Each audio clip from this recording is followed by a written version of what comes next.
Making my way downtown, walking fast, faces pass and I'm homebound.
We come to this place for science.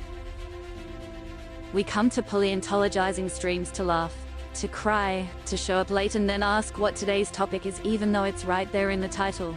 Because we need that. All of us. That indescribable feeling we get when the surf rock starts. And we learn something we've never known before. Not just entertained but somehow infotained. Together. Baffling images on a tiny computer screen. Sound that I can feel. Dirter. A dirter is one of those things you get at the end of the paper towels, the cardboard thing in the middle, you go dir, dir, dir in it. Genus names I can mispronounce. Purdue. Somehow, extinction feels good in a place like this. Our common ancestors feel like the best part of us. And dinosaurs feel like they're still around. Because here, they are. Paleontologizing streams, we make fossils less dead.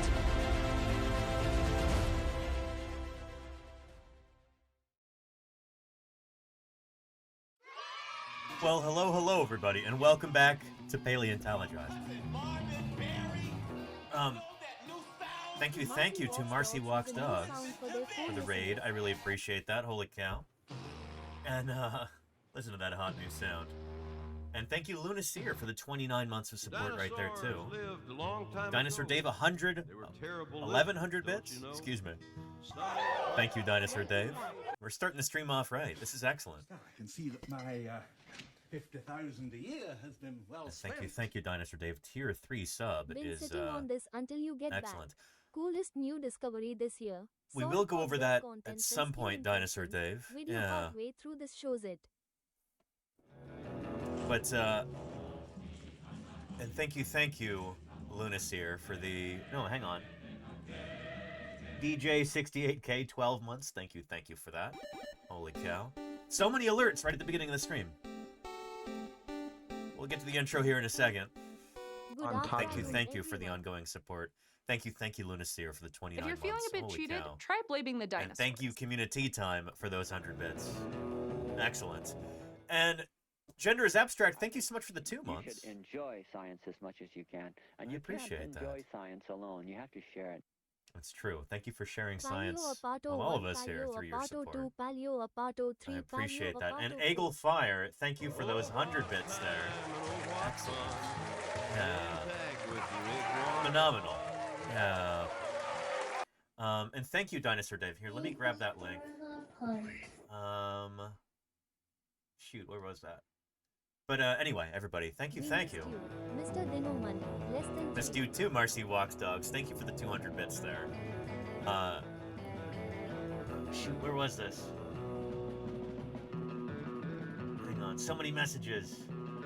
From Dinosaur Dave. Oh, bear with me, everybody. Hang on a second.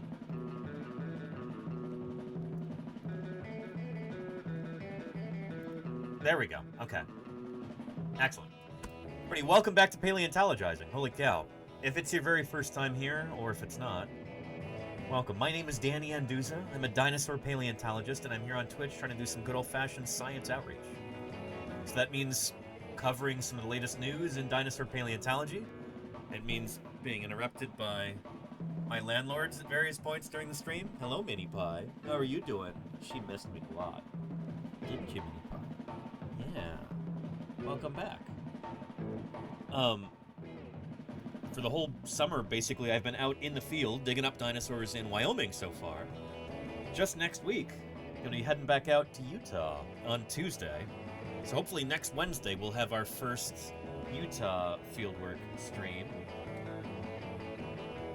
There we go. There we are. Yeah. With any luck, I'll be streaming again on the 16th, but we'll have a stream today, a stream tomorrow, a stream Monday. Tuesday's a travel day as I fly back to Utah. And then, yeah, with any luck, we'll be reopening the quarry on the 16th. And we'll be digging up some iguanodont dinosaurs before you know it. We've got what we think are 1 or maybe even 2 new species in that quarry. So it's going to be a lot of bones to show off. It's going to be really neat. Anyway, Mini Pie, it's good to see you. Yeah, the whole point of these streams is to do science outreach. You know, I've been lucky enough to be able to pursue my dream of becoming a paleontologist, and Here's some objects, gorgeous, I'm here to share that with you. and authentic, because though they died out so long ago, Thank you, Salor their fossil 2015, bones remain, for the so we know 17 just months what of they were support. like, and can Thank you, even thank you, sculpt them Salor. into still, or rather extinct, life. Good stuff. So if anybody's got any questions at all about, well, about dinosaurs in particular, because dinosaurs are what I dig up, what I study, what I publish on in the scientific literature. If you have questions about dinosaurs, or if you have questions about broader topics in natural history, about extinction, evolution, the history of life on Earth, if you have questions about the very philosophy of science itself, I'll do my very best to answer those questions for you. But, yeah, I'm glad you're here. This is going to be kind of a casual stream today. We're going to be just kind of catching up. I know for some folks, this is going to be their first office stream. So, welcome to the office here. It's good to have you. This is where I typically stream from, when I'm not in the field, but I plan on doing a lot of other IRL and like on location streams this year from various places. Yeah. And Crepeo Blade says, do you participate in international digs outside of the USA? I've not done that yet. I think this is year 14 for me of digging up dinosaurs and other fossil critters, but it's been in the US every time. That might be changing soon. We'll see. But, yeah, so far I've only done fieldwork domestically, but done an awful lot of it. Almost every summer since 2011. I only missed 2 summers because of COVID, and some of those summers I'm working in 2 or 3 different states throughout the year. So yeah. Anywho, yeah. And Mini Pie here, my landlord, is demanding payment. I guess I'm due some back rent from when I was gone. So hang on a second. Mini Pie. Is it time for payment? Is it time for payment? Okay. Okay. Look at these. Oh, wow. Look at this. Whoa, look at all those. Here's too many. Put some back. Good stuff. Yeah.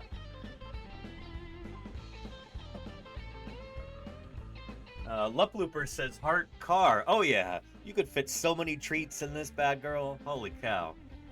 Huh, Mini Pie. Yeah.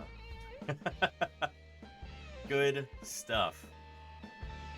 It's what she deserves indeed, Koala Wims. I had a good question about reference books, and I'll show off some of those in a minute. Some of them are still in Utah right now, in my car.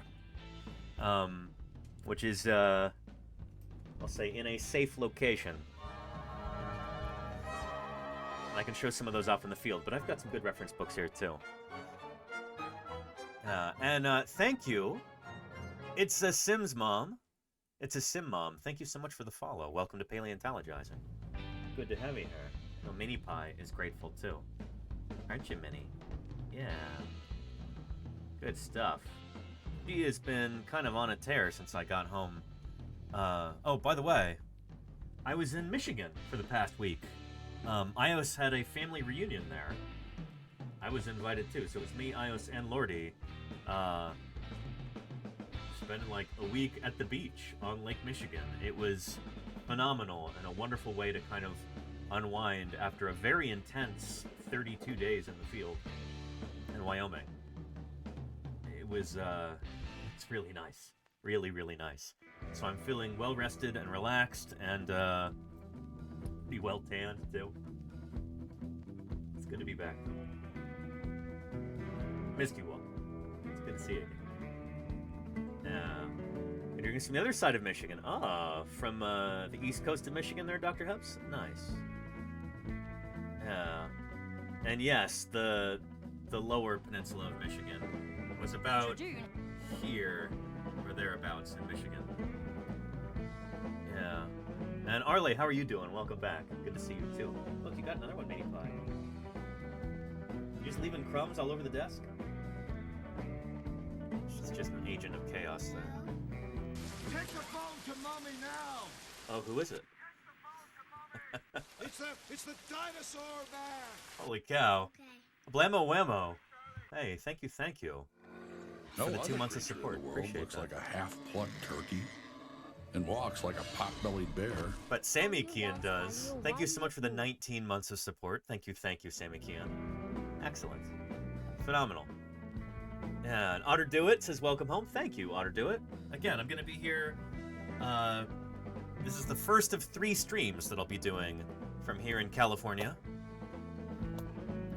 Today, tomorrow, Monday, and then it's back out to the field, back out to the earliest Cretaceous Cedar Mountain Formation near Moab, Utah. Dinosaurs is all about until these boys come. An Ironheart 50. Holy cow. 60 months of support. Phenomenal. Thank you, Ironheart 50, for your ongoing support. It means a lot to me. Thanks for helping keep me here on the air for that long. Believe it or not, this is my full-time job, and I feel incredibly lucky to be able to make my living doing this. Thank you for helping make that possible. Oh man, do we have some exciting directions I want to take the stream over the next few months. I can't quite talk about some of those things yet, because I don't want to make any promises that fall through. But there are some exciting things that I'm looking forward to, stream-wise, and I can't wait until I can share them with you. And Bozocentric, thank you for the 12 months of support there. Thanks for the Prime. I appreciate it. Holy cow. Good stuff. Phenomenal. My fossil fields are all pretty much the same thing as Petoskey stones. Oh, very nice. Dreaming to fight. Very, very cool. Yeah. I didn't have an opportunity to go up and see any Petoskey stones this year, but hopefully soon. Hopefully next year, if I'm back in Michigan, we can go do some interesting streams from northern Michigan. Not the Upper Peninsula, Lower Peninsula. Yeah. And in that brief moment, Granny Pantaloons. we alone are the only Holy species cow. to comprehend and appreciate the great dinosaurs. There's a Diplodocid right there. That's a Patasaurus. And we also have Diplodocus I didn't right know here. what dinosaurs is all about until these boys come. And Diagonal, thank you for the 53 months of support. I really appreciate that. Paleo Holy Mini moly. Pie. I'm getting up there in age, Diagonal. 53 months. That's impressive. It really is.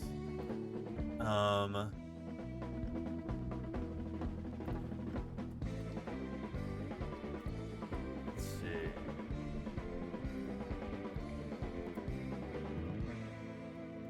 Nice. A shout out Hadrosaurus says Lep Loopers. Yes, indeed. So for a big part of what I was doing in Wyoming over the past month, we're digging up some duck-billed dinosaurs. Especially at the Purple Puzzle Hadrosaur site. It's quite the undertaking. I may or may not be going back sometime later this year to finish that excavation. More likely it'll be next year, but we'll need a helicopter for that, and yeah, holy cow. Anyway, it's so good to have everybody here. Before I forget, let's do a quick post to Blue Sky to announce that I'm back.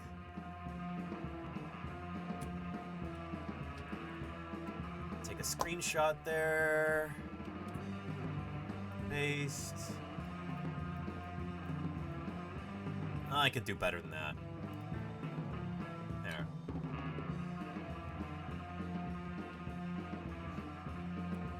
Let's try that.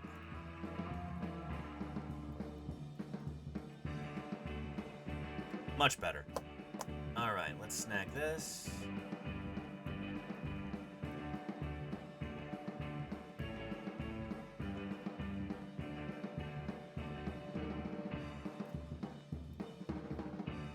There we go.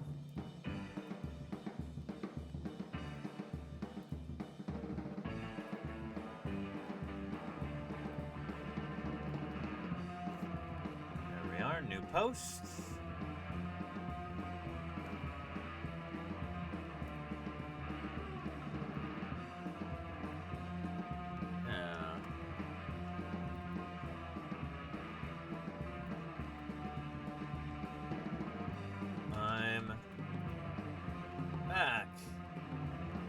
office for a brief moment of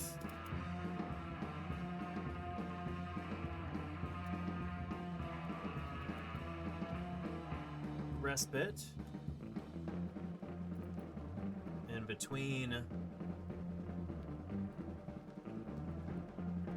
fieldwork excursions.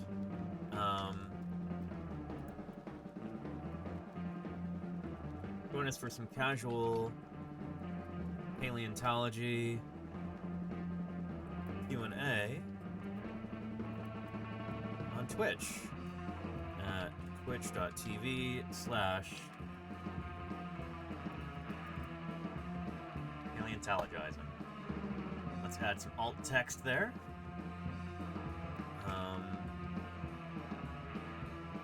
It's a quick screenshot of me in my office. Behind me are life-size 3D prints of a Diplodocus and Ectocephalosaurus skull.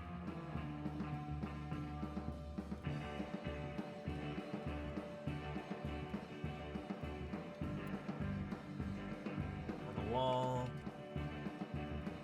as well as framed prints of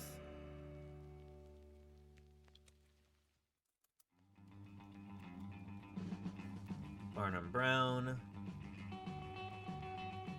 Hadrosaur, elements, etc. Save. And twitch.tv/paleontologizing looks like it's spelled correctly. Let's go ahead and post that. Hold on to your butts. There we go.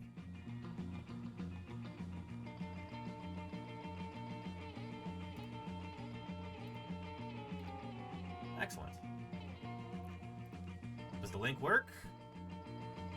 The link works. Beautiful.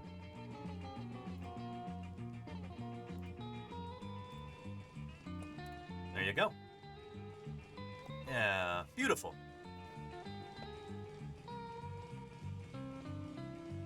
And Sourdough says, not used to seeing you without a hat. I feel like my grandparents would chastise me for wearing a hat indoors. So yeah, I keep the hats outside.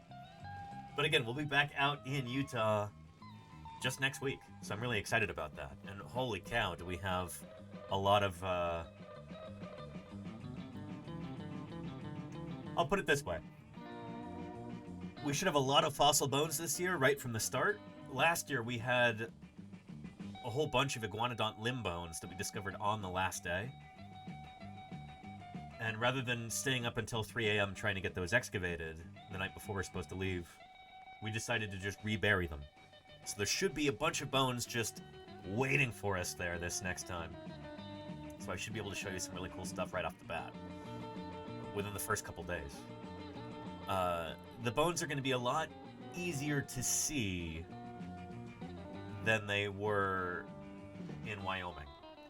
A lot of the fossils that we were looking at in Wyoming were kind of, they had concreted crud all over them on the surface.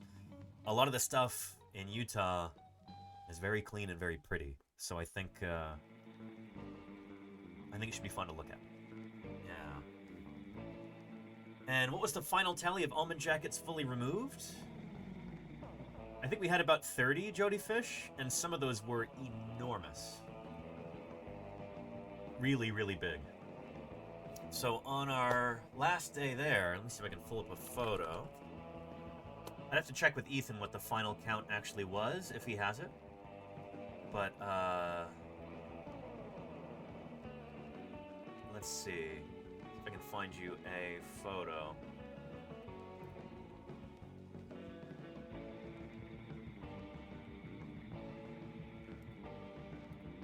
So the last day that I was there in the quarry, I think was this day? Yeah. And so we have one huge jacket here, 2, 3, 4, there was a fifth one here, 6, 7, 8. I think they got 7 of these 8 out on the final day when we were supposed to be leaving. I had a hotel booked for that evening, so I did what I could, and I got out of there before I was too tired to drive back to civilization. I got out while the getting was good on the day that we were scheduled to leave. But man, I was just completely wiped out by the end of it. That was day 32. I'd not had a single shower that entire time. I'd not slept in a bed. I'd not used a flush toilet. And for the last few days, I think it was like the last week, we did 13 or 14-hour days pretty much the entire time during that last week. So, and this is like sometimes back-breaking work in the sun, just hauling literal tons of rock and everything. It was really something. It was really something. Yeah. That's like a jacket out of date. It was pretty good, Jody Fish. It was pretty darn good. And it wasn't just dinosaurs, too. I want to emphasize that. I feel like I say this a lot, but it's worth saying. Paleontology is more than just dinosaurs. Paleontology is the study of fossils in general. And that's exactly what we were doing in Utah.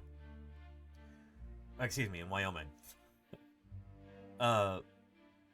We got out a lot of dinosaur jackets, but we also had some fossil fishes like gar and bowfin that we were excavating. We had several fossil turtles that we excavated.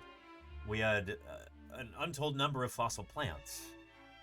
This isn't just a, hey, let's go dig up dinosaurs sort of thing. This is paleontological fieldwork as it should be.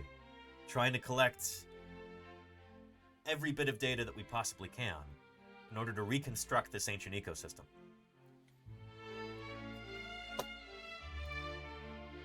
And I think we should be really proud of that, you know? Work on the Almond Formation in Wyoming has been...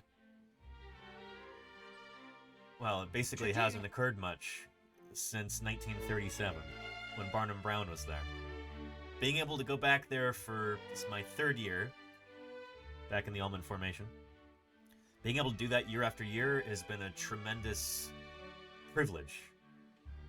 To be able to help reconstruct this ancient ecosystem, help find some missing pieces in the puzzle of Mesozoic history of North America. And I want to say how grateful I am to everybody here who's helped make that happen. On one of our last days in the field, we had, I think it was my last stream from the field in Wyoming this year. I asked this community, hey, like, we really need money for a U-Haul truck so that we can move our equipment back to civilization and we can move some of these fossils, and you guys came through. That was incredible, and I know Ethan was very, very grateful for that. I'm sure he'll express that later or we can get him on stream, but holy cow, what a privilege to be able to do this. Thank you so much for making that possible, Chad. It was, we got a lot done during the month of June, and I think that's something we should all be proud of. So thank you again. Anyway, I think we might go ahead and look at some clips, because I haven't actually had an opportunity to review any of the clips from Wyoming yet. So we'll do that. Rich Uncle Chaku, there you go, Charlie's Dragon, yeah. Yeah. And really, June really was so much fun to watch. Thank you, Ash. I appreciate that. Holy cow. Oh, we had a question about reference books, and then I'll get into clips from Wyoming. But holy cow. Semicolons. Holy moly. 50 subs. It's the last time I'll play with a dinosaur. Phenomenal. Semicolons, 50 gift subs right there. That is incredible. Thank you for that. 50 of them. Just like that. That puts us 1/5 of the way to our goal before I leave next Tuesday for the field. Holy moly. Oh, wow, indeed, Neverwinter. And Reiko, Lup Loopers. Excellent. Excellent. Big W's. Marcy Watchdogs. Yes, indeed. If you're feeling a bit cheated, try blaming the dinosaur. And thank you, Ariana Celestine, for the 100 bits. Excellent. Really appreciate So that. many gift subs. Spectacular. Thank you, semicolons.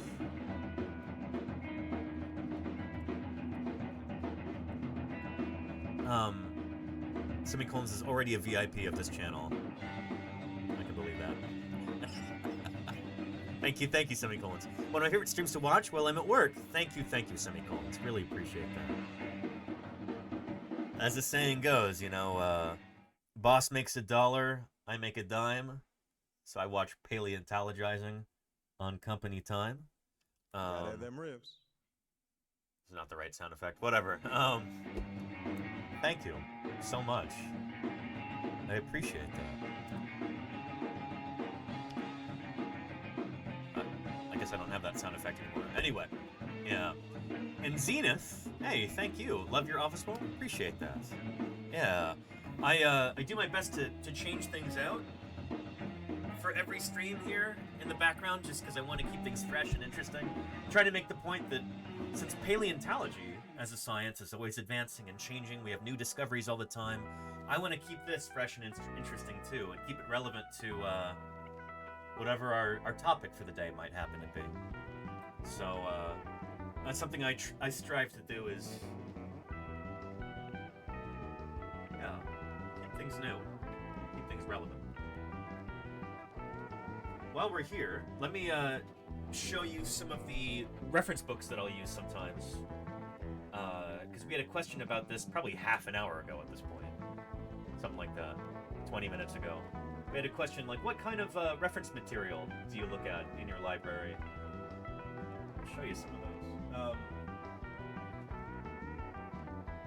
There is a good deal of overlap between my field, dinosaur paleontology, and no other creature in the world looks like a half-plucked turkey. Thank you, Farning A1. And walks like a pot-bellied bear. Appreciate those 19 months of support. Thank you. Excellent.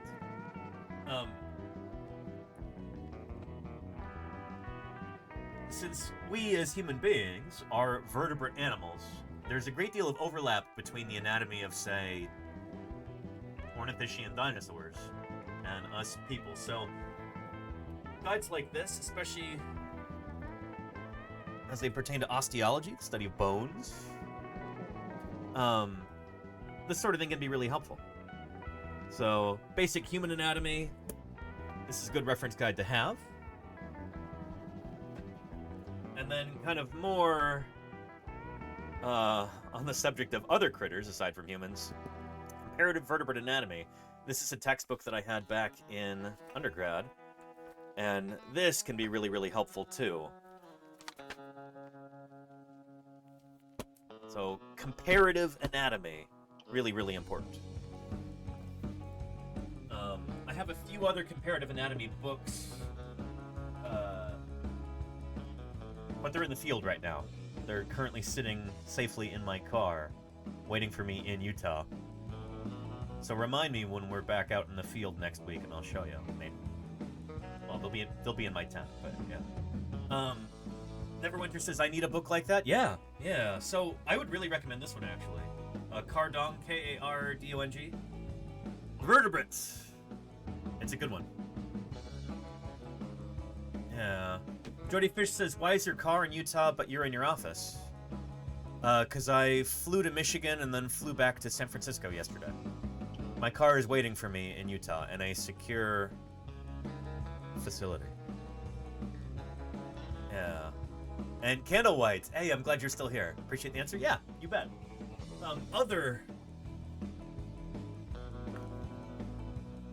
Other subjects to pay attention to as a paleontologist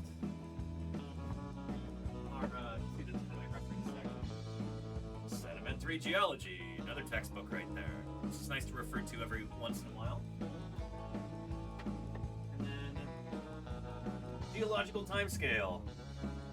When we're talking about the history of life on Earth, well, you gotta know the history of the rocks. And so this sort of thing is really important. If we get a chance to talk with Jim Kirkland this summer, we'll be talking all about index fossils and stratigraphy, and all of that good stuff. So, another excellent thing to have right here. This is a 2-volume set. I've got both of them here in the office. And stuff like this, too. Ancient Landscapes of Western North America by Ron Blakey. And we're talking about all the different changes that our planet has undergone over the past couple 100 million years. Well, shoot, this is really useful. All of these, here we go, where's the maps? There we go, stuff like this, talking about all of these changes that North America has undergone. Sea levels rising and falling, mountain ranges going up and being eroded away. You know, this is the sort of thing that we talked about a lot in Wyoming. How much the continents have shifted, how much our Earth has changed. Really important to understand as a paleontologist. So there's just a small handful of the different books that I have here in my office that I'll reference. Dig up dinosaurs? Dyson Dinosaur, hello, hello. Dyson Dinosaur and their 6 raiders wanna know what it's like. Welcome, welcome to fellow dinosaur paleontologist Filippo Bertoso, who just raided in. If you're not yet following him, you're missing out. On weekends, he does English language paleontology outreach streams. I think a lot of his other stuff is in Italian, but go follow him. See what he's up to when he's live. Filippo, I gotta send you some emails, actually. I'm gonna start planning out my my trip to Europe for SVP this year. And I've been thinking about maybe making a pit stop in Belgium on my way to Birmingham, UK. So I should get in contact with you about that, huh? Do it! This is Dyson Dinosaur. Yes! Yeah. I gotta start thinking about that. Gotta start planning out my autumn. Yeah. Anyway, how was your stream, Dyson Dinosaur? You were playing Star Wars Battlefront 2. Holy cow. That, believe it or not, is a video game that I've played before. That was kind of a big deal when I was a kid. I didn't know what dinosaurs was all about until these boys come. And thank you, Trek Nerd, for the 54 months of support. Excited to appreciate support that. science outreach since almost a year ago. Thank you, thank you. Almost 54 months. Well, yeah, there you folks, go, Trek Nerd. That's how dinosaurs are. Unpredictable. And thank you, Dyson Dinosaur, for the 25 For months one of support. time, I did something non-dinosaur XD. There you go. No, Star Wars Battlefront 2. That's kind of a modern video game classic, isn't it? I played that when it came out. I'm not a video game guy, as I think most, if not all of you know already, but I really liked that game. That was fun. A game that Danny has played. I know, right? Kenny, what are the odds? Yeah. He's in the UK. Oh, thank you, Eki. Well, shoot. We'll see if we cross paths. Yeah, that'd be nice.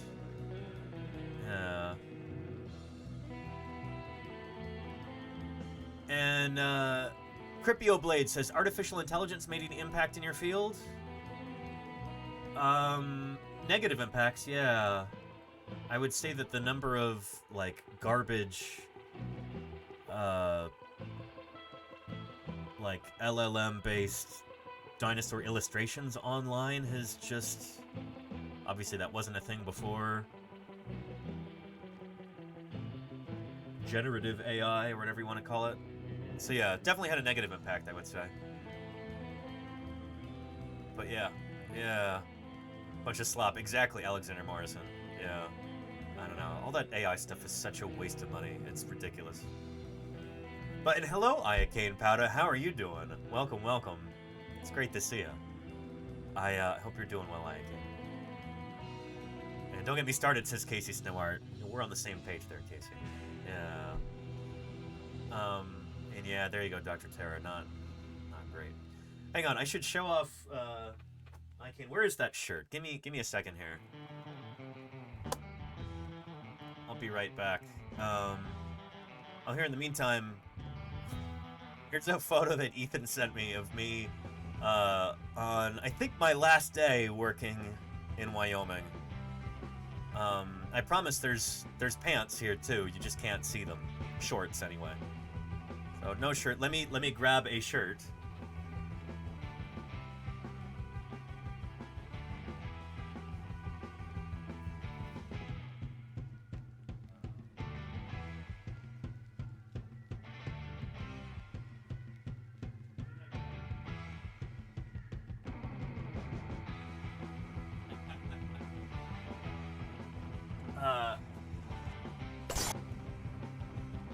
And BJ White, thank you so much for the gift sub to Casey Snowart. I appreciate that. Gifted 3 Excellent. months of tier 1 to Casey Snowart.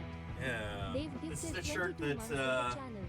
that Ayakane sent to me recently. Apropos of nothing. I think she saw it. She's like, "Oh, Danny needs this shirt." And judging by that other photo, I guess I did need a shirt. But thank you again, Ayakane. Yeah. Appreciate you, Ayakane. It was a wise purchase, says Lenina. And clearly I needed it, you know? You could practically hear the Sarah McLachlan music playing.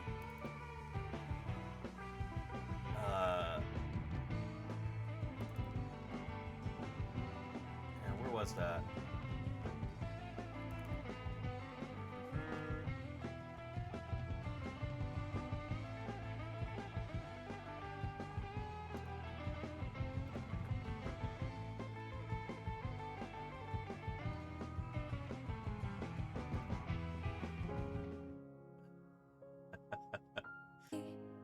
There's always some reason to feel not good enough to seep through my own wavelengths.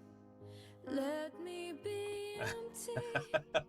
I still want to make like a cold open video or something. Maybe I'll Being like, find some peace tonight. for just $6 a month, In the arms you can help feed a starving paleontologist. from here. Yeah, I am smiling too much, but yeah, we'll do something like that at some point.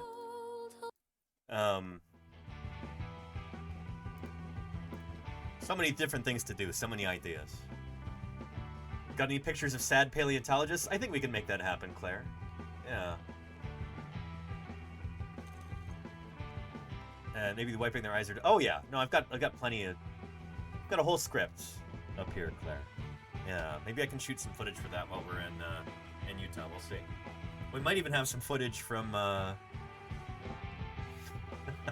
from this past season in Wyoming.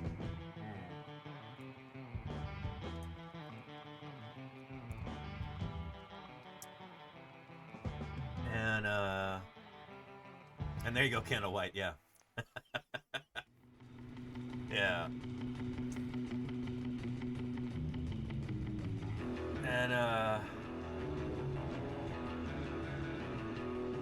And Jody Fish, will Jim be making Doling's Bowl? I heard he might be. I actually was going to give him a call this morning, and I was a little too busy. But I'll make sure to get in contact with Jim and see what he's up to. I wasn't expecting him to come out this year, especially after he had that injury. But he might be joining us for a while, which would be excellent. So we'll see.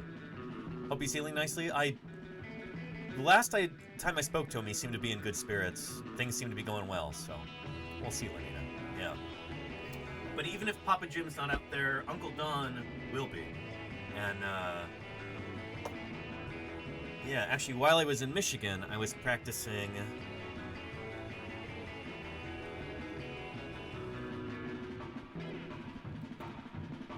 There we go. Practicing my tarpology techniques, including learning some, well, shoot, how to, you know, we use these shade tarps when we're in the field to prevent ourselves from getting killed by the sun's rays. It gets really hot out there. So yeah, we're there during the hottest part of the year. So like late July to mid-August is the hottest time of the year near Green River / Moab, Utah. So it might get up 110 easy during that time. This is from a few years ago, too. Record high of 116. We've been out in the field where it's been hotter than that. So anyway, having shade tarps is really important. And so I've been learning some useful knots for that this year. So I've now got the bow line down pretty well. And I gotta learn how to do the trucker's hitch, too. Yeah. Martha T asked a great question. One that we ask ourselves every day when we're out there in the field. Why do you go out there during the hottest time? Is there a reason? It's just machismo, you know? I mean, we want to make things difficult for ourselves and do things harder, not smarter, you know? No, I'm kidding. It's, as Papa Jim will tell you, because of the academic calendar. So we need to be out there when we can get volunteer labor, and a lot of our volunteer labor comes from students or from other professors or researchers who typically have the summers off. It would be ideal to do fieldwork there in September, October, but we can't really do that. Or at least, not with this crew. I will hopefully be back out there in the same area in September this year, working with Josh Lively's crew from the Utah State University Eastern's Prehistoric Museum crew. So that'll be cool. I should have 2 different jaunts into the field in Utah this year. One of them starting next week. I leave on Tuesday. Hopefully we'll be streaming by Wednesday. And I'll be out there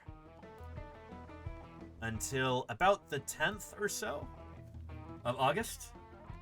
And then after that, I don't even have this on here yet, but I'm hoping to be doing more fieldwork out there starting maybe like the 19th of September and going until the end of the month. We'll see. But yeah, that should be significantly cooler then, which would be really nice. Yeah. And thanks for answering. You bet, Martha T. Thanks for being here. Yeah. Electrolyte solutions. Yeah, we're like hummingbirds when it comes to sports tricks, airspace. Somebody, I think maybe it was Lordy or Ios, was suggesting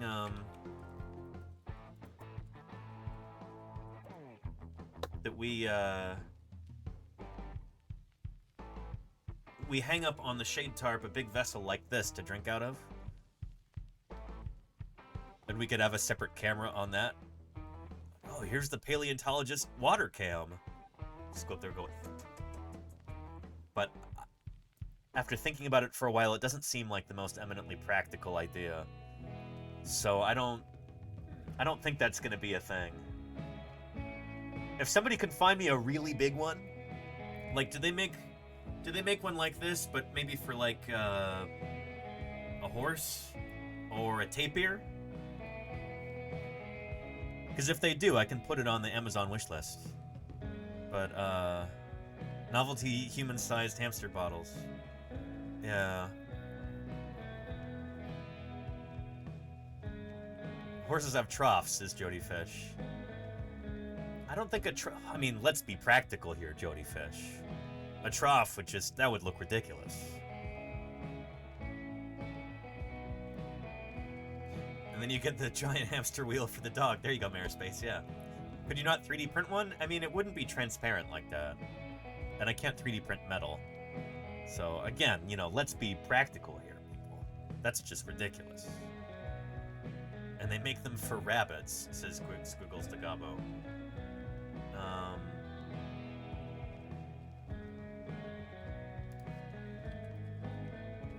Extra large hamster water feeder. 250 milliliters. Observation. You couldn't see a thing. Conclusion. Dinosaurs.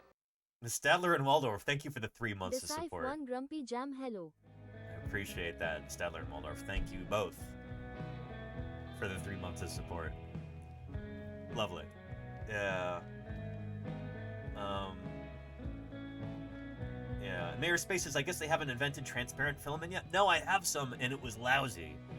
I got some transparent 3D printer filament, and I was gonna print some bookends for Ios's bookshelves, and the filament was just garbage.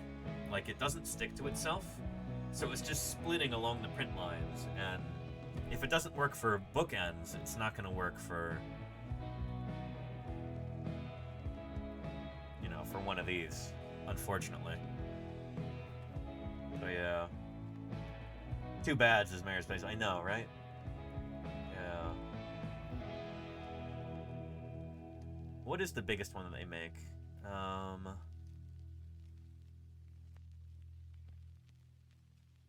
Heavy duty for birds, dogs, and small animals.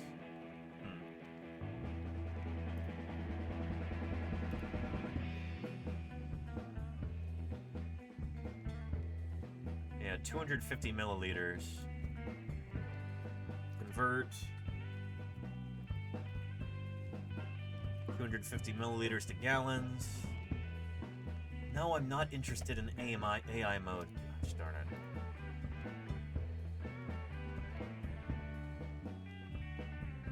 You know what? Shoot, that does it. I'm switching from... Google is just getting worse and worse and worse. We're gonna switch to DuckDuckGo. Here. Settings, search engine, change, DuckDuckGo, set as default. Okay. Done. I'm sick of all this AI garbage. Anyhow, yeah.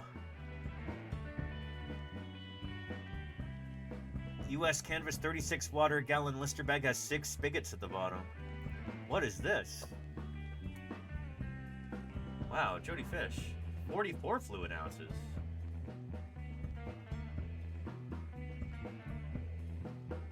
No drip dog bottle. That's pretty cool, actually.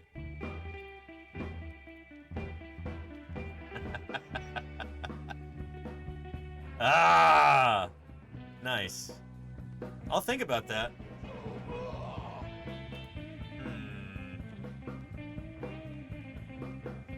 44 fluid ounces. That's like... That's almost 4 soda cans. It's not a great deal of water, but it's better than nothing. I think about that. I think about that. And Cecil Gimmel says, I just saw an ad for the Creation Museum. Kind of weird. They're just throwing good money after bad there. They must really be hurting if they're, yeah. They need to take that off your channel, says Claire Burr. I'll talk to some of the folks at Twitch about that, because that is pretty egregious. Yeah.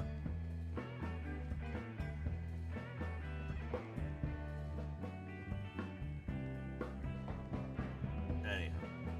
Yeah.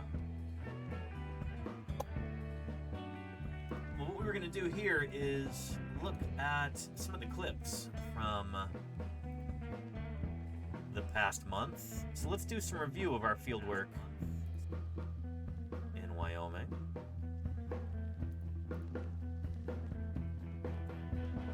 There we go. And community time. Thank you for gifting Cecil Gimli. Really appreciate that. Phenomenal. Community time gifted a tier 1 sub to Cecil _ For the Gimli. support. They have I really given appreciate 14 that. gift Thank you subs very on much. the channel. Yeah. So let's look at clips here. There we go. Top 7 days, top 30 days. This will just take us back to June 10th, but I guess that's okay. This is almost... Here, let's start at the...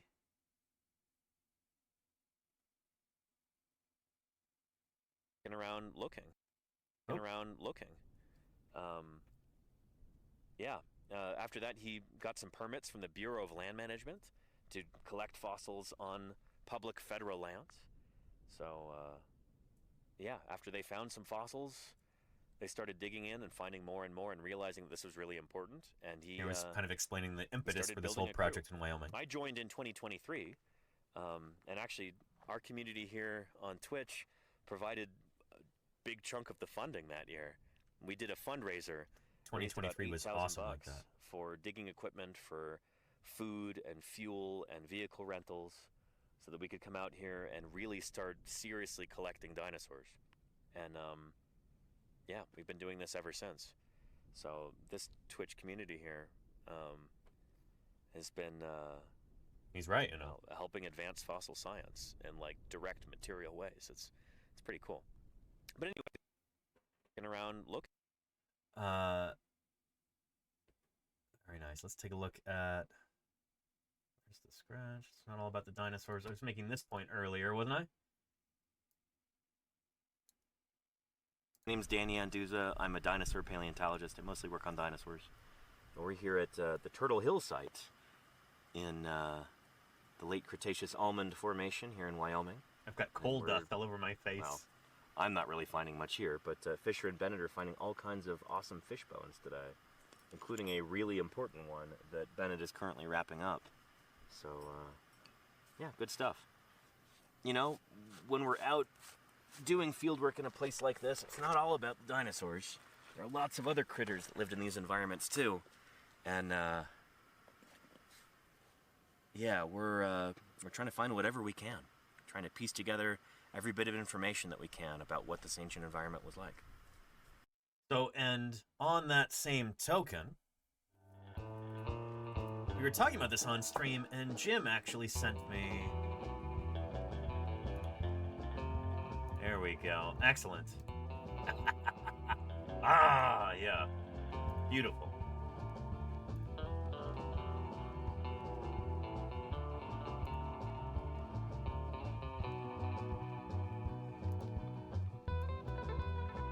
There we go. So this is an image that I was talking about, created by Russell Hawley, who is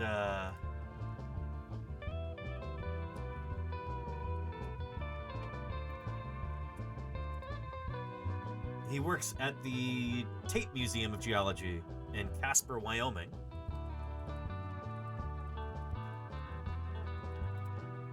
And he does a lot of different illustrations. There's Russell right there. I think we actually had him on stream at one point. But yeah, he's done a whole bunch of different illustrations for that museum and some others. And this is a lovely colorized one that that Jim Kirkland commissioned from him. So this is an illustration that he did of, I don't know, remember if this is supposed to be the Hell Creek or the Judith River Formation or a similar one, but a bunch of these critters are the same ones that we were finding at Turtle Hill. We had a few different elements from dinosaurs, including a rib and a couple of teeth. There was no bird material or pterosaur material that I'm aware of yet, but some of the mystery elements could turn out to be from birds or pterosaurs, especially some of the teeth. But we did have bits of lizards. We had bits of hybodont sharks. We had bits of garfish. We had some skates or rays or other elasmobranch fishes like this. We had a ton of different pieces of turtles, hence the name Turtle Hill. And then the thing that we had the most of, and the thing that we're kind of the most excited about, was Melvius right here. This is a really, really cool freshwater fish, and there are still representatives of this group alive today. And I'm excited to share this with you real quick. This is the, I kept saying if we were back in the office, I'd show you this wonderful video of a bowfin fish. So I can see that my 50,000 a year has been well spent. Thank you, Reaganation. Tier 3 right there. Phenomenal. Really appreciate that, Reaganation. Thank you for your generous ongoing support. 17 months now at Tier 3, that is incredible, and I really appreciate it. Holy cow. Thank you, Reaganation. Check these guys out. These fish are the only living members of their order. Originally, they could be found in various parts of the world, but today they are restricted to the eastern half of North America.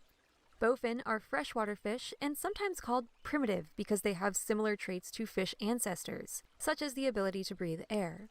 Yep. Bowfin live in clear streams with lots of vegetation, but they can also be found in oxbow lakes and places with low oxygen. They can even survive in mud puddles. Unlike the gills of many other fish species, bowfin gills are fused and maintain their shape outside of water. Yep. Gills in other fish collapse when not suspended in water, meaning they... So this is actually, I think, reflected in their cranial osteology. So in the different bones that we're finding from the skull of this fish,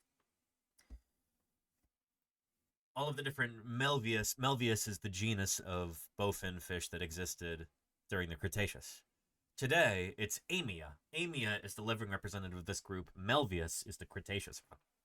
So that's what we were finding. Melvius was a lot bigger, too. The sucker was like 9 feet long, like approaching 3 meters, potentially. And we might have the biggest one in the world from Turtle Hill. We're not totally sure. And Boy Egg McMelvin says, shout out, Melvin. Is that Fisher right there? Is that you, Fish? It's gotta be. So good to see you, Fisher. What's shaking? I hope you're doing well. That's Fisher McDermott there in the chat, everybody. Where was that photo?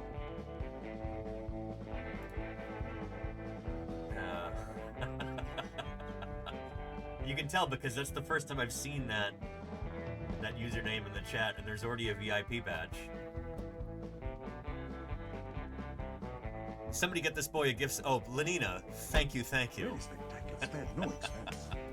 I appreciate that, Lenina. Fantastic. Quick on the draw there before I could even ask. The Lenino gifted a tier 1 sub to Boy Egg McMelvin. They have given 428 gift subs in the channel. Thank you, Lenina. So we jokingly refer to Fisher as my son. And I got a really good photo of him. Where was that? Gosh darn it.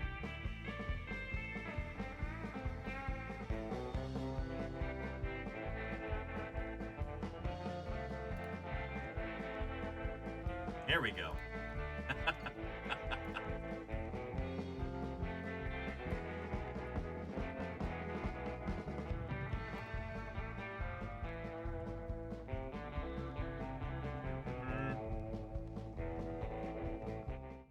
There we go.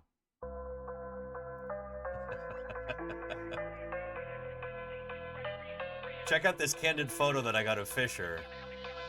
Check this out. Yeah. This is on one of our last days. I think at the Ankylosaur site. But,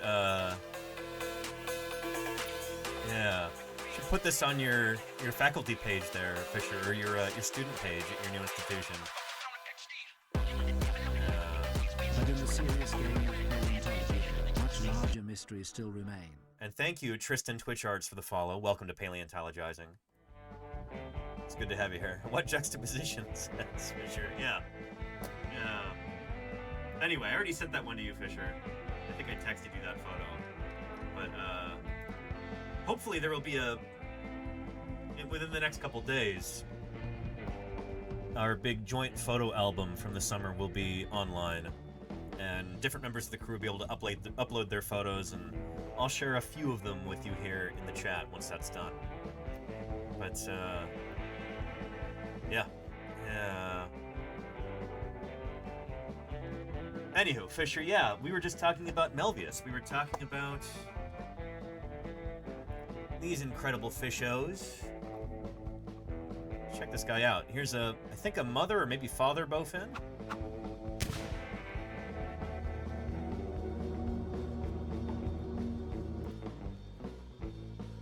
Guarding a whole bunch of babies. But here we go. Uh-oh, here comes this big predatory fish going toward all those babies. They're done for, right? No. That's a parent right there. I don't know if it's mom or dad, but look at that undulating fin on the top. So cool. Almost like on a knife fish or an eel or something like that. That's one of the reasons these guys are able to kind of like hover in the water column, move forward or backward. They're supremely well adapted to their environment, which is why they haven't changed that much.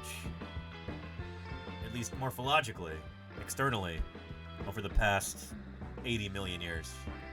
Pretty neat. So today, these fish are... We have them in North America, and nowhere else, I think. And they don't look very much different from the way that their Cretaceous counterparts did. They're members of the family that lived during the Cretaceous. But on the land, the greatest of all the reptiles, the dinosaur. Amelia Bedelia, thank you for the 40 months of support. Really appreciate that. Good stuff. And Ken is here too. How are you doing, Paleo Ken? I hope you're having an excellent week. I'm really happy to be back in civilization for a few days. Looking forward to seeing you again in Utah, Ken. Hopefully next weekend, we'll see. Surely, and Rose one Bitter, of the most thanks for the 2 remarkable months. animals that Appreciate have ever existed, and certainly one of the most Good evening. famous, is a dinosaur. Rose Bitter, thank you so much for the 2 months of support. Good evening to you too. I hope you're doing well. Good stuff. Good stuff. So anyway, bowfin fish, really cool. And yeah, Paleo Ken Fisher's here is yep. There he is. What a great name too. Good old Malvius, aka Bowfin. Here.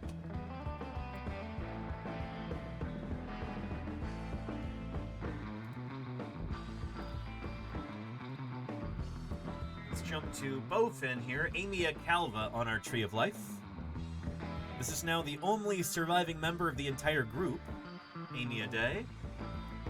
Their closest living relative are gars, and bowfin and gar do not look similar.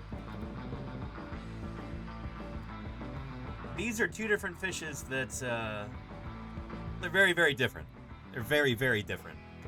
And the idea that these are each other's closest living relatives just goes to show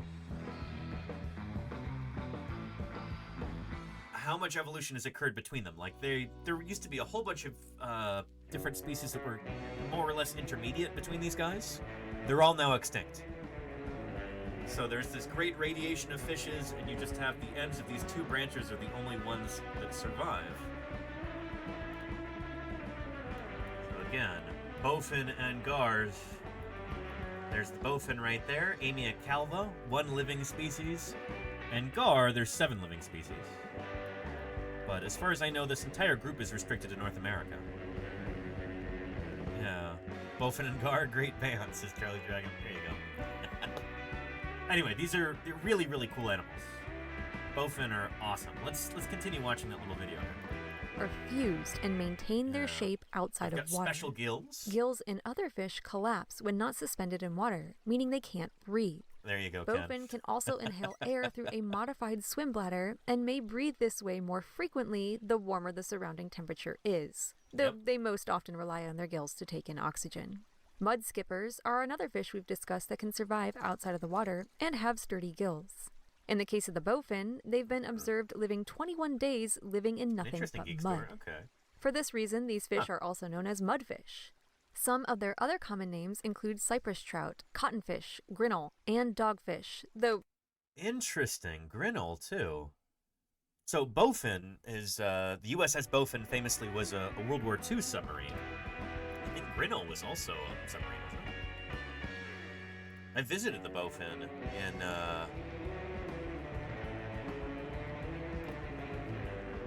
in Hawaii. It's now a museum ship. I think it's one of the highest scoring submarines from World War II. United States submarines, at least. Yeah. But,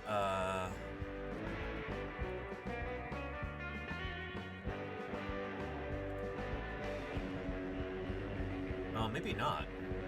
Patrol vessel. Okay, yeah, never mind. It was a submarine chaser, not a submarine. Anyway, I didn't know that Grinnell is another name for I bowfin. didn't know what dinosaurs was all about until these boys come. Holy cow, Lordy. 62 months. Best 62 months ever. Palea salute. I can't help but agree. Thank you, Lordy, for your ongoing support. That's a long time. Holy moly. Excellent. Yeah. Good stuff. And is that near Pearl Harbor? Yeah, so the USS Bowfin is moored at Pearl Harbor today, Missouri. Their other common names include cypress trout, cottonfish, grinnell, and dogfish, though this shouldn't be confused with the shark family that shares the same name. Yeah. In size, bowfin average about 2 feet in length, and females are slightly larger than males. They have a long dorsal fin that extends over most of their back until it reaches the tail fin. Yep. This dorsal fin helps the bowfin swim both forwards and backwards in what is called ribbon fin locomotion. So it's not actually swimming backwards. They're playing this footage in reverse. But Fins swim both forwards and backwards in what is called ribbon fin locomotion. Ribbon fin Male locomotion. and female Makes bowfin sense. can be told apart by looking at their tail fins. Huh. A dark eye spot surrounded by orange or yellow is present in males, but often less Gotcha. pronounced or absent in females. Huh. Like their relatives, the gar, bowfin Yeah. are well armored and typically top the food chain, though they may be eaten by other members of their species, as well as alligators. In turn, bowfin are predatory fish that with skull. sharp, needle-like teeth, perfectly designed for holding onto a wriggling fish. Other fish, such as catfish and perch, make up the bowfin's main diet, but they'll also take crayfish and frogs. They spend daytime out. So yeah, in this illustration there we go, that Russell Hawley did, I guess the bowfin's just kind of hanging out, but yeah, and that's genus Cyclurus. That's interesting. Cyclurus fish. There we go. Look at that. That is beautifully preserved. Holy moly. From the late Cretaceous to the early Oligocene across much of the northern hemisphere. Although these are a lot smaller than Amia. Interesting. So Melvius is a whole lot bigger than this critter. Jump! It's Marvin! Your cousin, Marvin Barry! PyroKitty's Tavern. That new sound you looking for? Whoa. Listen to this! Good stuff. PyroKitty's Tavern, how was your stream? Hope it was really good. Welcome to Paleontologizing. We're back home in California. Can you believe it? Here, I'll show you. There we go. Yeah, look. We're back home.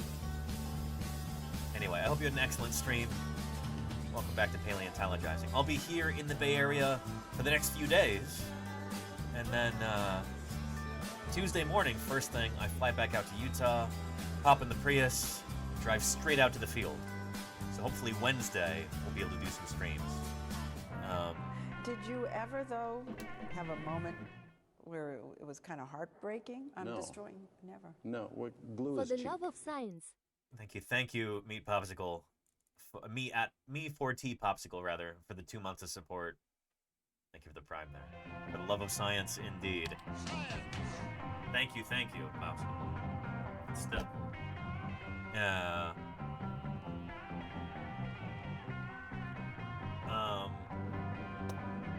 And I know, Me4T Popsicle. The auto mod is. I appreciate your support. Thank you. And how were the landlords without you? They were antsy, I think. They were all really happy to see me again, Snow Dentry. Yeah. Back to the desert, 1,000-yard stare. There you go, Paleo Ken, yeah.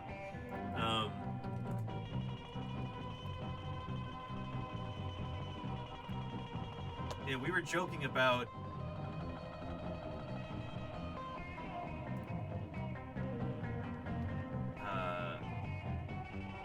there were lots of jokes this year about this image.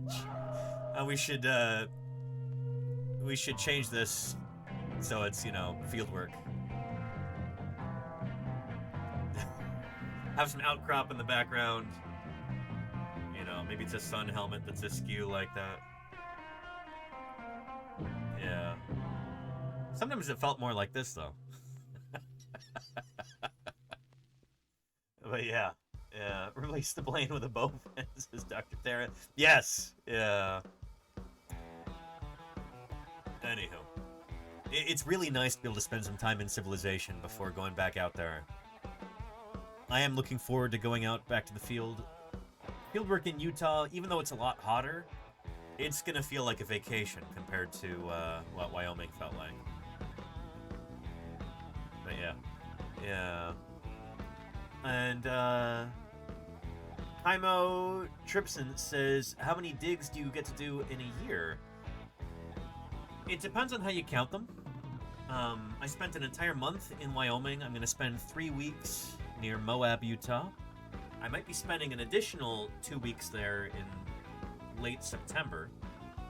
And then I spent 2 non-consecutive weeks in southern Utah this past spring. So I guess you could say that's 5 different excursions to the field. Or you could say it's fewer if you want. But, yeah. Yeah.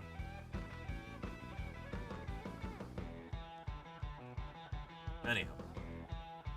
What a job. I know, right? Kaimo, it's, and I didn't miss April. No, I said 2 different jaunts to the field in the spring, Jody Fish, yeah. So yeah. Yeah. And we might have some other stuff going on, too. I can't quite talk about that yet, so... Let's get back to bowfin real quick. Let's finish this video out, and, yeah. Any new 3D prints in the making? Not this week, probably Son of Austerlitz, just because I've got so many other ones that are currently, in need of attention.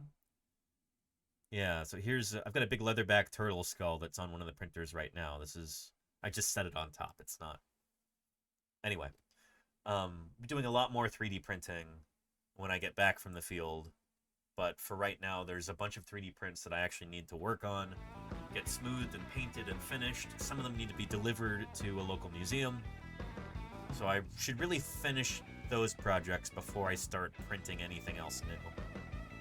So yeah, but we'll be doing a lot more 3D printing in the nearish future for sure. Anyway, let's get back to bowfin, because this is one of those key critters that we were excavating in Wyoming. Here we go.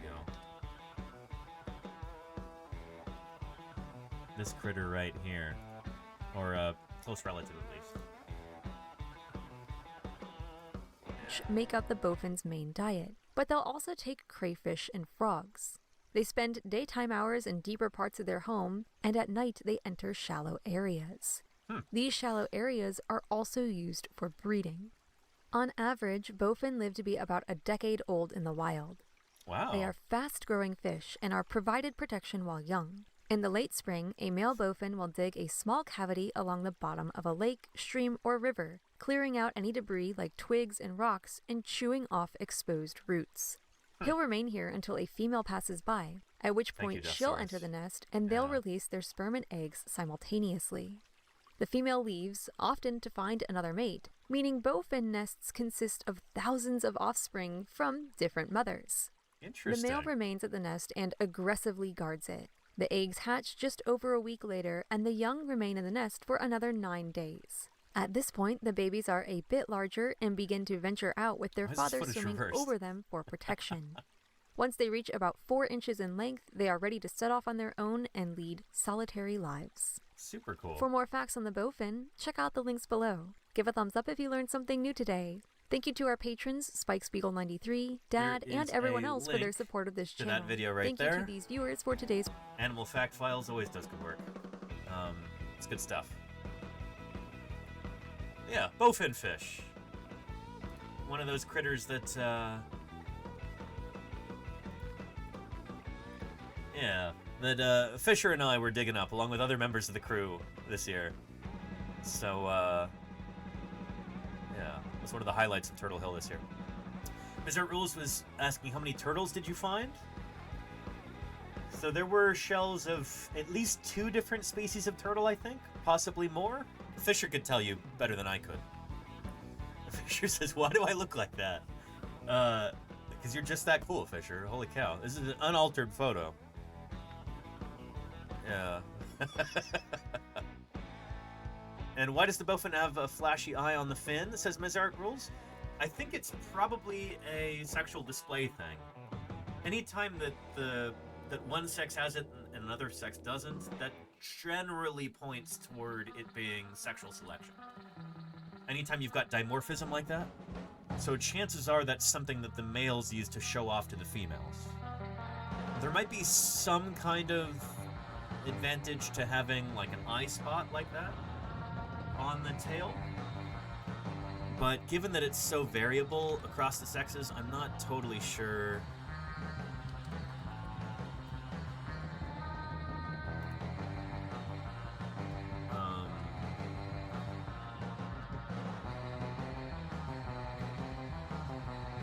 Yeah, I suspect it's probably primarily a display thing for intra-specific display, so displaying to other members of your same species.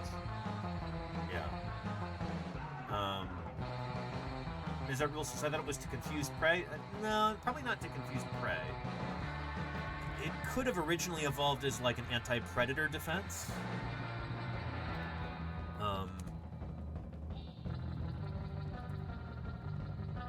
So like butterflies are famous for having this kind of thing. Some species of butterfly will have eye spots like that. Found in butterflies, reptiles, cats, birds, and fish. Yeah. So if you can startle a predator for even just a split second, as they're moving around and you have what look like huge eyes staring back at the predator, it'll be like, what?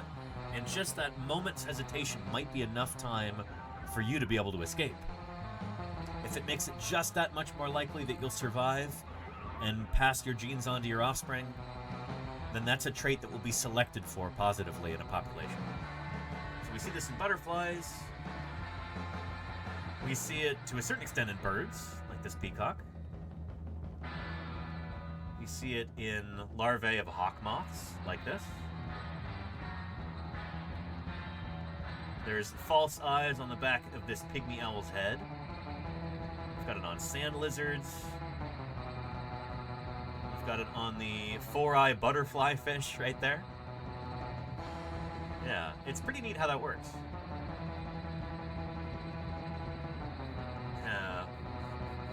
And this is really interesting. I didn't know about this. Eye spots painted on the rumps of cows have been shown to reduce cattle predation in Africa. Interesting. So by painting fake eyes on cows' butts, farmers have been able to protect their cattle from lions, apparently. Because if a lion is stalking your cattle, stalking a cow, and then there's giant eyes on the cow's butt, that lion is going to be like, oh shoot, I've been spotted. Let me run away. That's so cool. Yeah. Pretty neat. Pretty neat. Huh.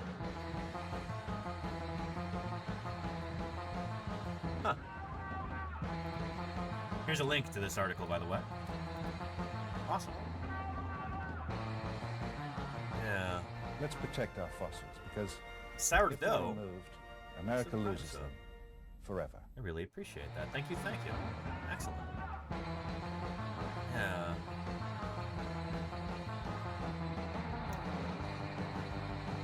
I forgot I had that. Well, I appreciate you spending it here. I know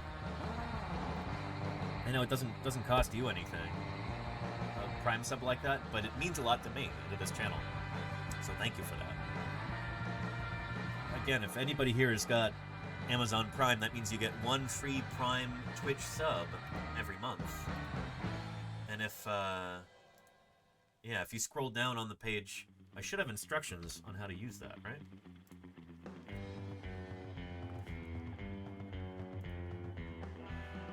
I think so. Let's see. Yeah. Click here to support me for free with Amazon Prime. There should be some instructions on how to do that there. Anywho. Well, there's a checkbox to use Prime. Yeah, but first you have to link your account. So they don't make it as easy as they should. You must have done that a long time ago, Sourdough, because you're a very savvy Twitch user, I can just tell. But other people who are newer to the platform, they might already have Amazon Prime, and they don't realize that they could use a Prime sub here. Yeah. Not using dark mode, though? I hate dark mode. Don't get me started on dark mode. I don't know. Why do people want less light? I don't understand that. Anyway, don't get me started. Yeah.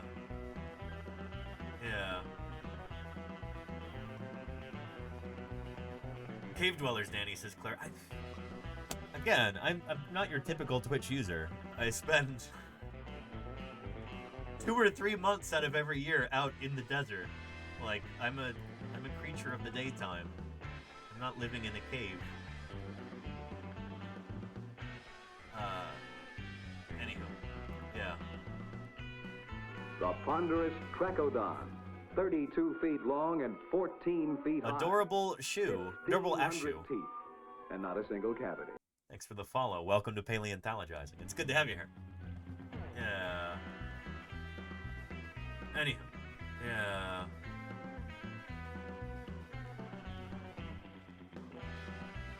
But yeah, Adorable Ashu says, hiya, Jurassic Park man. Hi to you too, Adorable Ashu.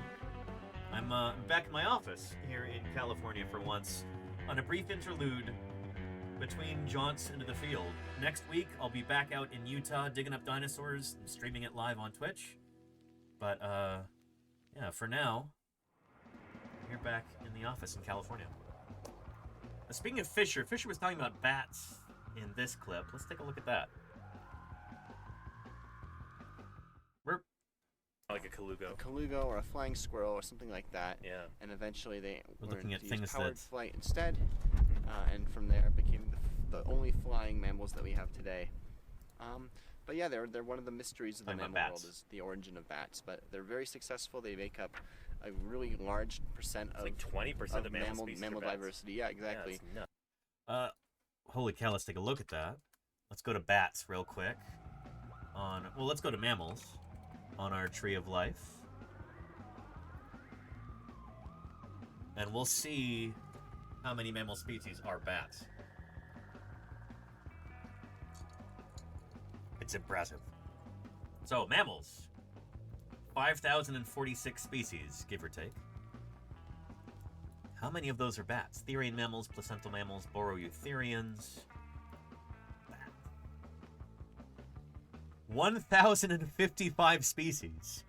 1,055 species. That's a tremendous number of species.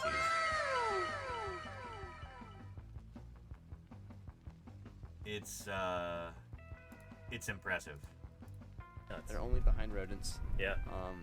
They live almost everywhere. All continents except Antarctica, right? That's right. Yeah. They're one of the very few placental mammals to live in Australia natively.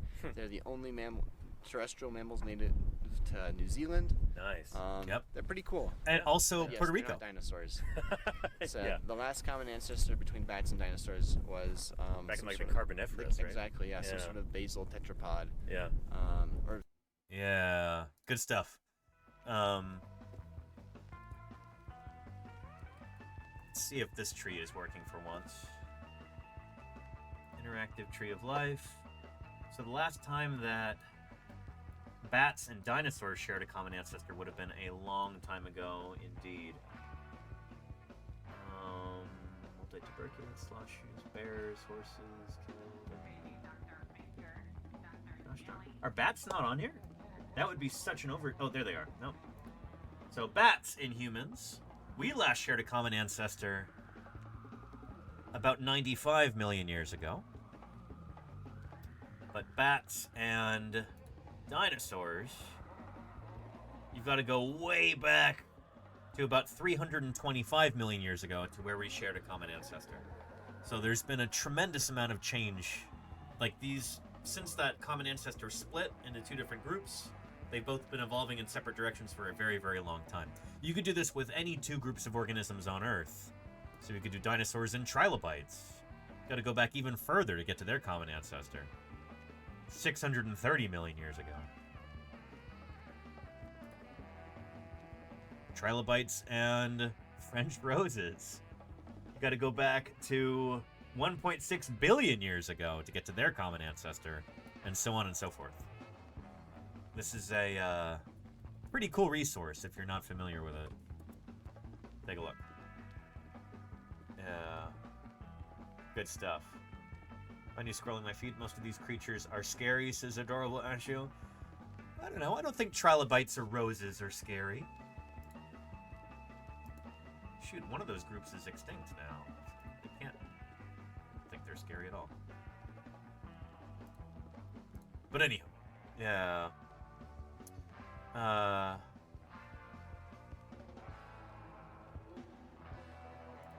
what is this from Matt M33? Oh, is this the thing that my mom sent me the other day?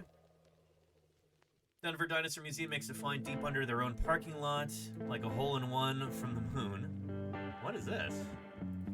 So this past winter, we were drilling a scientific drill core right in the parking lot of the museum to try to learn more about the geology of Colorado and what's beneath our feet. And in the process of drilling that hole, we ran into something we never thought we'd find, a dinosaur.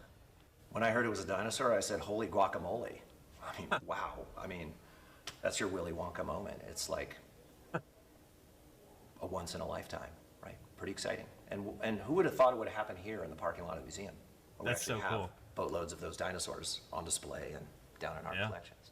It's like finding a needle in a haystack. You're basically taking a core of rock that's big around and drilling down, you know, hundreds and hundreds of yards below the surface. So the chances of you hitting a dinosaur are infinitesimally small.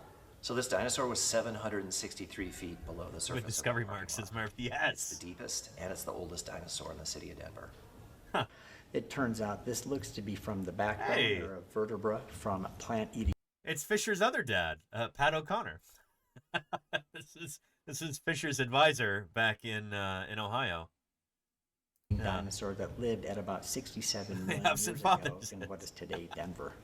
So if we think about the landform today around Denver and right here in City Park, of course we see grass and trees, but if we go just below the surface, when we get below the soil, we start seeing rock that was deposited at the end of the age of dinosaurs. So at about 67 million years ago, and there were big river systems and swamps and things, and that's what's represented under your feet. So next time you go out and you're digging. You helped with the coring? Very cool, Ken. Digging, I didn't know get that. past the soil, and you'll get to this rock that's actually of dinosaur age.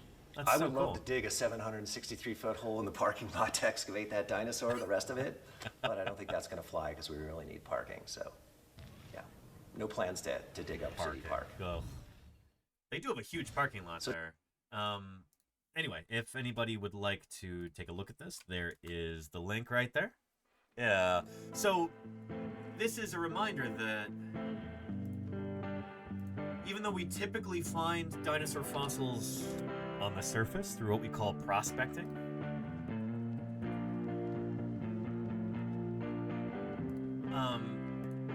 you know, they're still around even. The land once covered by an inland sea is now the high and dry western United States. Way deep down. Here we go. It is a good place to hunt for dinosaur bones. 20 years have passed since Robert Bacher speculated Colorado just might have enough dinosaur fossils to keep him busy. Colorado. Fell madly in love with the state because there are more dinosaurs per acre and more dinosaurs per person in Colorado and Wyoming and anywhere else. You can't get fossil bones unless you cover the skeletons. Otherwise, the bones would just rot. Well, on average, I think you should enjoy science as much as you can. And you can't enjoy science alone. You have to share it. Thanks for helping us all share that, Mooncloud, with your 2 months of support. Really appreciate that. Good to see you. Colorado has been a low tropical landscape with lots of sediment being deposited. So if you're a dinosaur and you died, you had a pretty good chance of being covered up. That's number one. Yep. Dinosaur bones are not really bones anymore. They have undergone the process of petrification that has hardened them to rock. A dead dinosaur might be covered by layers of silt and clay. Yep. The bones became compressed and replaced by seeping mineralized groundwater.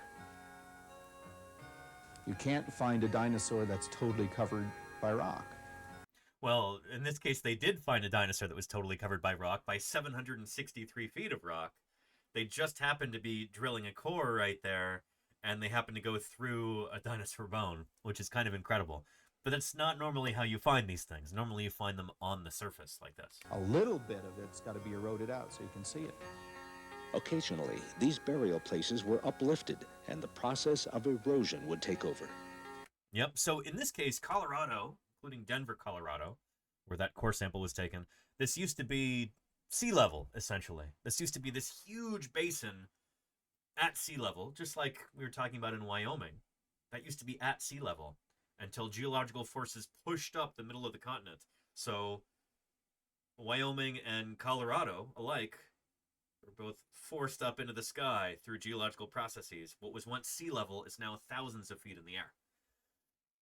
They call Colorado the Mile High City, or Denver, Colorado, the Mile High City. It's about 5,400 feet elevation, I think. So it is about a mile high, above sea level. Didn't used to be that way. It used to be sea level. So that's how you get that much rock deposited over this. And some places, a lot of that rock is eroded away, so the fossils that are there are now exposed to the surface, like you see here. But that's... for every fossil that's exposed to the surface, there are thousands more that are still way down deep. The bones would eventually become exposed. Wherever people come across these exposed remains, they become curious. Yeah, yes indeed. So yeah. And Dr. Hub says one of the steps of the state capitol has a marker that it's a mile above sea level. Nice. I like when there's something that sounds like it's an exaggeration. Like, oh, Denver, Colorado, the Mile High City. It literally is a mile high, though. Like, on the dot. A mile is... Sorry, it was 5,280 feet. And that, I think, is about the elevation of Colorado. Of Denver, Colorado.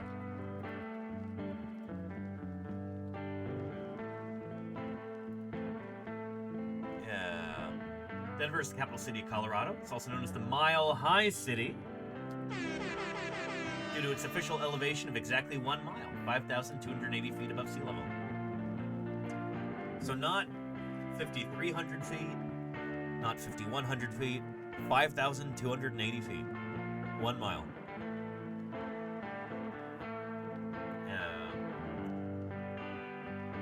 Pretty neat. Pretty neat. Oh, and Claire Burr, yes. Sharp eyes there. Here, we'll get to that in a second. But the gifter is also here in the chat. Excellent. The dinosaurs had not died, perhaps in some catastrophe. No reason to think dinosaurs wouldn't still be here, wouldn't still be dominating the Earth. It's true. Here to chill DND. Thank you so much for the follow. Welcome to Paleontologizing. It's good to have you here. And Fisher says the Great Plains are essentially a giant slope. It's true. Yeah. Doesn't seem like a lot of elevation gain when you're driving there from the east because it's so gradual. Yeah. It's pretty sudden coming from the west, though. Coming from where I live, of course, in the beautiful sunny San Francisco Bay Area, where we're essentially at sea level. When you're driving east, when you're going out east, Utah, Colorado, Wyoming, Montana, before you get there, you got to go up the Sierra Nevada mountains, and that is that's quite the drive. That'll take you, I think, to about 6,000 or 7,000 feet elevation before going back down again. So it seems pretty sudden coming from where I live.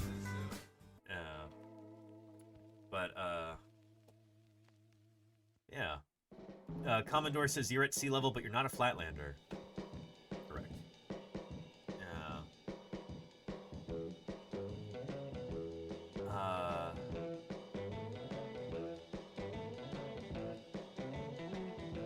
And Mooncloud says sports teams that play in Denver and other higher elevation areas add an extra travel day so players can acclimate. Interesting. I read somewhere that a lot of Olympic athletes in the U.S. train in or around Denver, Colorado, because that will give them an advantage. you're working in an area where there's less oxygen in the atmosphere, and so your body kind of acclimates to that, and that way when you go back down to sea level, you know, you feel like Superman. Your body is just so much better at taking in limited oxygen that when you have an oxygen surfeit, you're just, you know, it gives you an advantage. Yeah.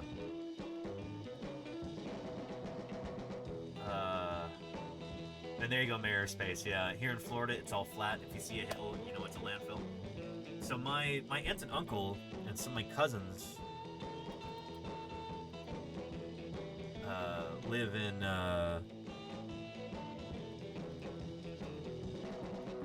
near Sugarloaf Mountain in Florida, which is the highest point in the entire state. Well, in the entire Florida peninsula. I think if you go up north to where Florida connects with other states, then yeah. But you ready for the highest point in the Florida peninsula? The tallest mountain in the whole state? You ready for this, chat? Check it out.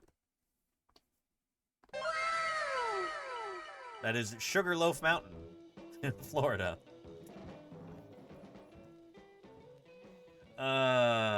Look at that. I think it's like 200 feet.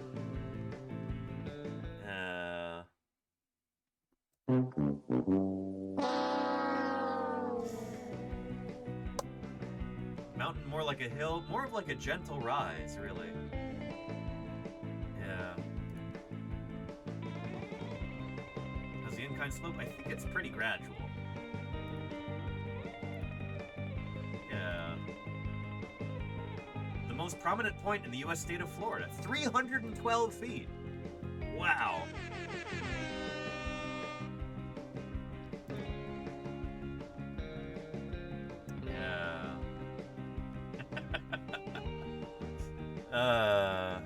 Not even 100 meters, says Dr. Hobbs. I know, right? Yeah. Compare that to some of the hills that we have in San Francisco.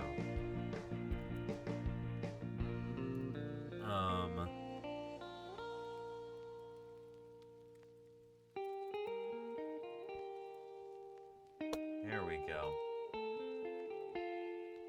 This is a regular occurrence in, where I'm from. Oh.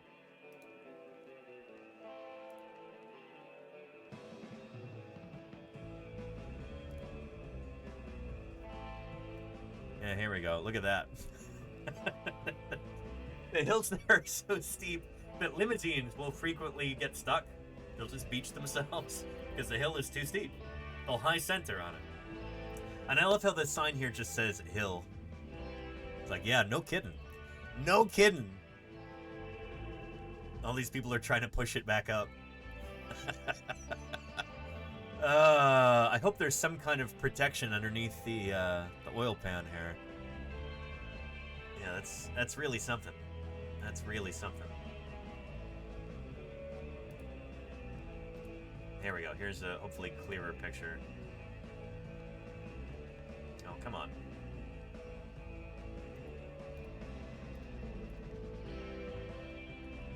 Yeah. You think the drivers would know better? Well, if you think the drivers should know better, allow me to introduce you to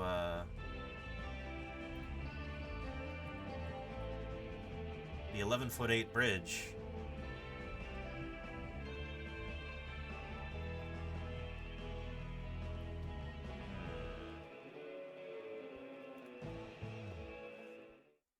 Check this out.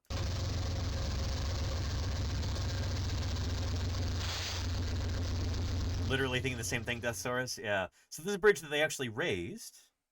In fact, here. We should have like a... not just a compilation, but it should be a...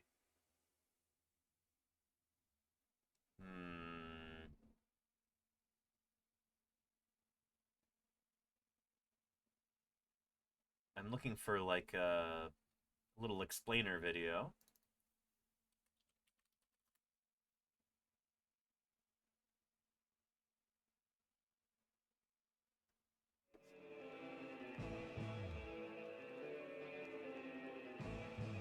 And we'll try this. Here's a link to the video here.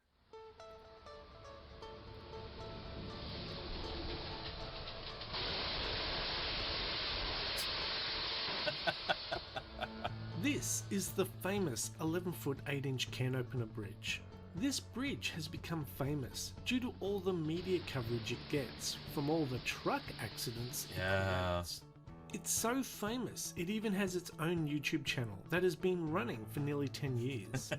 The bridge was made in 1940, and since then trucks, buses and RVs have gotten bigger and bigger, to the point where most cannot fit under this bridge anymore. Jeez. The bridge used to be known as the Norfolk Southern Gregson Street Overpass. It has been renamed to the 11-foot 8 bridge, but most know it by its nickname, the Can Opener. Jürgen Henn, the owner of the YouTube channel Yovo68, which is the unofficial 11-foot 8 YouTube channel, installed a home security system in his home and used a webcam to start recording It was his office, crashes. actually. Since he started, he has recorded 129 crashes in just under 10 years, as of February 2018. It's probably twice as many now. Despite numerous signs, sensors, and warning devices, a truck crashes into the bridge on average at least once a month. Most crashes involve rental trucks. Truck rental businesses in the area warn drivers to avoid the bridge and tells them any damage caused by the can opener is not covered by insurance. One of the truck rental companies also owns a tow service company and says the bridge keeps them pretty busy. Now, I called a truck body company in Australia who sell replacement bodies for the types of trucks in these videos, and at the low end it would cost about $15,000 for a small truck body and up. Jeez, so anyway,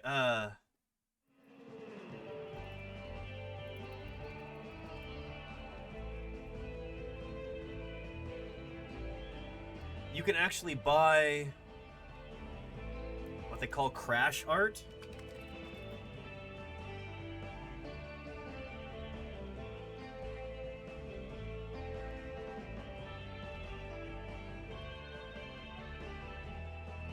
There was a lovely video, like an explainer video about this, and I'm not sure where it is now.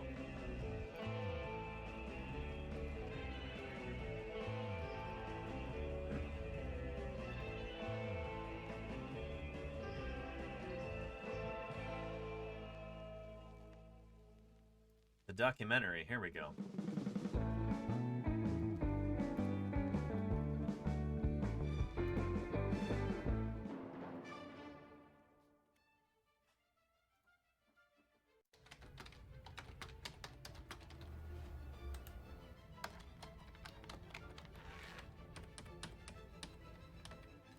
RB42 says unintentional hostile architecture is a great special interest. I think it's pretty neat. Yeah.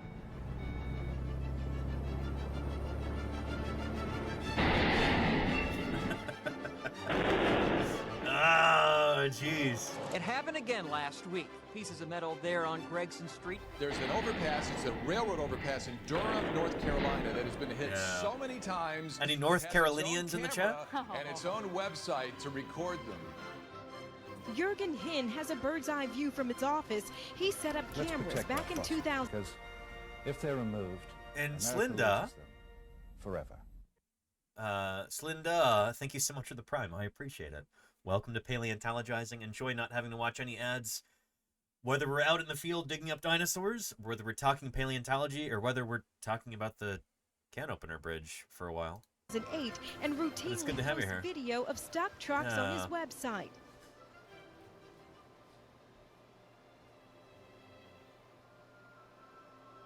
Why is So it where's doing the that? crash art? Yeah, in this whole mess here, I have my box of crash art. There we go. Sometimes I think about putting the date on there. So this one's from October 14th, 2010. So he cleans up the bits of metal that are left. And he sells them on the website. And I bought one of these for iOS a few years ago. The crash art still has the signals, the lights from the truck embedded in it. If it like fits on your desk, that's a good seller. If it has an interesting shape, so for example, this could sit right on a desk. It makes a nice little present. My wife and my daughter, they're really good at naming these. So they come up with a great name for it. And this could be the Roadrunner. So I got one of these for iOS, I think for her birthday a couple years ago. And that was a lot of fun. And thank you, Dark Dragon, for the follow. Welcome to Paleontologizing. Anyway, we'll get back to fossil science here. How did we get on this? Oh yeah, we were talking about hills and drivers not knowing Let's protect our to watch out for steep they're hills in removed, San Francisco. America loses them forever. And Dark Dragon, thank you for the Prime sub. I appreciate that very much. We got into this because we were talking about how much topography changes over tens of millions of years. Mark Melbourne just changed things with those 5 gift subs. Thank you, Mark Melbourne, for the 5 gift subs there. Phenomenal. Really appreciate that. Thank you, thank you. 5 lucky chatters won't have to watch any ads for the next month. That means for all of our Utah fieldwork for the next month, they will get an ad-free viewing experience. Thank you, Mark. I appreciate that. Yeah.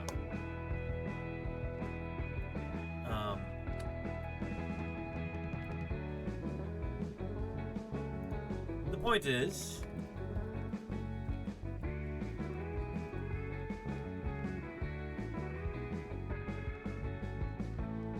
there.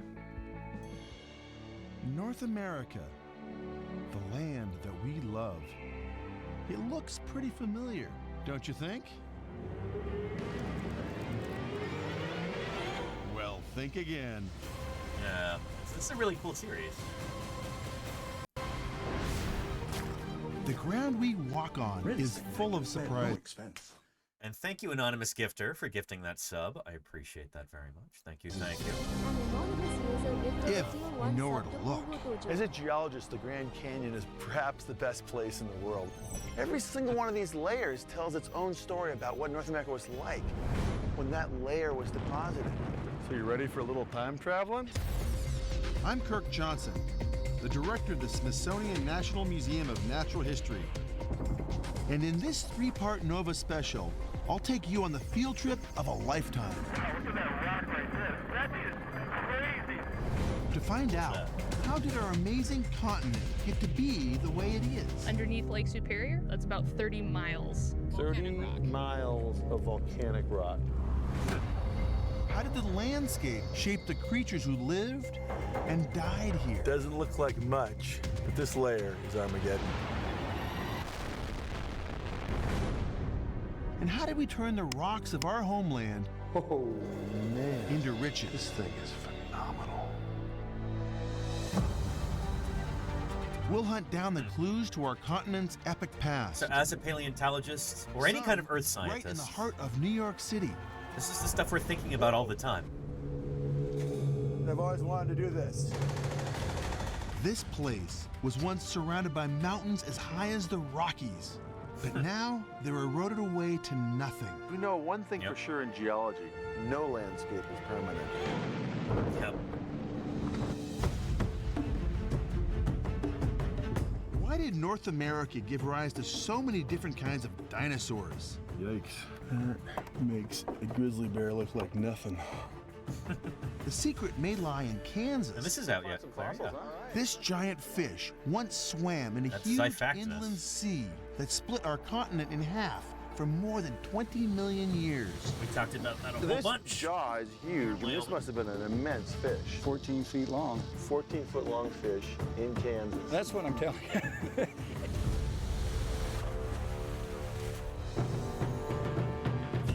But what about us?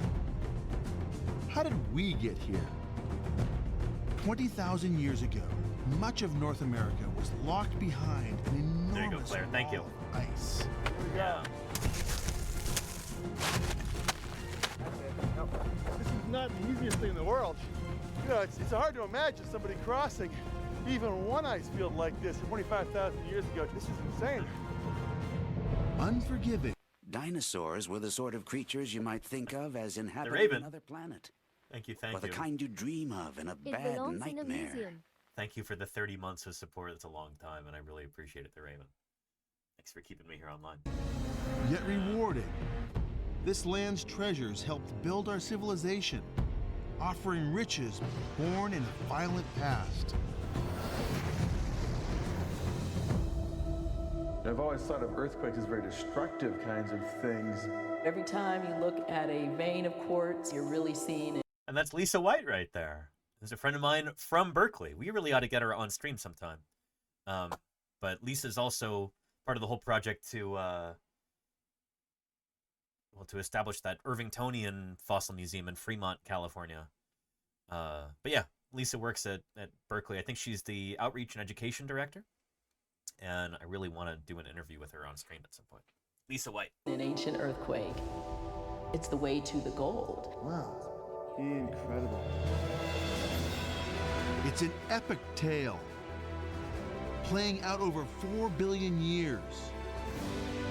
A journey of discovery through our own backyard. As we peel back the layers and turn back the clock. That is unbelievable! Look at that. Alaska. Find out what's hiding beneath our feet. Making North America. This fall. We have the Tradoon. Tradoon. And XVR, thank you for the 10 months of support. I really appreciate that. I hope you're doing well. It's good to see you. Good stuff. Yeah, so this is a really cool series. Claire Bird just posted the link there. And, yeah, you can watch that for free. Where was this?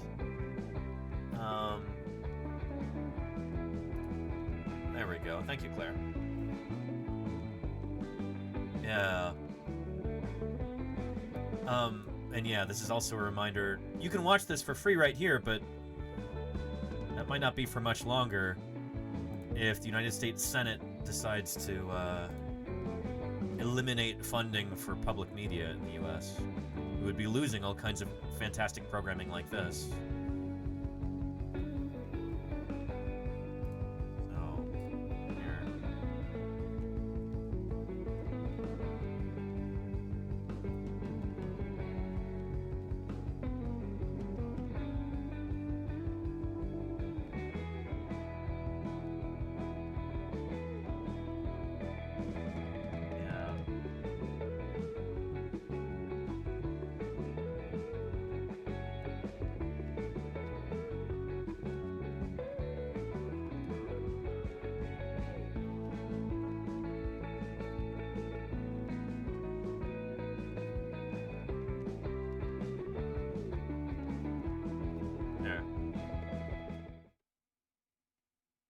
In the 1990s, I think I testified. You're worried about the future of PBS? Of course I am, and I've always been worried about it. In the 1990s, I think I testified in the House There's or the Ken Senate Burns there. in appropriations or authorization about the endowments or about the Corporation for Public Broadcasting a half dozen times. Make the case for PBS.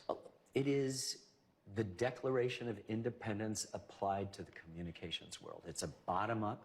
It's the largest network in the country. There's 330 stations. It mostly serves, and this is where the elimination of funding for the Corporation for Public Broadcasting is so short-sighted. It mainly serves rural areas in which the PBS signal may be the only signal they get. They also have not only our Good Children's and primetime stuff, they have Classroom of the Air, continuing education, Homeland Security, crop reports, weather, emergency information.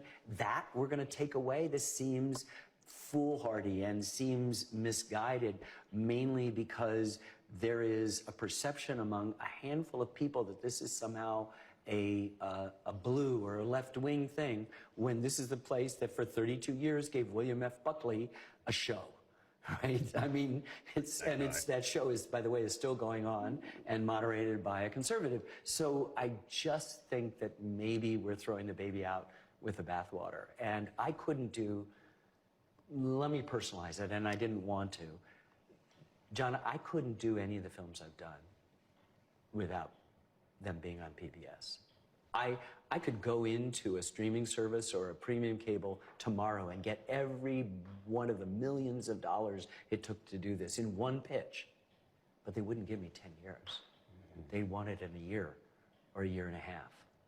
And that's the difference. I can't do that. Same with Vietnam, same with the Civil War, same with jazz, same with the national parks, same with, you know, the Roosevelts, all of those. National country Parks music, is all one of my those favorite have documentaries taken ever. time It's to incubate, and that has phenomenal. been under the system that has one foot tentatively in the marketplace and the other proudly out.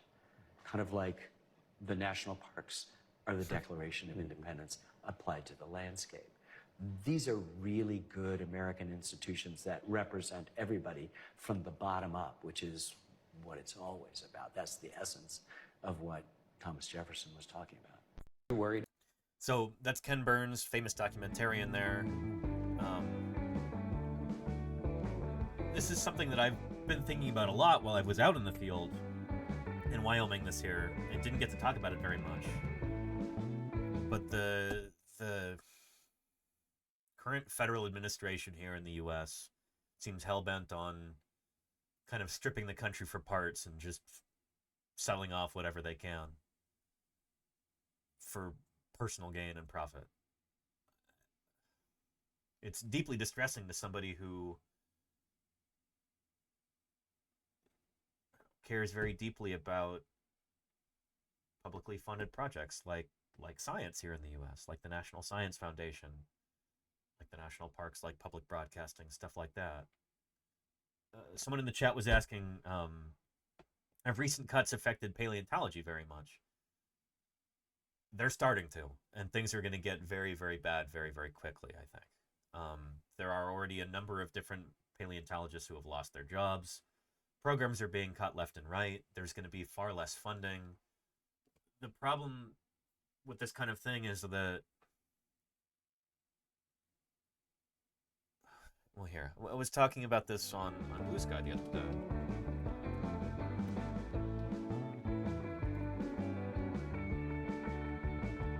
When we're talking about public funding for science, that's one of the major engines of our economy here in the U.S. You eliminate public funding for science, you're eliminating thousands of jobs. You're really kind of hobbling the economy. There's certain people that really want to do that because it'll make them wealthier at the expense of everyone else. The ultra-wealthy always get richer during big downturns in the economy. They're able to buy up more stocks and more real estate and everything else when everybody else has less money. So I kind of think to a certain extent this is by design. But public funding for science is one of those things that I think doesn't get talked about enough.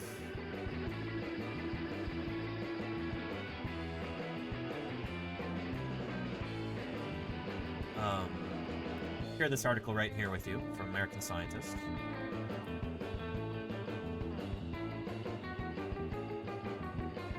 Here, just from the very end. Scientific research is in danger. Scientists need to be vocal, visible, and direct in its defense. It's one of the things that I'm trying to do here on Twitch. It is easy to get overwhelmed with the magnitude of the funding changes happening. I think there's something like a 70% budget cut for the National Science Foundation that's planned, and also they were told to evacuate the building that they're in, which is going to be given, I think, to Housing and Urban Development.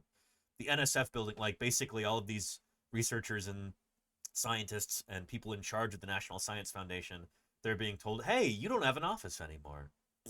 Get the heck out of your own building. We're going to give that to a different department. They're essentially just trying to destroy the NSF. The Trump administration is doing. So it's easy to get overwhelmed with the magnitude of the funding changes happening. Finding places to speak to a wider audience, holding open discussion sessions with your community, and sharing the purpose behind your work can help protect research and all the good that comes from it. This is, in essence, what I'm trying to do here on Twitch, and that's what I've been trying to do since the beginning, is trying to find a well, trying to establish a platform here to be able to talk about science in a way that's not preaching to the choir. You know? When people think of Twitch, they think of video games. They don't think of science. And yet we've been able to do some incredible things here on this channel as a community. Raising funds for paleontological fieldwork. Helping to support different museum endeavors like we were doing in St. George, Utah earlier this year. We helped save that fossil site.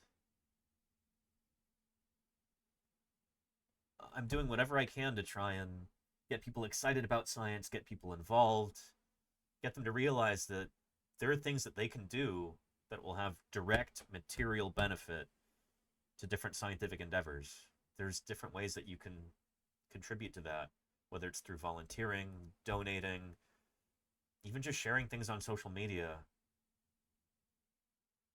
You can make a difference, and we've done that. And I feel immensely proud of that. Thank you, Lordy, for the 5 gift subs. Lordy really wants ukulele with those 5 gift subs. I appreciate that, Lordy. Holy cow. Thank you, thank you. Yeah. Fun science outreach. Exactly, Lordy. Exactly.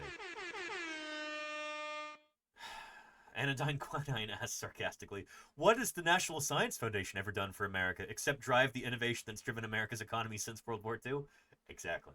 The United States would not be what it is today if it were not for the National Science Foundation. So many people that I know would not have jobs. So many different scientific discoveries would never have been made.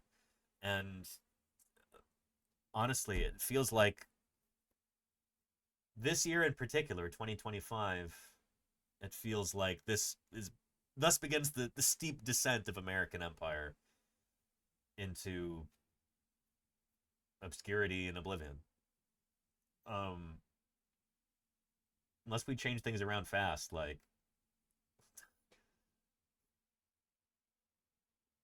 you could wave goodbye to American prosperity, you know?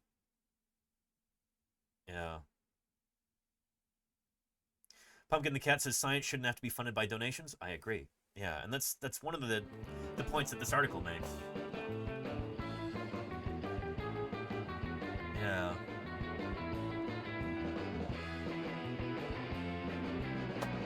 A lot of the time, these world-changing discoveries are utterly unexpected. If someone had said, who cares how desert lizard venom works? Let's not fund that research. We would never have discovered semaglutide, a key component of drugs such as Wegovy and Ozempic, which have helped millions of Americans lose weight. If we had not decided to study how bees optimize nectar foraging and distribution among a colony because it sounds silly, we would have never developed an algorithm that allocates internet traffic among computer servers, a technology that powers the $50 billion web hosting industry. If we hadn't funded research into how bizarre microorganisms thrive in boiling Yellowstone geysers, we never would have discovered the bacterium Thermus aquaticus, so like thermophile bacteria, whose Taq polymerase enzymes now enable medical tests for countless genetic diseases. That's the thing about science funding, is that you never know what sorts of benefits you're going to accrue from that down the line. It's pure human curiosity that drives scientific discovery. And that requires some money. That's the thing, is that the money that you pour into science funding continues to circulate through the economy, and it expands.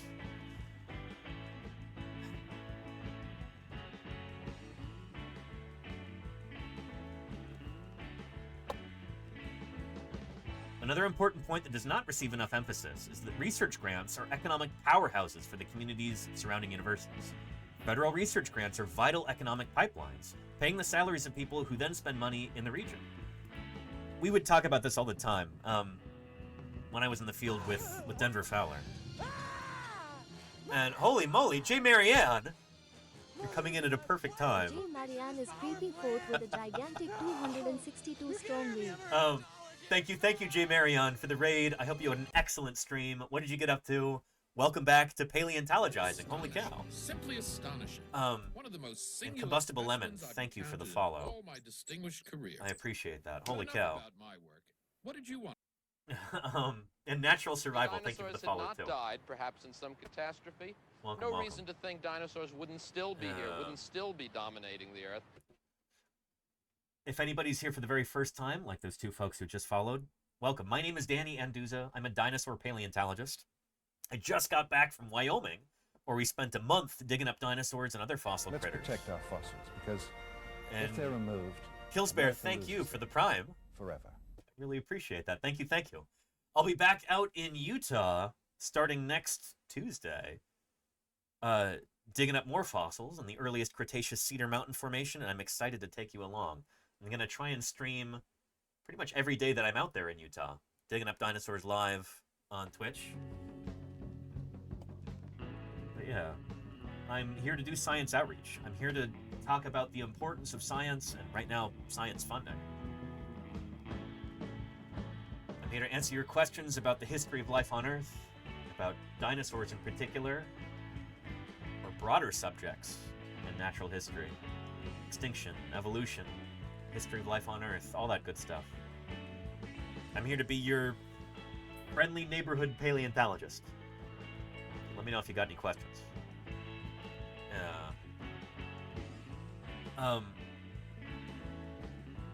Good stuff. Yeah. So, for Jay, Marianne, and Raiders, again, thank you very much for coming in. I really appreciate it. Can we get one more shout out for Jay, Marianne? Yeah. Combustible Lemon says, why is Ross Geller a bad paleontologist? Oh, don't get me started. I don't know. The depiction of paleontology on Friends is it's often treated like a punchline, which I find kind of annoying as a fossil scientist, as a paleontologist. But there is one good thing about it.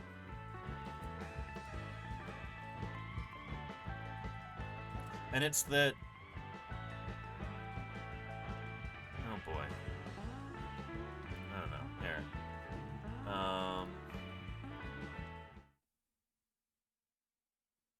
Is this like a compilation of paleontology stuff on Friends? We'd be able to find out if it loaded. There we go. Paleontologists! This place is beautiful. Look at all these paleontologists! I know. There are going to be some pasty folks by the pool tomorrow. Oh my God. So I find this kind of annoying because there's this idea, oh, scientists are all, you know, a bunch of nerds. Some of the coolest people I know, the most down-to-earth, approachable, capable, the sort of person you want on your side in a bad situation. Most of the people that I know like that are paleontologists or other earth scientists. So this is a little, I don't know, it's annoying. God, I can't believe you're here. I think I've been recognized. This happens The all the time. dinosaurs had not died, perhaps in some catastrophe. The Sprinko, thanks for the follow. No reason to think dinosaurs Welcome. wouldn't still be here, wouldn't still be dominating. Butterdog says, don't you get a tan during fieldwork? Yeah, I certainly did this year. Yeah, where did that go?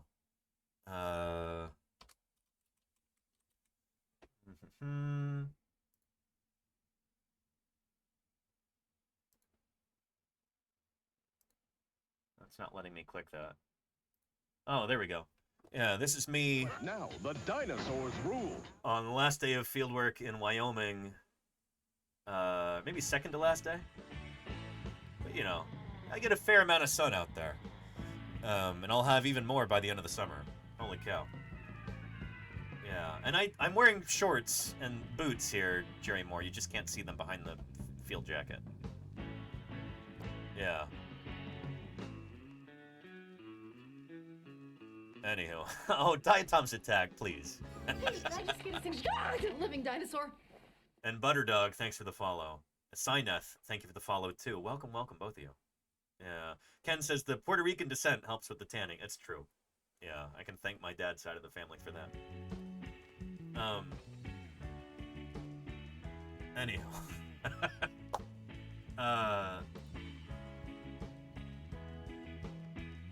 So anyway, yeah, my point is that... Shudder of history's most ferocious killer, Tyrannosaurus Rex. LoKC, thank you for the follow. Welcome, welcome. Good to have you here.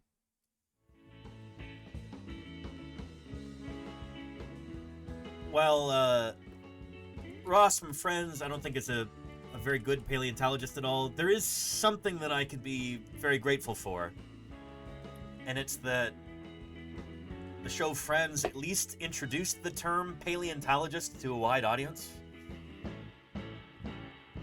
I think a lot of folks in the general public might know the word paleontologist from movies like Jurassic Park, or maybe from visiting museums and doing that kind of thing, but I think Friends kind of hits this sweet spot where it's very, like, middlebrow might even be a little too lofty. It's just kind of like mass appeal, lowest common denominator.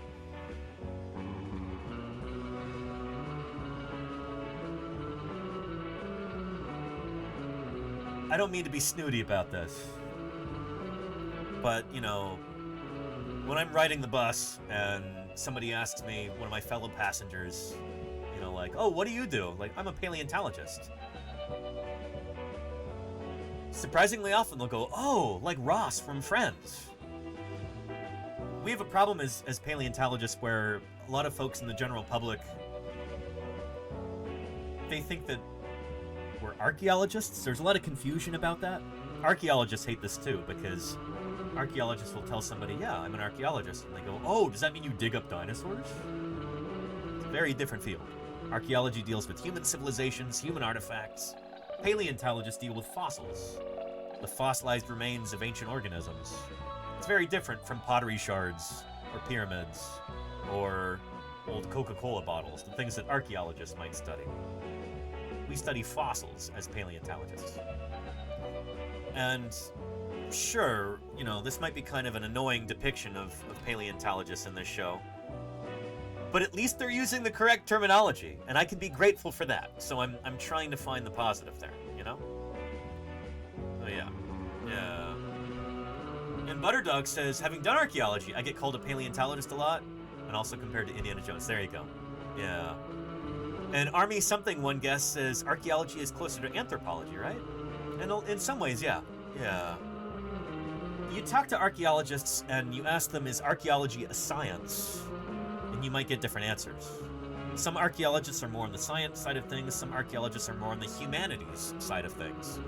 But archaeology fundamentally is about studying human civilizations, human settlements, human behaviors and cultures. And anthropology is also about studying that. Paleontology is the study of fossils.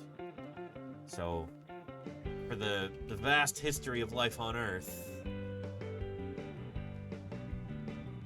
yeah, that's all pre-archaeology and pre-anthropology. Here.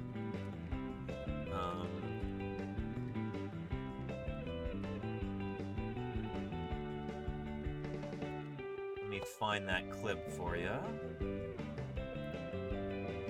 This is from an old episode of Bill Nye the Science Guy, but it illustrates a point that I think is important. And since we've got a bunch of cool new people here,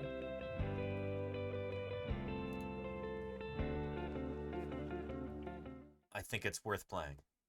Good evening, sports fans. Timmy Tucker here with Lance Yardstick for what has to be very tongue-in-cheek game of all time. But there's important information here. Surface dwellers versus the March of Time, and this is the one we've all been waiting for. That's right, Timmy. What we're about to witness is the culmination of 4.6 billion years of preparation. And there's the start of the game, and the March of Time is kicking off, and Og Simpson catches the ball on the 0-yard line. You know, Timmy, if the history of the Earth were laid out on a football field like a timeline, the 0-yard line would be when Earth began about 4.6 billion years ago. That's right, Lance. A very long time ago indeed. And Simpson is breaking the ball down to the 20-yard line now. The 20-yard line, that would be when primitive life forms began appearing on... So, you get this analogy. We're using a football field or a soccer field if you're from the U.S. To help visualize the history of our planet. And so if the Earth formed at the 0-yard line here, that's little bit less than 0 meters. A yard is just slightly less than a meter. Yeah, about 20-yard line, just shy of 20 meters.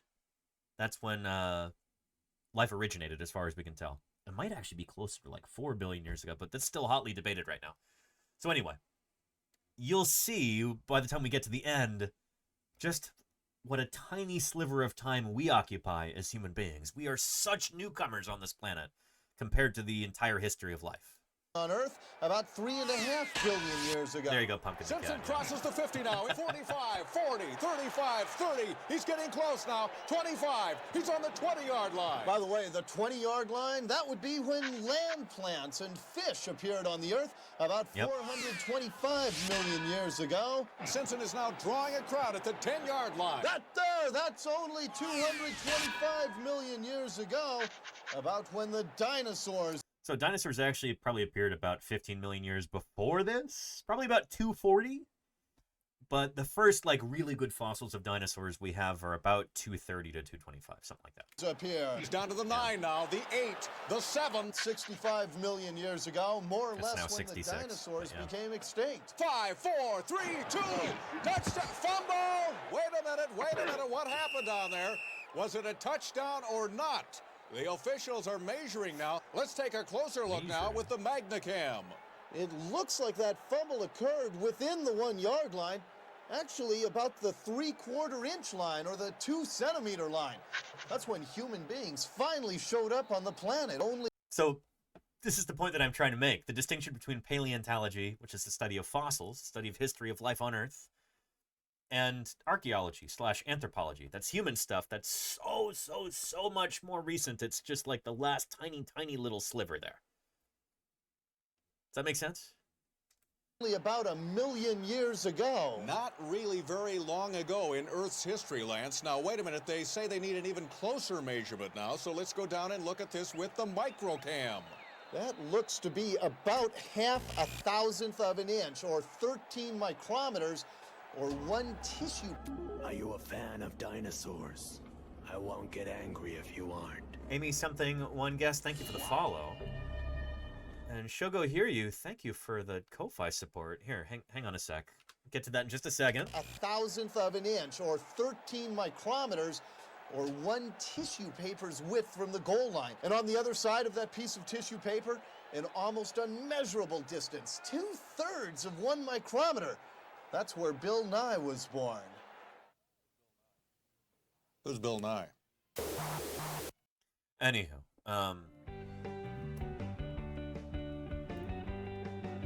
if you want to watch that old episode of Bill Nye the Science Guy, there's the link for you. What's this? On Ko-Fi there. Science. What's science ever done for us? TV or... A casual creature, thank you for the follow. Welcome to Paleontologizing. Good to have you here.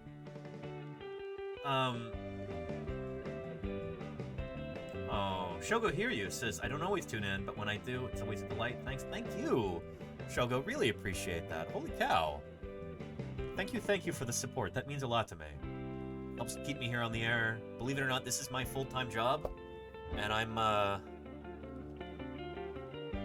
like the luckiest guy in the world, being able to follow my passion and share that with everybody and pay the bills doing that. It's pretty extraordinary. Thank you for your help with that. Yeah. And your setup is so pretty. Thank you, Amy. I appreciate that. Yeah, here in my office. Soldiers and their weapons would be powerless before the This is I'm sorry, the what? The who? Someone pointed I didn't out catch to me that. recently One that more time? I started using The the what? word critter. The That who? is not a common word where I am. The year of paleontologizing has changed my vocabulary. That's awesome, Rushwing. Someone pointed out to me recently that I've started using the word critter when it's not a common word where I am. Year of Paleontologizing has changed my vocabulary.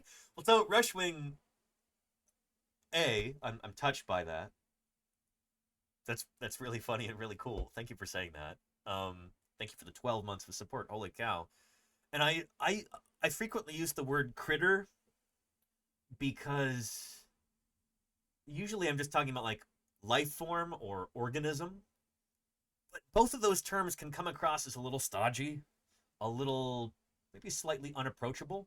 Like, oh, we're here studying these organisms, these life forms, we're studying them. You say critter, and it just feels more approachable. It feels a little bit less pretentious. And that's the approach that I try and take with evolutionary biology, with the history of life on Earth, with paleontology, with dinosaurs. I want this to be approachable. I want people to not feel intimidated. Science is for everybody. And so, yeah, I use the word critter a lot. It's also really nice because I don't have to say animal.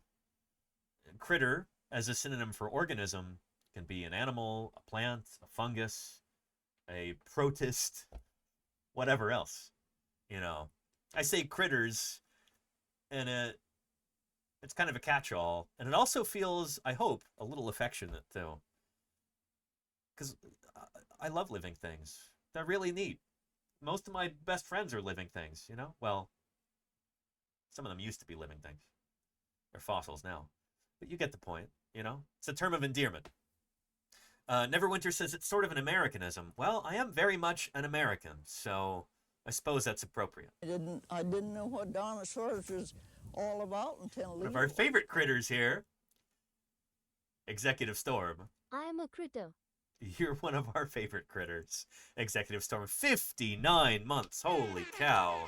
Do I appreciate that. Thank you, Executive Storm.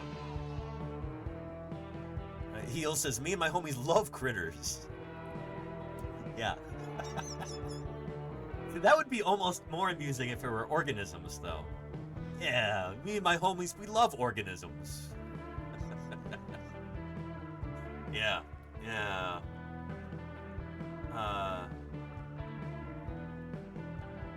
And Aaron the Relentless, how are you doing? Was that supposed to be a Carl Sagan emote there? I'm sorry that didn't work out. But, yeah, good stuff. And it says multicellular sellout. I mean, they're single-celled protists, aren't there? Diatoms Attack, are you still here in the chat? Diatoms Attack studies diatoms, both living and extinct. If you're still watching and listening right now, Diatoms Attack, you are excellent. Would it be fair to call diatoms critters? In your estimation? What do you think? Would that be appropriate? Let's see what he says. It'll probably be something on the order of, well, diatoms are God's most perfect critters. So of course. They're the platonic ideal of organisms.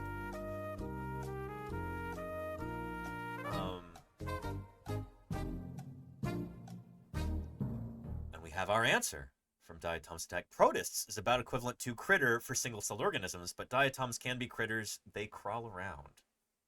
Excellent. Yeah. And they're also really important for one of my favorite critters. Favorite living critters. Let me show you. I gotta grab this book out of my suitcase real quick. Let me get that. Hang on.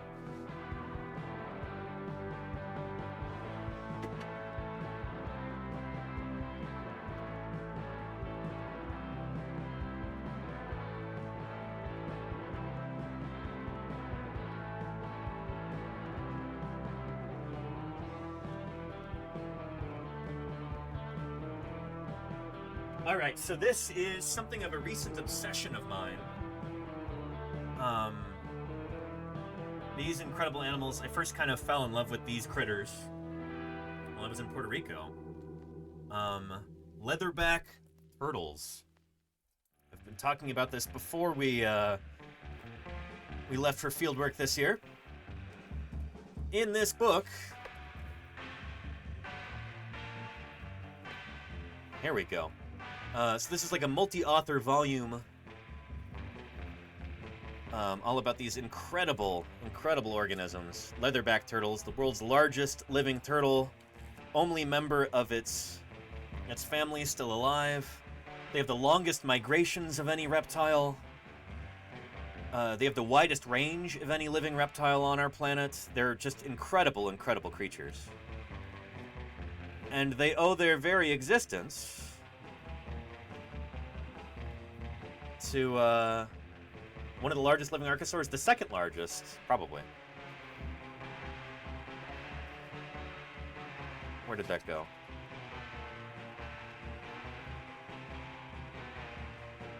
Is this the right chapter, or is it not? Oh, there we go. Leatherback foraging hotspots, swimming for diatoms.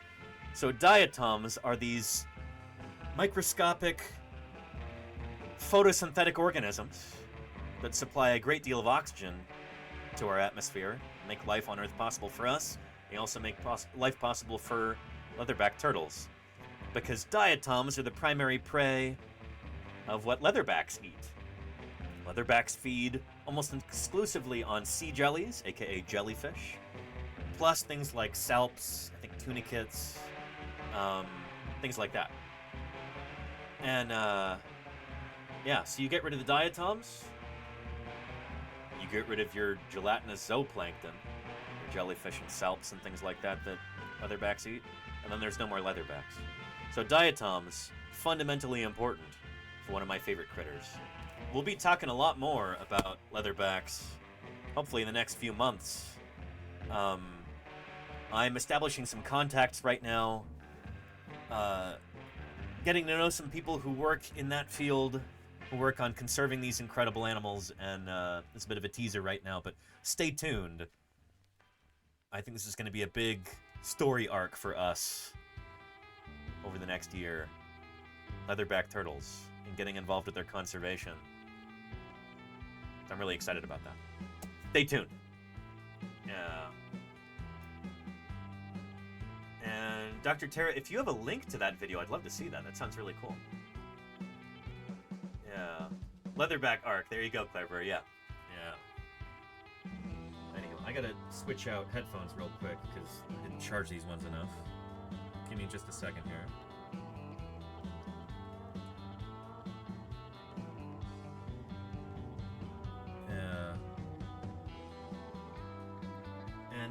Summer Days, as I understand it, leatherbacks are the second heaviest living reptile.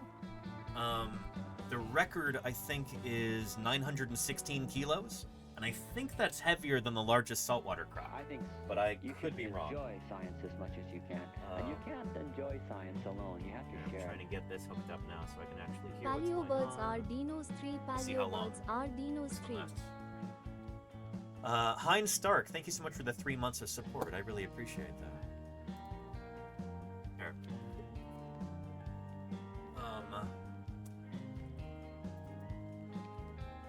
Nile crocodile. What is the record size for these guys? Size and sexual dimorphism. There we go. We came in search of dinosaurs, but we bit off more than we could. And Andrew Holding, thank you for the raid. Welcome to Paleontologizing. It's wonderful to have you here. Andrew Holding and their 5 raiders should How'd your have stream taken go? a smaller bite. I hope it was really good. Playing something called Baldur's Gate 3. Hope it was a lot of fun. Welcome back. It's good to see ya. There. Large mature males can reach 1,000 kilos. Okay, never mind. So I guess Nile crocodiles can also get heavier than leatherbacks. Yeah. I think 916 kilos is the record for a leatherback. Leatherback sea turtle.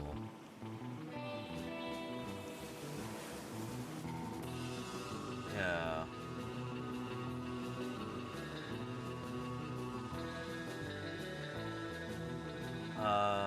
916 kilos. Oh, wait. Oh, but that might be incorrect. Okay, shoot.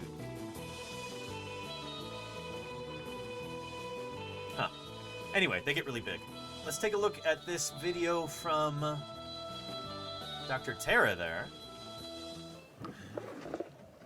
Hopefully there's no swear words.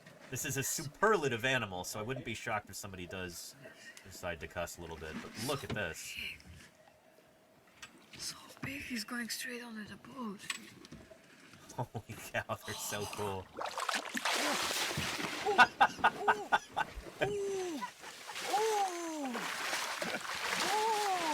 Yeah, they have been known to attack sharks and other perceived threats. They're such incredible critters. They're really, really cool. So anyway, I really look forward to hopefully getting involved with leatherback conservation and doing some live streams, some fundraising, raising awareness about these creatures that are critically imperiled here along the west coast of the United States. There's a population, it's called the Western Pacific population of leatherbacks, and their numbers have been declining by about 6% every year for the past 10 or 15 years.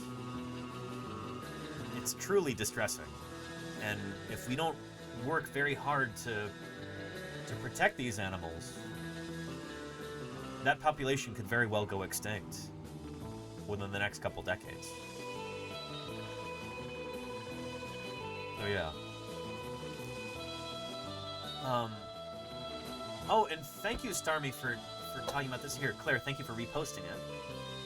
This is from Starmy006.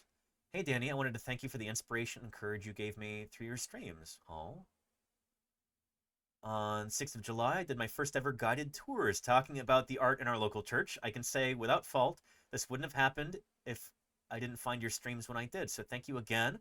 Hope I can follow in your footsteps, or I intend to at least, and do science outreach for history and art history. That is super, super cool, Starmy. I'm proud of you. Well done. I'm glad it went well. I thought it would. I'm touched. Thank you for your kind words, and thanks for sharing your passion with your community. That's important stuff. We need more people to do that. I think people who are passionate about things, those are my people, you know?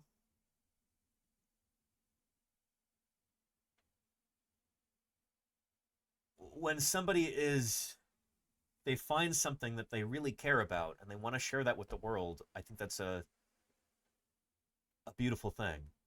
I think there are a few things that are more beautiful than that, you know? It's truly special. Yeah. Very cool. Very cool. It reminds me of... Oh, and Lenina says the Fort Worth Zoo just announced they have 3 new gharial hatchlings. Very cool, Lenina. That is really cool to hear. Holy cow. Kennedy says, we need more beautiful things. We do, Kennedy. We do.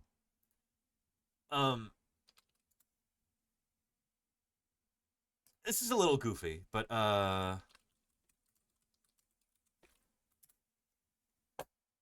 here.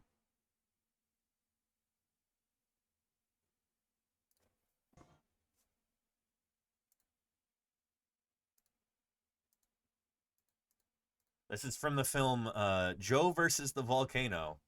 And it's really goofy and it's kind of played off as a joke, but I also think that there's something touching about this. I wish that more people in the world had a passion like this that they were willing to share with everyone. You know? I was asking, have you thought much about luggage?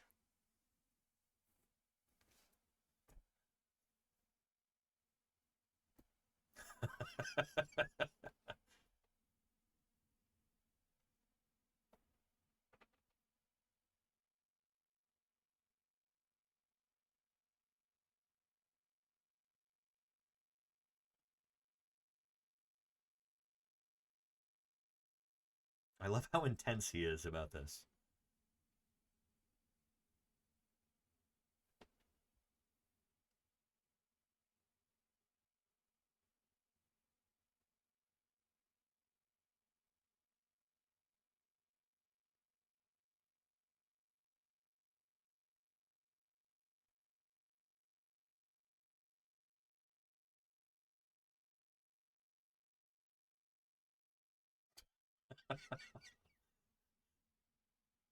Truly a savant, says Alexander Morrison. I mean, kind of, yeah.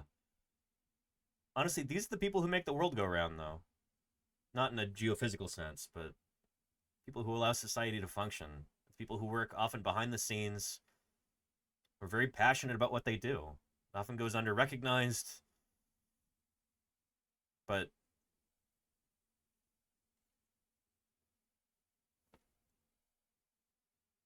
there you go, Jervis Jerem, yeah.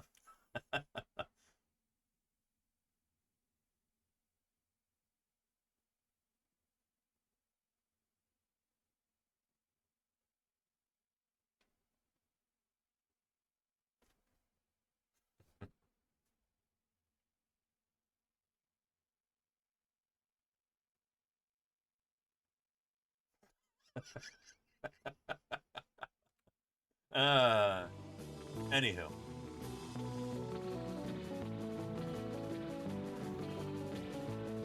It's so easy nowadays in modern culture to just be blasé about everything. You know? To kind of passively consume media, to just eat up whatever slop is delivered to you and not really get excited about anything in particular. I think in a lot of ways, people in our society are discouraged from being passionate. Discouraged from finding things that they're truly interested in and pursuing them as far as they go. Because frankly, it's not profitable for the people who want to make all the money.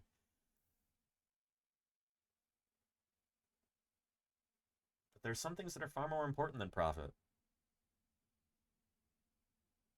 The happiest people that I know are people who have found something that they are truly passionate about, and they pursue that as far as they can take it.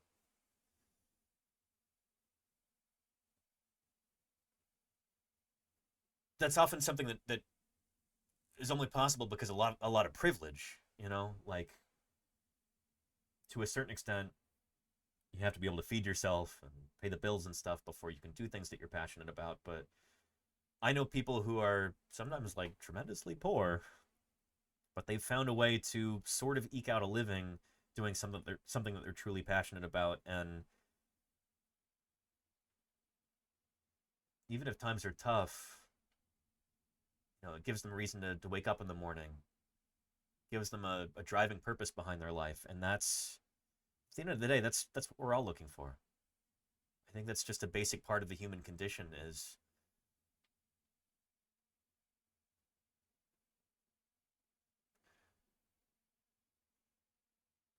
trying to find a reason to be, you know? I'm tremendously lucky in that I found that, and I get to share it with all of you, and that's how I make my living, and I'm incredibly lucky there. But because I've been so lucky, there's a certain degree of obligation that I feel to be able to do what I do well and also branch out a little bit. You know, we've been able to contribute a lot to fossil science over the past 5 years that I've been streaming. I want to branch out a little bit into living critters as well. It's kind of where the leatherback turtles come in. I've got some other things that I want to pursue as well, but it's gonna be a big theme in the coming year. From now until this time next year, we'll say.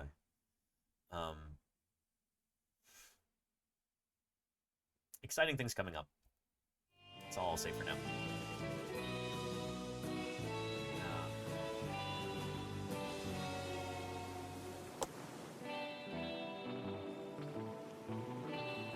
And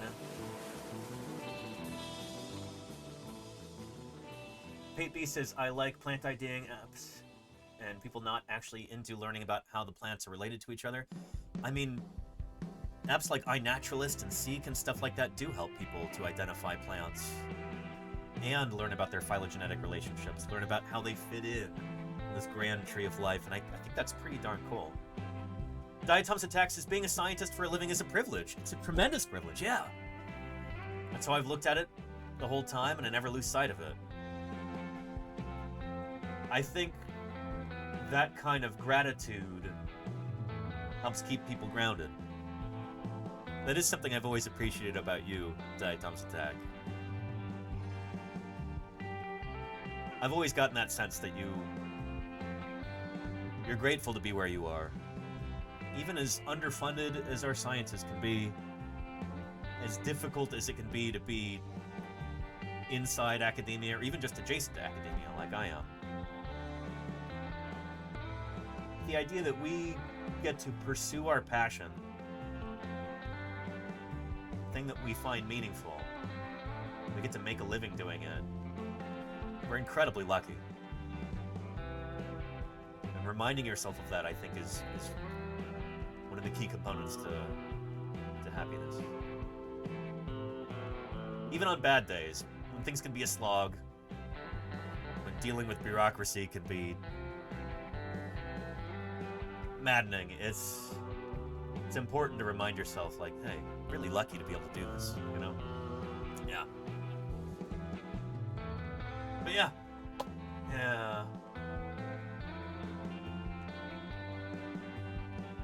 And Starmy says, that's what I do it as a volunteer. I don't care for the money, I just like talking about art and history.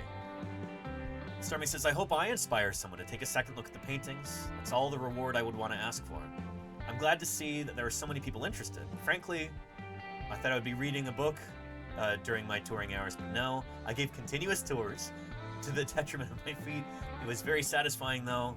I look forward to doing it again. That's awesome, Stormy. That's awesome. Yeah. And Amy something one guest says, do you have any experience in working with endlings? Fortunately, no. I've not done a lot of conservation work before, but I've never worked with the last individual of a species of living thing. I've kind of done the opposite, though. I've worked with holotypes before. In fact, I've discovered a couple. A holotype is kind of like the opposite of an endling. An endling is the last living member of a species. It's a really sad word, endling. A holotype, like I said, is almost the inverse of that, almost the opposite, where it's the first discovered individual of a given taxon, genus or species or something like that. Maybe not the first discovered, but the first to be scientifically described. And so, I don't know, like in 2012 when I found a new species of dinosaur, that, once it gets published, is going to be a holotype. The original type specimen. That's a pretty cool feeling, getting to work with a critter like that. Yeah. And Casey Snowart says conservation is important. Excited for what's to come. Absolutely, Casey. And by the way, how close are you to partner right now? I hope you're very close. I hope you've got that application in already. Really excited for your Vaquita streams. Yeah.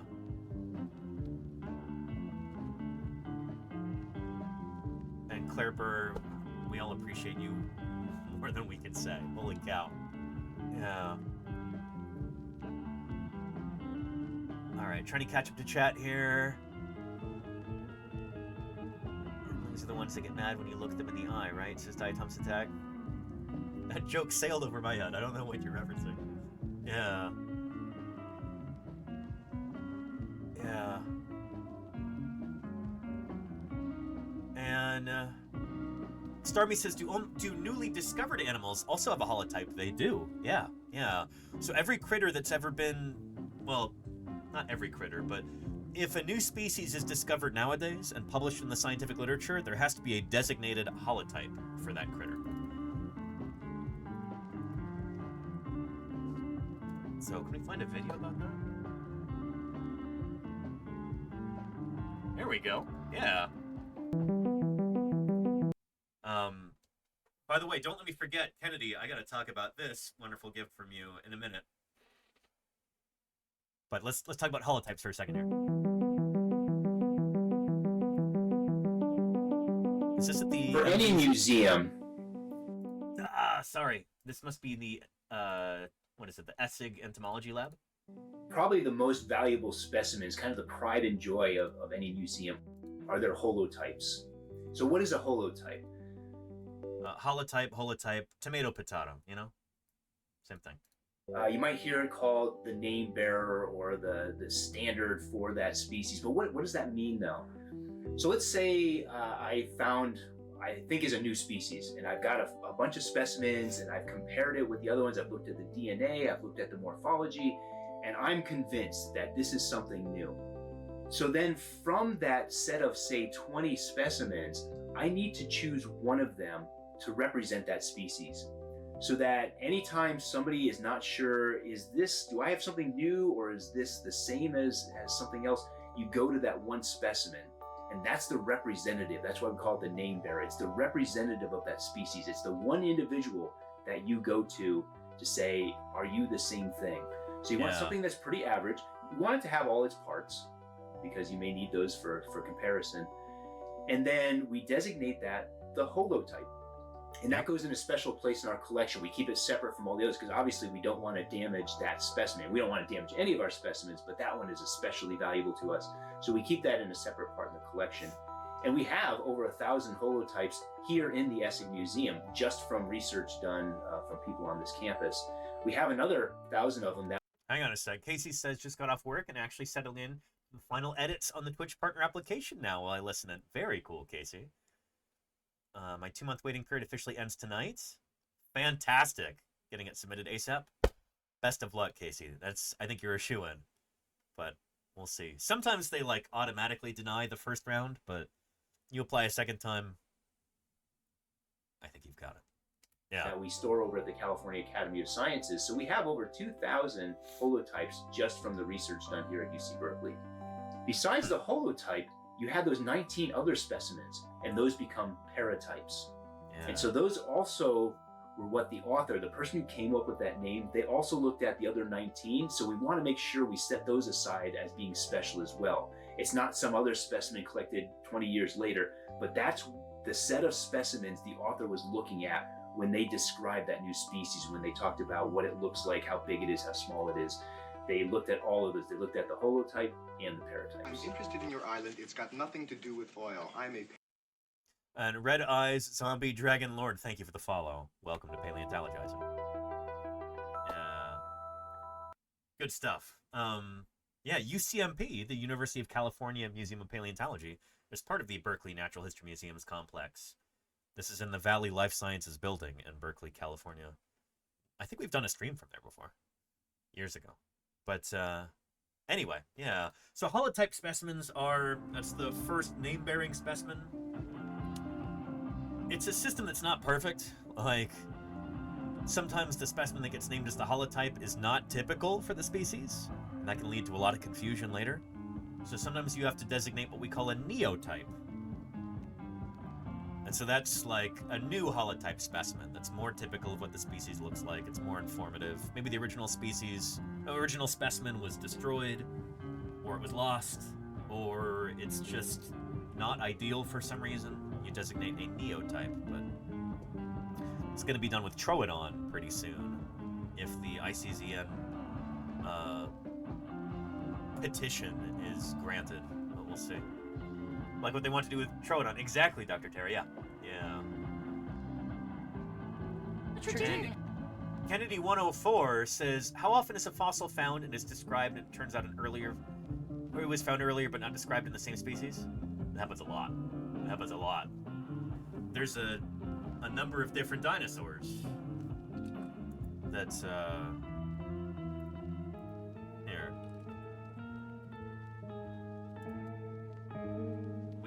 We talk about this with some regularity on this channel. You'll recognize this example. There we go. Dinosaurs, and we want to look at these three first. So these are dinosaurs that are called pachycephalosaurs, and everybody. So I've got one of these on my wall today, actually. There's Pachycephalosaurus wyomingensis. Everybody knows that these three animals were related, and the assumption is that they're related, like cousins or whatever, but no one ever considered that they might be more closely related. In other words, people looked at them and they saw the differences. Diatoms Attack says, what do they call a species type specimen that was bought by a movie star and removed from the collection? Asking for a friend. Does that happen a lot with diatoms? Did Nicolas Cage and Leonardo DiCaprio, are they trying to buy up the most prized diatom specimens for display at home? You can take that smoke if you want it. Shoot. Get them to forget about dinosaurs. Start buying diatoms. Yeah. And you all know that if you are going to determine whether you're related to your brother or your sister, you can't do it by looking at differences, right? You can only determine relatedness by looking for similarities. So people were looking at these and they were talking about how different they are. Pachycephalosaurus has a big, there you go, Skeward. You need a big magnifying glass. Yeah. And it's got some little bumps on the backs of its head. And it's got a bunch of gnarly things on the front of its nose. And then Stygimoloch, another dinosaur, from the same age, lived at the same time, has spikes sticking out the back of its head. It's got a little tiny dome, and it's got a bunch of gnarly stuff on its nose. And then there's this thing called Dracorex, Hogwarts eye. Guess where that came from? Dragon. So, yeah, no dome here's there. a dinosaur that has spikes. Nobody noticed the gnarly stuff sort of looked alike, but they did look at these three and they said, these are three different dinosaurs, and Dracorex is probably the most primitive of them, and the other one is more primitive than the other. It's unclear to me how they actually sorted these three of them out. But if you line them up, if you just take those three skulls and just line them up, they line up like this. Dracorex is the littlest one, Stygimoloch is the middle-sized one, Pachycephalosaurus is the largest one, and one would think, that should give me a clue. But it didn't give them a clue. Because, well, we know why. Scientists like to name things. We do like to name things, it's true. If we cut open Dracorex. So anyway, you test this histologically, you can see that Stygimoloch and Dracorex are both doing a lot of growing. Pachycephalosaurus seems to have mature bone, and so of the same, you can easily hypothesize that it is just a growth series of the same animal, which of course means that Stygimoloch and Dracorex are extinct. So now that this has been looked into with more stratigraphic data, it does seem like the situation is a bit more complicated than this, because we seem to only really get this fully mature morphology low down in sections. So like in the lower Hell Creek, you go up into the middle and the upper Hell Creek, and you don't really get this morphology anymore. So it could be that these animals are not reaching that full adult stage of morphology later in time. They might be undergoing what we call pedomorphosis. So this is when the adults start looking more and more like juveniles. And this is kind of a major mechanism in evolution along a single lineage. It's like if you have one population that's just slowly changing over time, sometimes you get pedomorphosis, where for whatever reason, they're just not attaining that fully adult morphology later on. They just are evolving to look more and more like juveniles later on. Kind of like how domestic dogs were artificially bred to look more and more like wolf puppies. So they retain a lot of those juvenile characteristics. Floppy ears, bigger eyes that make them cuter, kind of a more playful disposition. These are all pedomorphic traits. It's things that wolf puppies have, and when wolves were selectively bred to become domestic dogs, people were selecting for those juvenile characteristics and making sure that those genes were being passed on generation to generation. And then you end up with something that looks more like a wolf puppy than it looks like an adult wolf. Does that make sense? And so it could very well be that, like, throughout the million years plus of the Hell Creek Formation, we're witnessing evolution take place where, you know, you've got pedomorphosis for Pachycephalosaurus. I was talking with Denver Fowler about this a long time ago. Hopefully he'll publish on that at some point. But Yeah, we may have even talked about that on stream at the museum, but I don't know if we did. It's interesting stuff. Yeah. Guy Thompson, Texas, bring back Draco Rex. That's the thing, is that I think Draco Rex is only known from one specimen. Draco Rex. And it is a juvenile. But yeah, anyhow. And Starmus says, do biologists have to go back and select a holotype for already known species? Like, is there a holotype for an African elephant somewhere? I think there is, but I want to say that the African elephant, Loxodonta africana, was named by Linnaeus, I'm guessing. An African bush elephant. Oh no, maybe not. Blumenbach, 1797.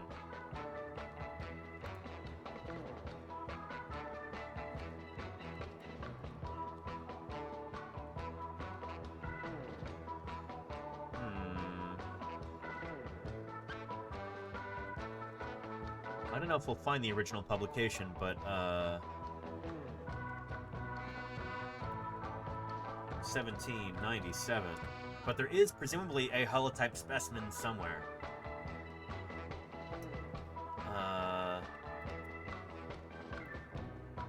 So this was a cool publication.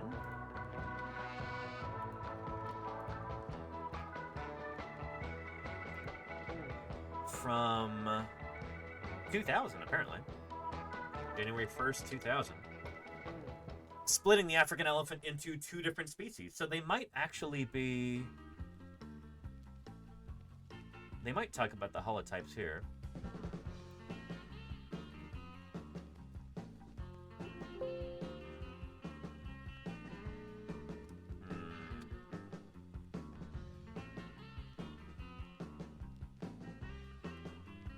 And holy cow, how is that for Kismet there?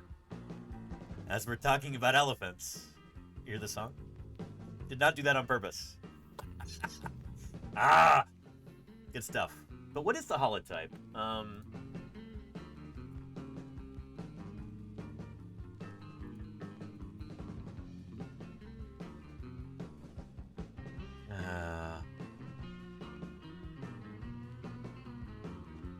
There's got to be a holotype specimen somewhere, I think. It's going to be pretty confusing, though, I betcha, because it's probably, like, the genus has probably been renamed a few times. Yeah. And we don't want AI. There we go.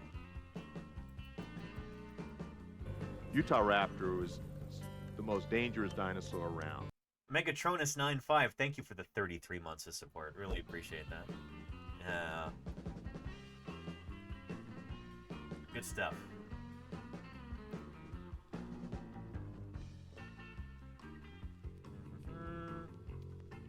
I don't know, with a lot of these species that were named way, way, way back in the day, the holotype specimen might not be in existence anymore.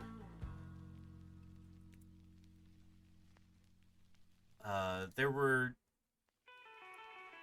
two scientists, Buffon and Linnaeus, who named a whole bunch of these critters back in the day.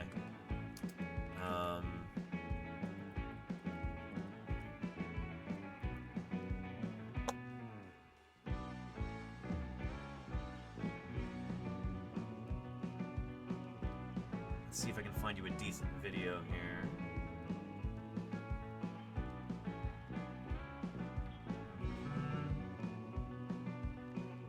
Might be a little tricky just given that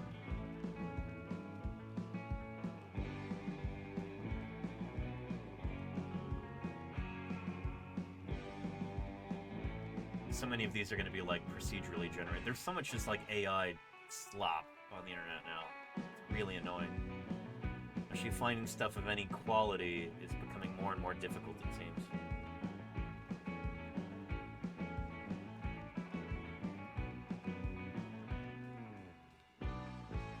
Anyway, there's a lovely book about this that I'd recommend to you. Let's try this.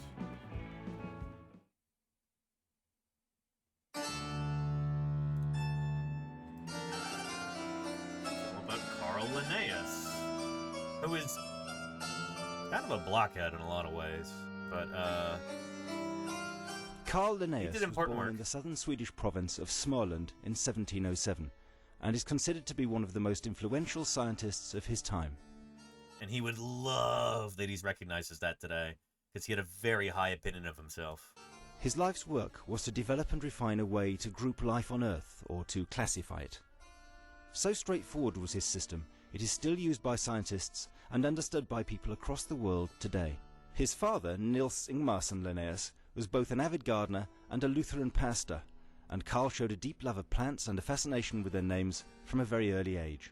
While studying medicine at both the universities of Lund and the University of Uppsala in Sweden, he devoted a large amount of his time to the study of plants, and in 1732 he mounted a botanical expedition to Lapland. Over 5 months he travelled some 3,000 miles, collecting biological specimens and taking notes.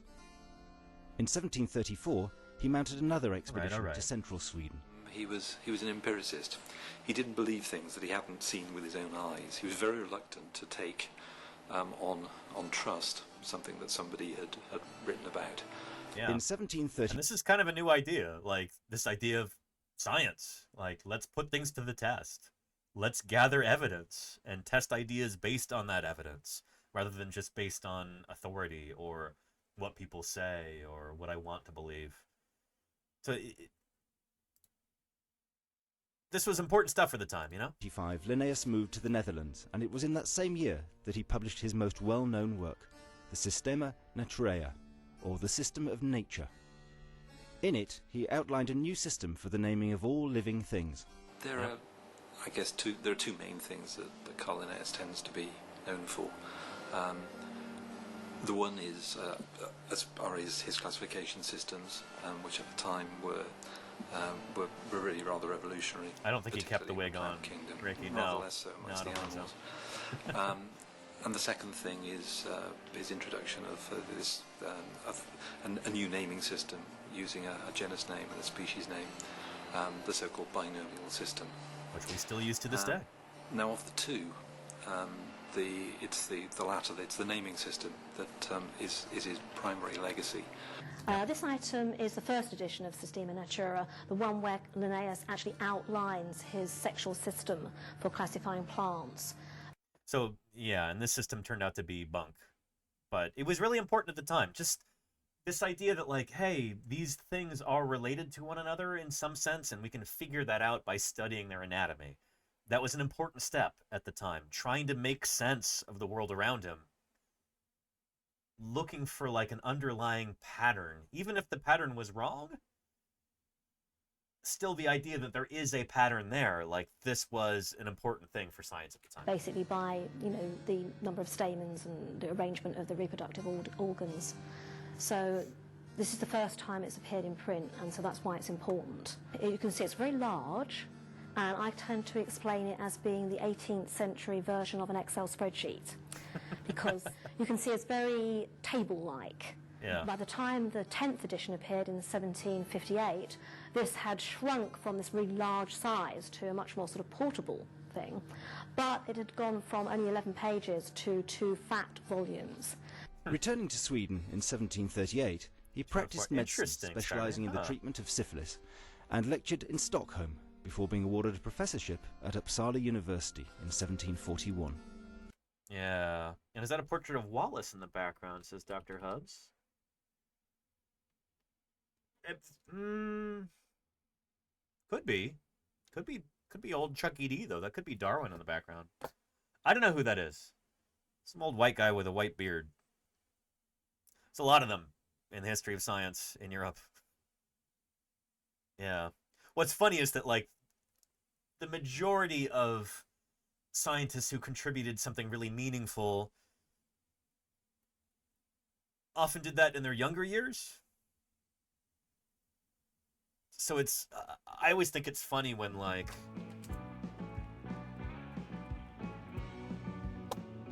you get all these pictures of old Chuck E.D., Darwin, and they're usually of him as an old man. That's pretty typical.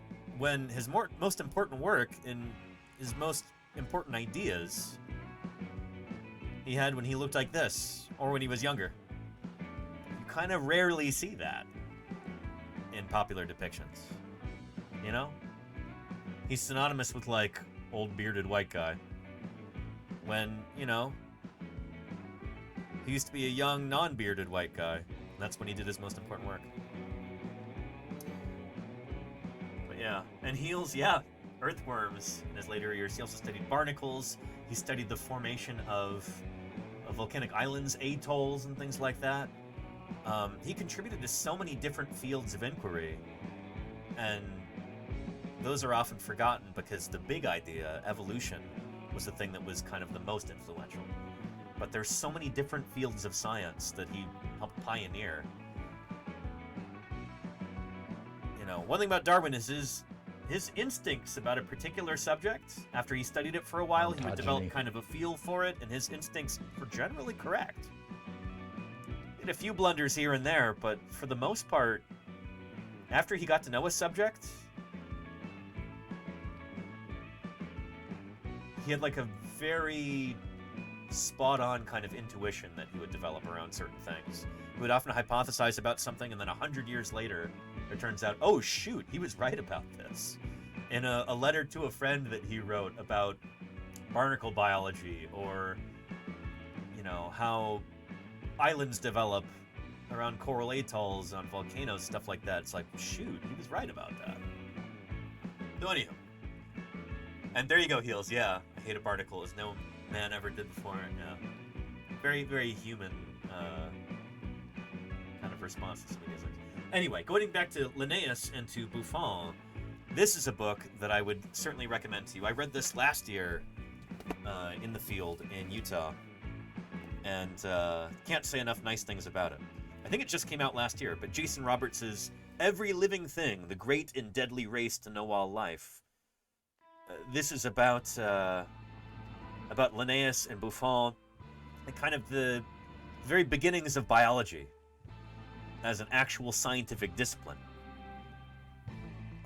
Beautifully written, and I think it helps paint both of these figures from the history of science in a different kind of light, one that I wasn't familiar with before. People have this kind of reverence for Carl Linnaeus that might be a little misplaced. And Buffon has been largely forgotten, despite, in many ways, being the far superior scientist. But love this book. Really, really well written. It reads almost like a novel. It was a page turner. I really enjoyed it. Yeah, and Lamarck was misunderstood in a lot of ways. Meow is meow, and that later on in this book talks about that, because Lamarck is actually one of the reasons why Linnaeus was heralded and Buffon was forgotten. There was a lot of like politics involved around like revolutionary France, and even though Buffon was the far more like revolutionary thinker, his ideas were far more in line with the French Revolution. For whatever reason, Linnaeus, who is, I don't know, far more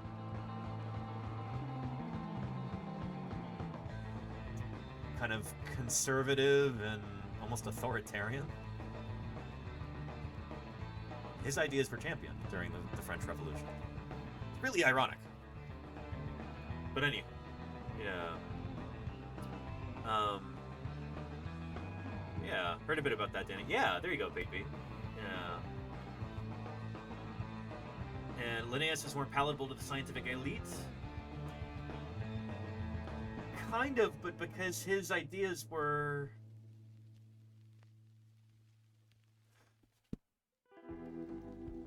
I don't know, it's complicated. Yeah.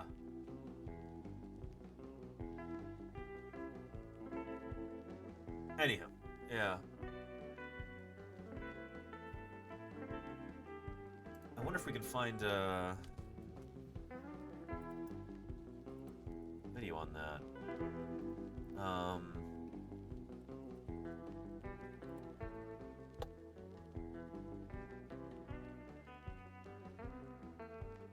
Again, Man, this is so frustrating because, like, half of these are going to be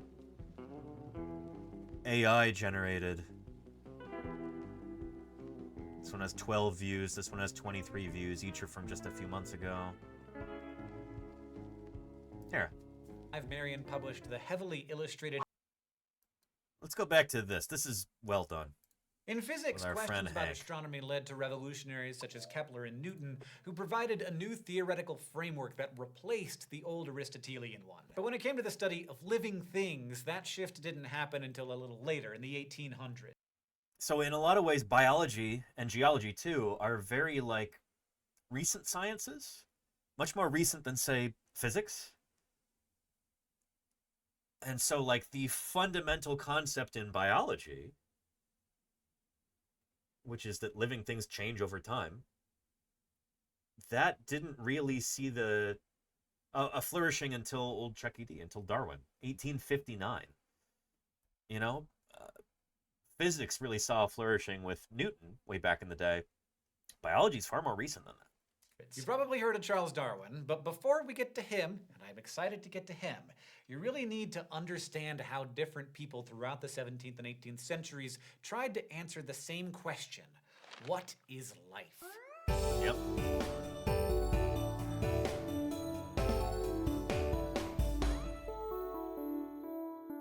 During the scientific revolution and the Enlightenment, there was no biology. That term was first used in 1799. Instead, there was natural history, the We'll be back in a minute. observation-based study of living things based on the work of And Aristotle. hey, Balint, For how are you Aristotle, doing? living things were all of one doing kind, well. I'll be right back. animated by different types of soul. So plants have a vegetative soul and can grow, animals have a sensitive soul and can move, and humans alone have a rational soul capable of reason. Organisms could be compared by imagining their position on a great chain, leading upward in complexity and worth from grass to starfish to humans. This great chain of being gave people throughout Europe and parts of Asia and Africa a way to understand differences in form between things, but it didn't include an element of time. Did living things change over time? That is, did they evolve? What sorts of evidence would prove this? And would that proof contradict the Bible? Would God let extinctions happen?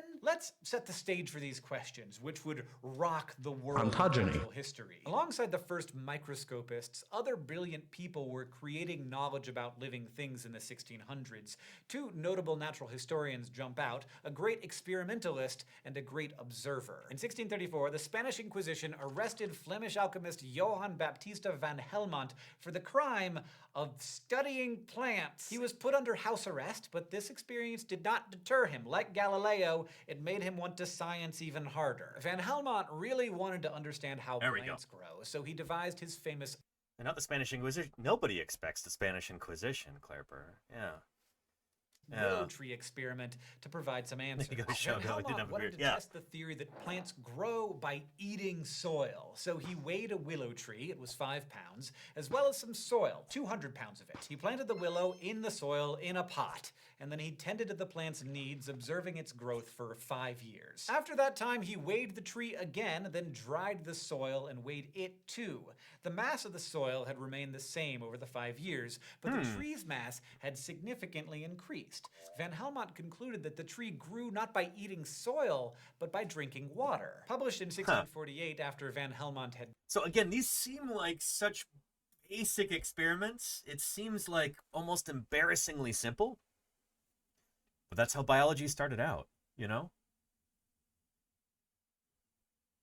This transition from just taking things on faith and just accepting them because people say them, into like, hey, let's actually run some experiments. Let's actually try and test these notions rather than just accepting them at face value. That's how science progresses. At its core, science is about testing ideas using evidence. That's what science is at its core. And you got to start off simple. Yeah. And howdy to you, Candy Bear 5947. What's shaking? Welcome to Paleontologizing. Died, this willow weighing experiment became the first quantitative experiment in biology. Another major 17th century natural historian was Maria Sibylla Merian. Born in Frankfurt in 1647, Merian was the leading entomologist or insect expert of her day, as well as a highly skilled scientific illustrator. Merian became well known for her work on how some insects metamorphose or change shape. Her careful observations of the life cycle of the butterfly became a benchmark for other natural historians. In 1690, And Starmus says, glad to see Flanders had a hand in the early days of biology. Nice. Not Ned Flanders, but the region in France, right? No, Flanders, is that Belgium? Van Helmont was not Flemish, but Brabantian. Common mistake. Interesting. I'm not from Europe. Belgium, yes. All right. I might be going to Belgium in November. We'll see. 1999, Marion traveled to the Dutch colony of Suriname in South America to study tropical insects. She was horrified by the slavery she encountered there, but she was also aided by an enslaved person, which was typical of many European natural historians. In 1705, Marion published the heavily illustrated Metamorphosis Insectorium Surinamesium, cementing her reputation in both art and science. The next major shift in natural history came thanks. So you're probably more familiar with her than I am there, Balint. Maria Sibylla Merian, probably a revered figure in entomology, in insect science. I'm like pretty much completely ignorant of her and her work, except what I've learned through this video, you know? Yeah, but I'm guessing that she probably is one of these. Yeah, there we go. In the same way that we as paleontologists revere Mary Anning, maybe entomologists have this kind of reverence for Maria Sibylla Merian. I don't know. Yeah. Huh. Cementing her reputation in both art and science. The next major shift in natural history came thanks to Carl Linnaeus. Born in 1707, Linnaeus sought to discover the order of nature. He reasoned that if you could just compare every species along the same axis, say sexual organs or limbs, then you could create a gigantic table showing every living thing on Earth side by side. Think about that supremely Enlightenment-style visual metaphor. Life was a static table full of information. Lots of other people were trying to figure out how to classify living things, but Linnaeus' system won out. Linnaeus invented the binomial system that biologists still use today. The first name or genus represents a more general category. The second name or species is based on specific characteristics. Humans, for example, are Homo sapiens, the intelligent men, as opposed to our extinct relatives, Homo erectus, the standing men, or our closest living relatives, the bonobos, who some scientists classify as Homo. And Silver File, thank you for the follow. Welcome to Paleontologizing. I think chimps and bonobos are both equally closely related to us, right? Like, they're both... That clade... What is it, genus Pongo, I think? No, Pongo is the orangutan. It would be Pan. Pan troglodytes is the chimp. There you go, Salamander, yeah. Yeah. I'm pretty sure that we're not more closely related to bonobos than we are to chimps. I think it's equidistant. Here, let's check. We'll jump to us on this grand tree of life. And this is still in Latin, Wombat Hole, yeah. Yeah. There you go, Charlie's Dragon. Yeah, what I thought. So there's us. Not really our natural habitat, but that's okay. Good old Homo sapiens. And there you get chimps, chimpanzees, and bonobos. So they split from one another about 1.6 million years ago. They last shared a common ancestor. But yeah, that makes sense to me. Yeah. And Silver File says, still here from the Maori Raid. Also, the rare first-time pronunciation. Kudos. Thank you, Silver File.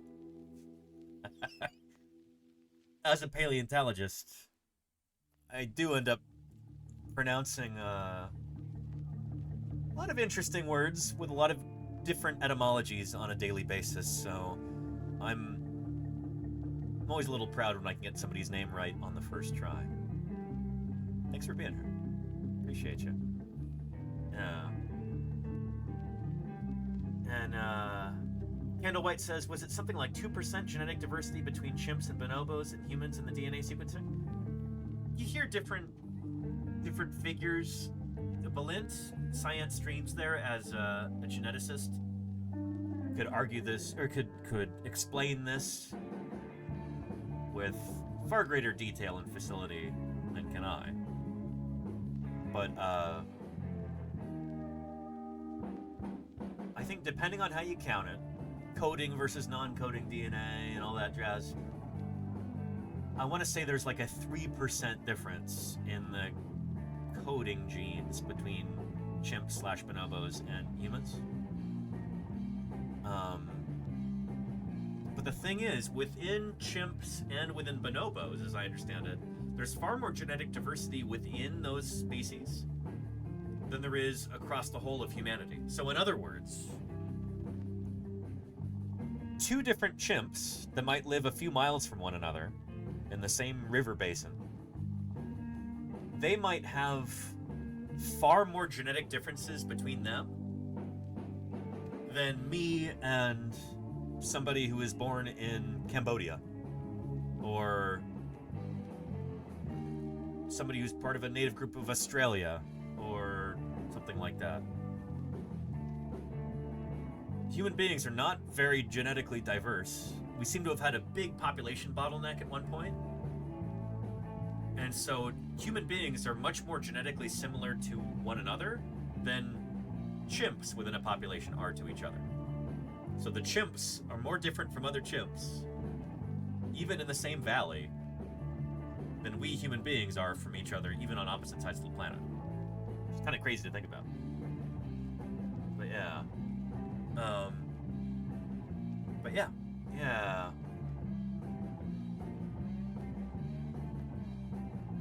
Anywho. Oh yeah, and Charlie's Dragon, I need to get in contact with Gutsick Gibbon, with Erica, because I think there's potential for some really cool collaborations there if she'd be up for that. But yeah, she does really good work. I'm an admirer, for sure.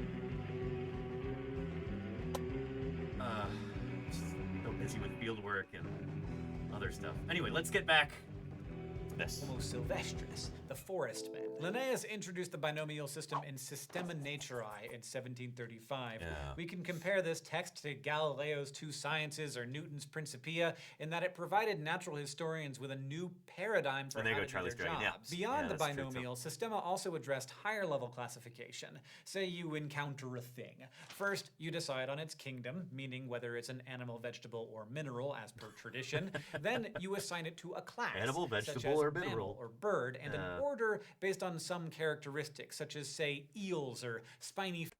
And Marv Inquiry says, the New York Times crossword today has a clue, big race that's no longer around?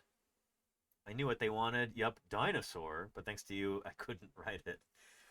Yeah, race is such an antiquated term for a group of living things.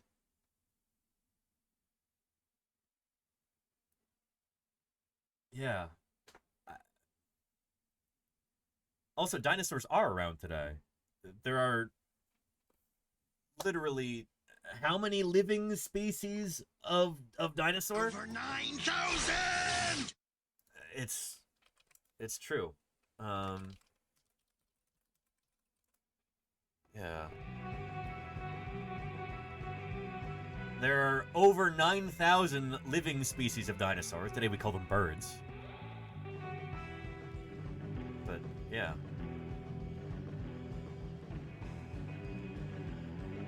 It was the second point that made me think of you. Okay, interesting. Yeah. Anywho. Yeah, the diversity of birds. Oh, what a cool illustration. That's really neat. And how cool is this? The bird family tree. I love figures like this. So cool. Yeah.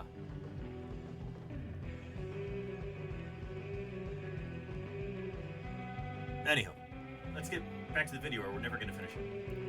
Finned fishes. FYI, Linnaeus was the first to assign bats to team mammal instead of team bird. Then you Good for assign him. genus and species, and all of these decisions you make rationally based on some observable and comparable feature. Does the thing have wings or arms, spines or no spines? How many ventricles in its heart, internal or external gills? Although it's evolved a lot over Bats 3 are not centuries, bugs, we it's still use Linnaeus' system. Sorry, Linnaeus was Calvin. called the second Adam because he named so many organisms, mostly plants. He didn't go out collecting plants, but he inspired a generation of European natural historians. He did go out and collect plants at certain points. Yeah, he was big into that when he was young. Who did. They had a new tool at their disposal that allowed them to rapidly concentrate. Pate B says you need a repository for all your links to good evolutionary/phylogenetic trees. That would be neat. Actually, for the birds one. Oh, and I forgot, we still have Thursday BIRDSday today. Shoot, we got to get to that too. Gah.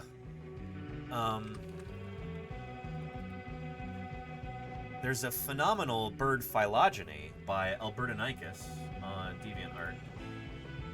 Albertonicus I actually met at SVP this past year at the Society of Vertebrate Paleontology meeting.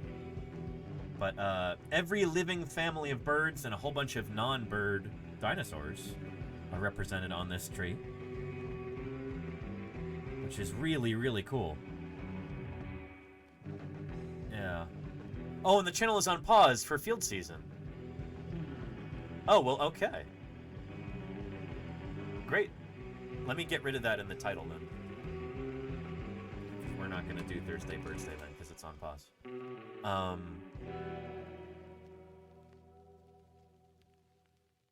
Here. And no Thursday BIRDSday.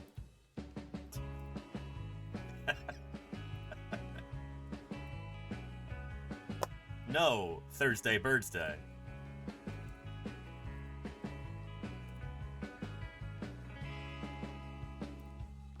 All right, gentlemen, I'll take your case, but I'm going to have to ask for a $1,000 retainer. $1,000, but your ad says no money down. Oh, they got this all screwed up. So you don't work on a contingency basis? No, money down. Oops. Shouldn't have this bar association logo here either. Anywho, yeah. No Thursday BIRDSday.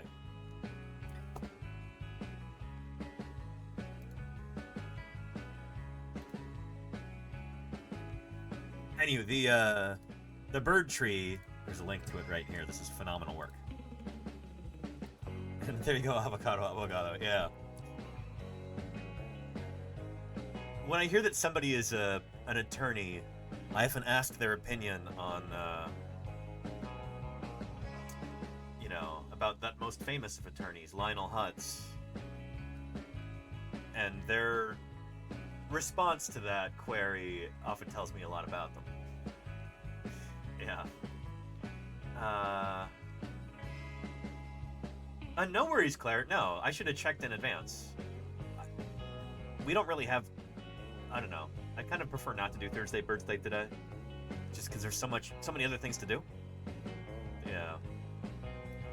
And there you go. Avocado, yeah. Yeah.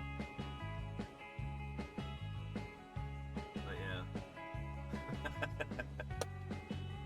Back to early history of biology. Thousands of botanical samples in a small number of and there you botanical go, gardens. avocado, yeah. Empire. With tall ships constantly sailing from London, Antwerp, Stockholm, and Calais for distant continents, the naturalists of the 1700s used military might to make knowledge about ecosystems that Europe didn't have. A perfect example of a statesman scientist who took advantage of colonial empire in order to fill in the table of nature was Sir Joseph Banks, born in 1743. Banks... Yeah, shoot, he was a primary character in a book that I just finished. Darn. Let me grab that. Sir Joseph Banks. Where did I put that?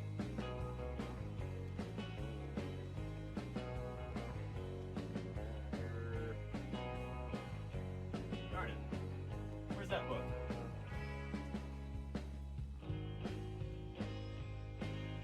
It's my maps book.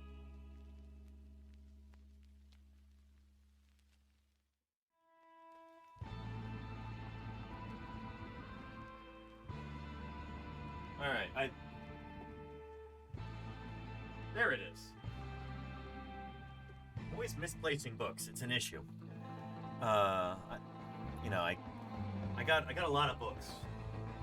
There's another pile of books right there. It's not even all of them. Lots of books. Anyway, The Map That Changed the World is a book that I just finished reading yesterday about William Smith and the birth of modern geology.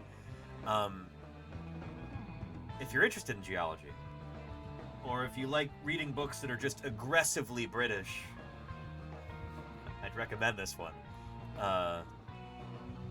Yeah, William Smith is sometimes called the father of modern geology. William Smith. Will Smith himself. Welcome to Earth Science. Yeah, holy cow. We going on? I guess we've got time for another tangent.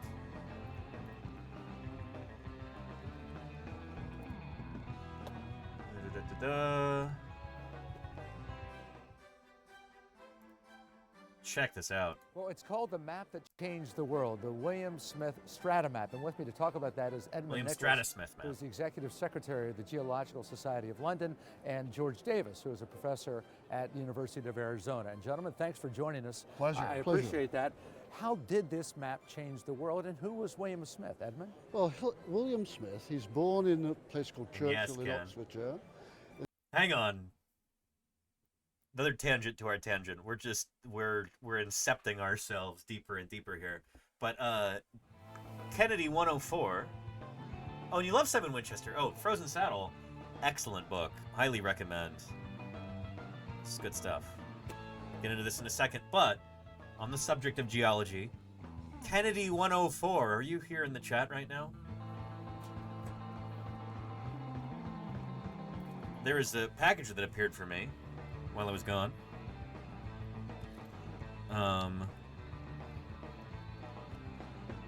Because I dig your stream, enjoy your gift from Kennedy 104.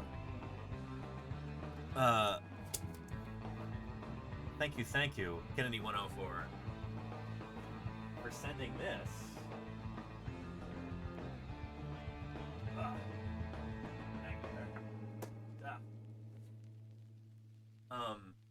I was introduced to this wonderful tool this summer in the field, and now I have one. I was talking about this on stream, and this is kind of intermediate in size between a typical rock hammer and the big Geo-Paleo picks.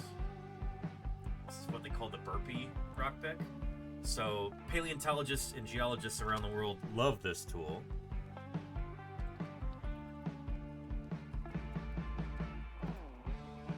There we go. The burpee pick.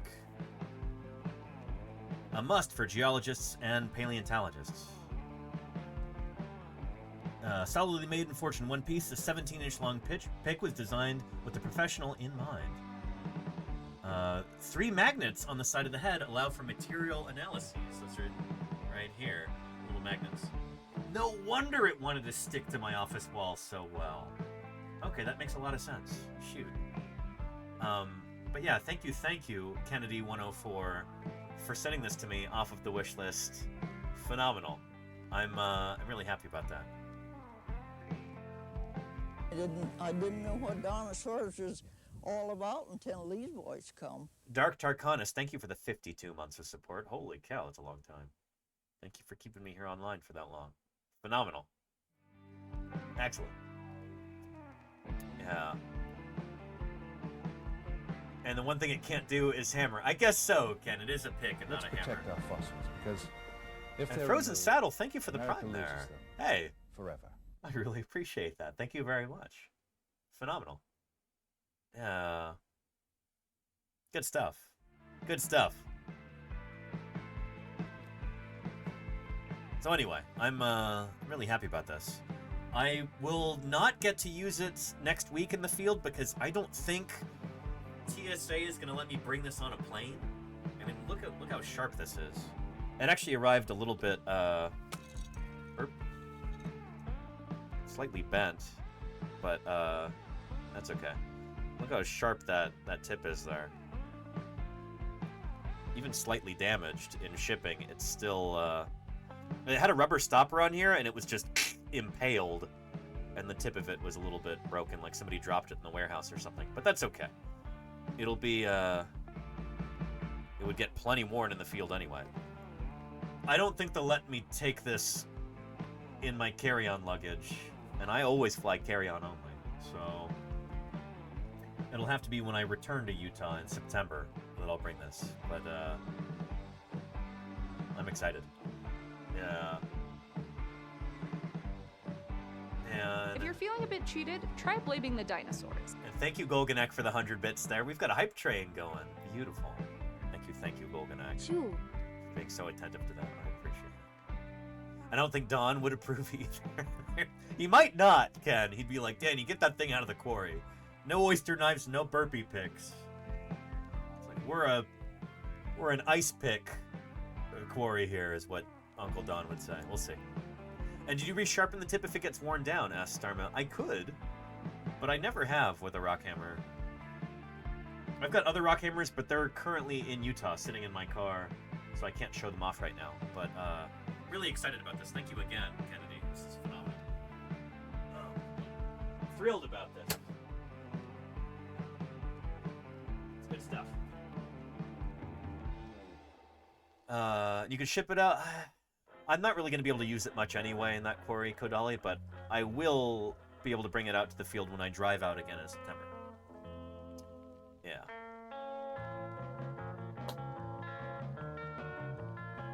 Anywho, William Smith. In the late 18th century, he has a rudimentary education. He learns to be a surveyor, and simply in making canals, he begins to make observation. Here is a sketch of the map behind us, which he did in 1801. And it's based on his observations, his collection of fossils. And what was the map showing, or what intended? So this was incredibly important at the time, because when William Strata Smith was when he was first starting his work, people kind of viewed geology. Not only was it a brand new science, but people viewed rocks as almost being like supernatural in origin. It's like, oh, well, God created all these things. Just don't even worry about how they form or anything. Who cares? You know, God just made it all as it is. And people like William Smith were like, that doesn't seem right. I'm going to carefully study these rocks and see if we can glean any sort of information from them. Maybe about how they formed. And he was able to start figuring that out. And also realizing that there was rhyme and reason to how different rocks were laid down. You would get the same pattern of rocks, different strata, different layers of rocks in different parts of England. You would get the Triassic rocks below the Jurassic rocks, which were always below the Cretaceous rocks, etc., etc. These were observable, repeating patterns. It turns out that there's like an underlying naturalistic explanation for how these things form. They weren't supernatural in origin. They didn't just poof into existence. They were formed naturally. And just that very notion was kind of revolutionary in a way. This stuff is knowable. That's,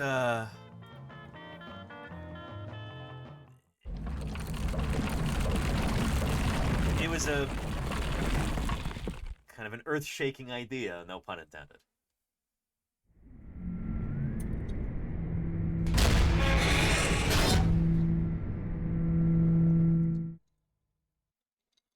Wait, do I have a throne wish list?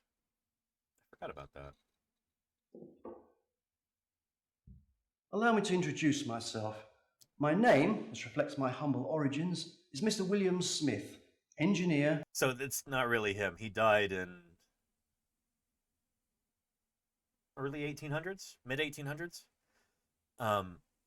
This is a reenactor, but he's doing a good job. And mineral surveyor.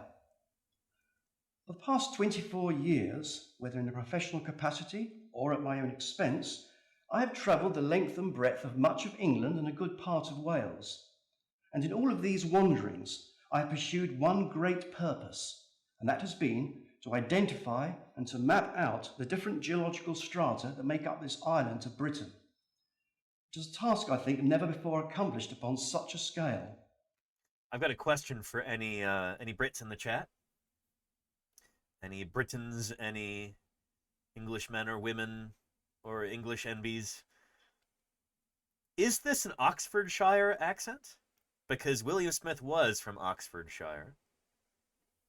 It all began in 1791, when I was employed to survey the coal workings at High Littleton, near Bath in Somersetshire. It was there that I first appreciated the order and the regularity of the strata lying above the coal veins.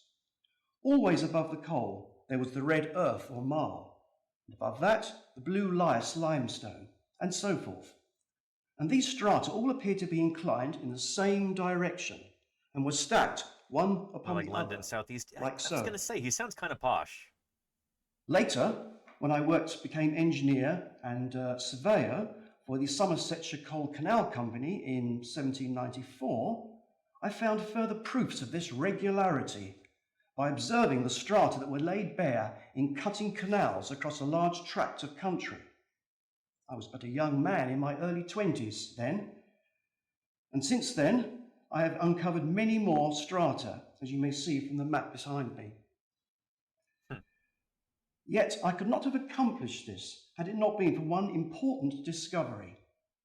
I knew that many of these strata had long ago formed the bed of the sea, for they contain the fossil remains of sea creatures like nothing now living, such as this beautiful ammonite, which the country folk call a snakestone.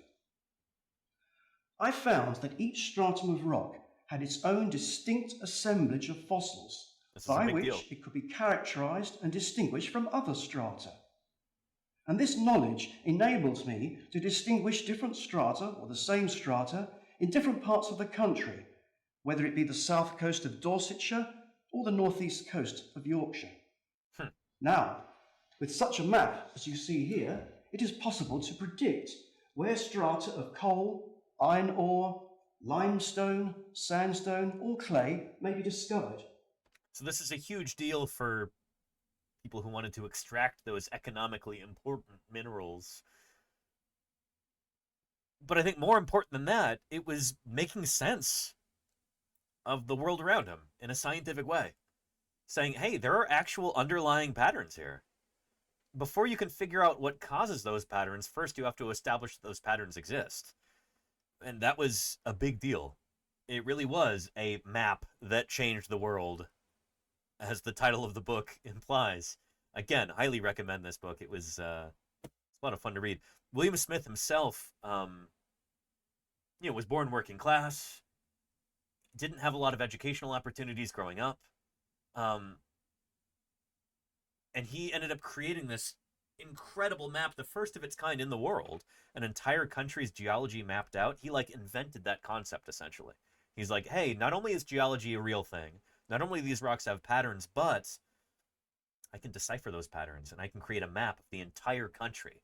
He did that by himself. He didn't have a team working with him. He was out there on his own for 20 plus years putting this map together, which is unthinkable nowadays, you know? This was truly a map that changed the world, and it was the result of one man's hard work. Just crazy to think about. This wasn't a team effort. Nowadays, if you're going to go out and create a geological map, you'll have dozens of people who are helping you with that.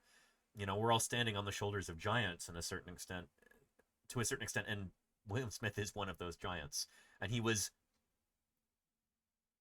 not well recognized at the time. He actually spent part of his life imprisoned for debt. He was in a debtor's prison for a while because he was so poorly paid for the work that he was doing, underappreciated by his contemporaries. Honestly, the Geological Society of London kind of conspired against him because he was low-born. And so his map, when he finally finished it, did not sell as well as it should have because the Geological Society of London decided to plagiarize the map and sell their own version of it in order to keep him from getting royalties, and that's one of the reasons why he ended up in debtor's prison. It was, again, it's a wild story, and I highly recommend this book. Check it out. Yeah. No longer need immense sums of money be imprudently and wastefully expended in looking for coal and other minerals in places where there is no prospect of them being found. The colours that I have chosen for my map reflect in some degree the natural colour of each stratum of rock, excepting the chalk, which, being white, I thought best to indicate in green. Like And so we still use that to this day. So geological maps, here I have behind me a geological map of Wyoming, where I was doing field work for the whole month of June. So this is a map that was put together through the hard work of literally like thousands of people. And the different colors here, some of these colors, like these, this color scheme comes straight from William Smith's map back in the early 1800s. So Cretaceous, we still use green to indicate Cretaceous rocks. Here in Wyoming, we've got Cretaceous rocks all over the place here. These are some of the ones that we were working on in southern Wyoming. William Smith created that convention to make Cretaceous rocks green. This is the chalk that he's talking about there. In some degree, the natural colour of each stratum of rock, excepting the chalk, which, being white, I thought best to indicate in green, like the grassy sward of our English To this day, Cretaceous is and still as green. further example, the Oolitic limestone, from which we obtain our finest building stones, I have shown in yellow, much like the colour of this ammonite, which comes out of the same stratum of rock. I think that's Jurassic Age. We use blue for Jurassic, but again, here. Jurassic sedimentary rocks in blue, Triassic are purple. The lowest part of each stratum, I have given a darker shade of colour to enable you to distinguish its base. We still do that to this day. Top. Yeah. I think I can state with some pride that my map of the strata of England and Wales, of which you see here but a small part, encompasses the most detailed geological survey of this island. Yep. Pretty cool. So here's a link right there to that video.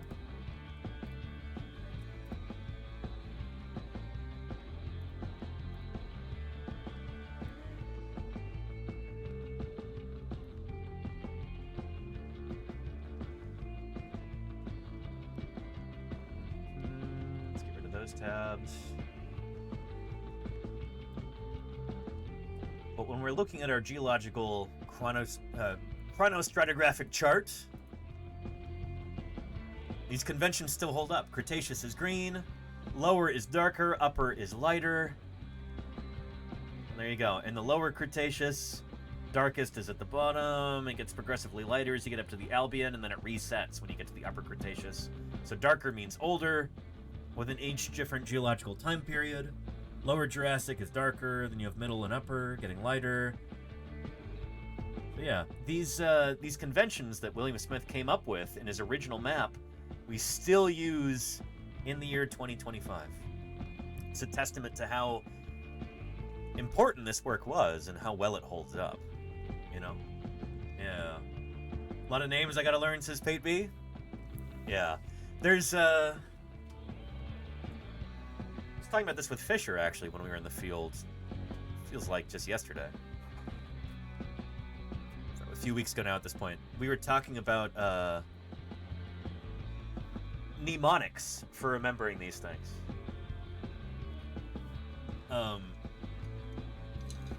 Here.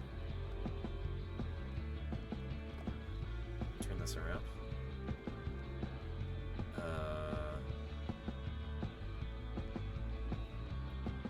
There we go. Here is a glass that I got as, I think, a gift from Lordy and Ios. But this has the geological timescale on it, which is really neat. Having stuff like this around that you look at all the time can help you remember these things. But sometimes there's other stuff too, like mnemonics, that can help you remember them. As a paleontologist or a geologist, somebody who's just constantly reading about the history of life on Earth, talking about different strata, geological timescale, you know, we just encounter this stuff all the time, so it's kind of easy to remember. You just kind of, even without trying to memorize it, you tend to retain this information. But for other people who are only kind of obliquely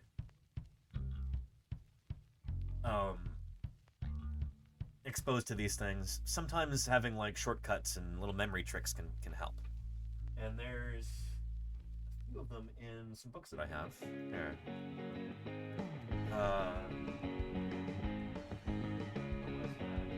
Here we go.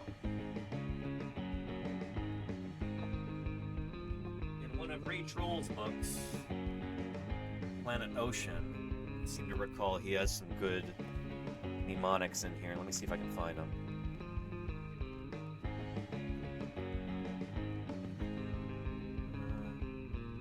I want to say it's toward the beginning when he's kind of laying the groundwork for this stuff.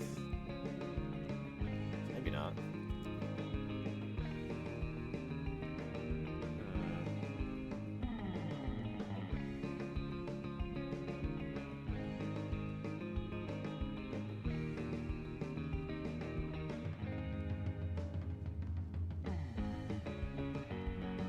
Would it be toward the end?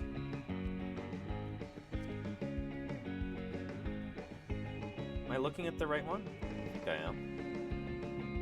It could have been Cruising the Fossil Freeway, but there's a neat one with all of the geological time periods up to the Cretaceous. All of the Phanerozoic ones, anyway. And then there's another one about the different epochs within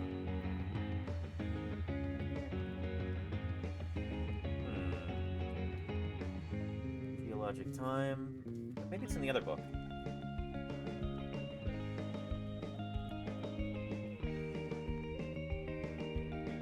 But they were pretty memorable, I thought.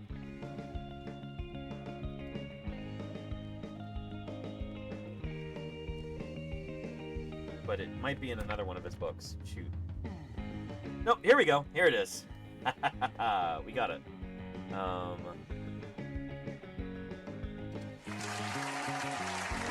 was looking for the ding sound effect. Where's that? No, that's not it. They were wrong. Hold on to your butt. Nah, whatever. Anyway. So, Cambrian, Ordovician, so this should be reversed. These should be at the bottom. Anyway. But if you're trying to remember, Cambrian, Ordovician, Silurian, Devonian, Mississippian, Pennsylvanian, Permian, Triassic, Jurassic, Cretaceous. You can think of this mnemonic illustration here. Crying over sleeping dragons may puzzle people, terrify, or joyfully convert. So here's a guy crying over a sleeping elasmosaur. That's neat, right? Yeah. And then, for the different time periods, or rather different epochs, within the Cenozoic era, Paleocene, Eocene, Oligocene, Miocene, Pliocene, Pleistocene, then you have Holocene at the top. So, paleontologists eat only murky plankton porridge hot. It's Paleocene, Eocene, Oligocene, Miocene, Pliocene, Pleistocene, Holocene. Yeah. And is that true? I don't think I've ever eaten plankton porridge at any temperature. So no, I'd say it's not true, Pape. Yeah. And kings play chess on finely grained sand. KPCOFGS? I don't know what that is, Dr. Maurice. Anywho, and what are we in now? In the Holocene epoch, which is so short that it's like it's within the black pixels at the top of this. So the Holocene is there. If we go to no scaling, Holocene, but linear time, it's such a short amount of time that it's not even visible on here. Yeah. Oh, Kingdom Phylum Order. Gotcha, Dr. Morbius. Okay. Yeah. Anywho, I've come up with my own mnemonic that I'm assuming I can share here. Nobody's going to steal it. Although if you want to run with it, I guess you kind of can. There we go.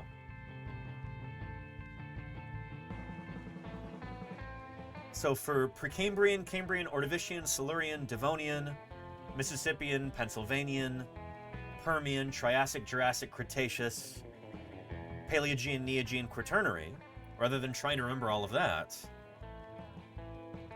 I've come up with this. I tried to match each of the different time period names to like a word that sounds like it to make it easier to remember. So this is what I've come up with.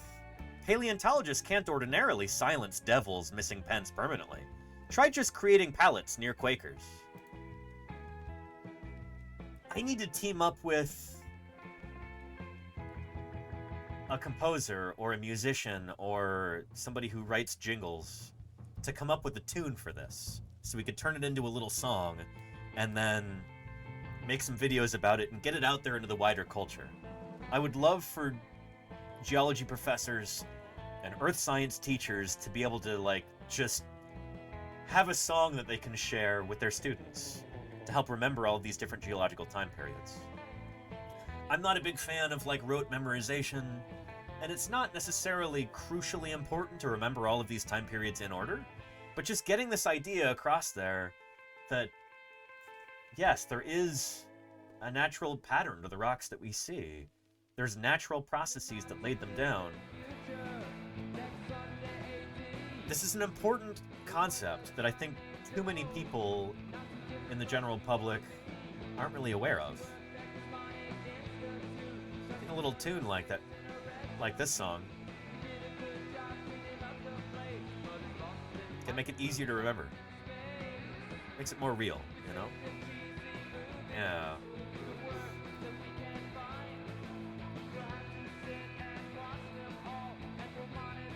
Mirth says subdevils with dinosaurs and pens parts.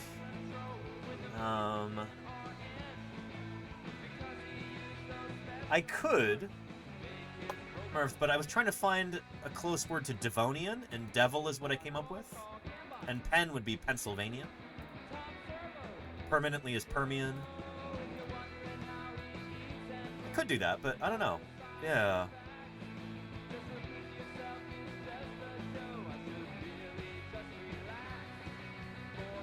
Simpler mnemonic to remember. Yeah, I appreciate that, Murph. Yeah.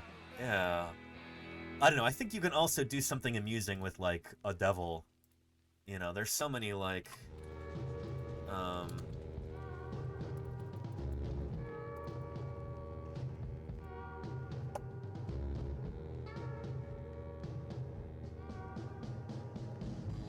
I don't know. You could do, like, a lot of funny things with that, potentially, maybe. Like, you could find stock images. None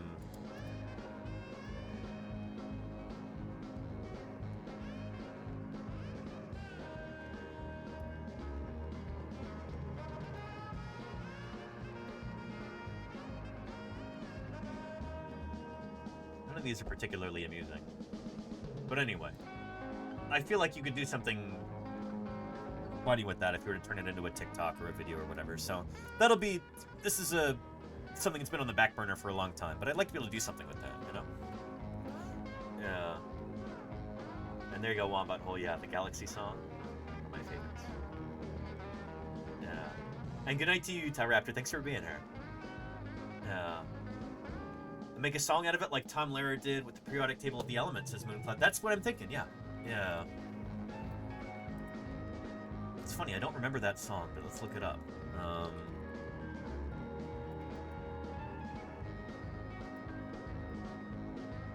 Daimler periodic table song.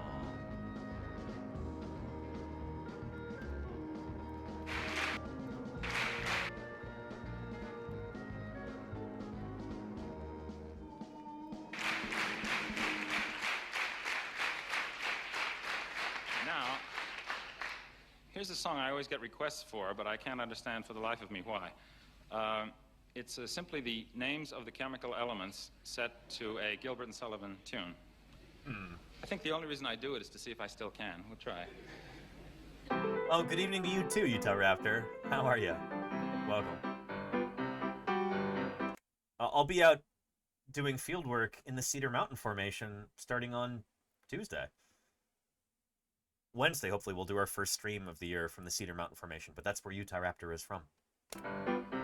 There's antimony, arsenic, aluminum, selenium, and hydrogen, and oxygen, and nitrogen, and rhenium, and nickel, neodymium, neptunium, germanium, and iron, americium, ruthenium, uranium, europium, zirconium, lutetium, vanadium, and lanthanum, and osmium, and astatine, and radium, and gold, actinium, and indium, and gallium, and iodine, and thorium, and thulium, and thallium. There's yttrium, ytterbium, actinium, rubidium, and boron, gadolinium, niobium, iridium, and strontium, and silicon, and silver, and samarium, and bismuth, bromine, lithium, beryllium, and barium. Yeah, I don't think this is in order. I left out one, actually. A new one was discovered since the song was written. It's called Lawrencium. So those of you who are taking notes can write it down in your programs. Yeah, Lawrencium, by the way.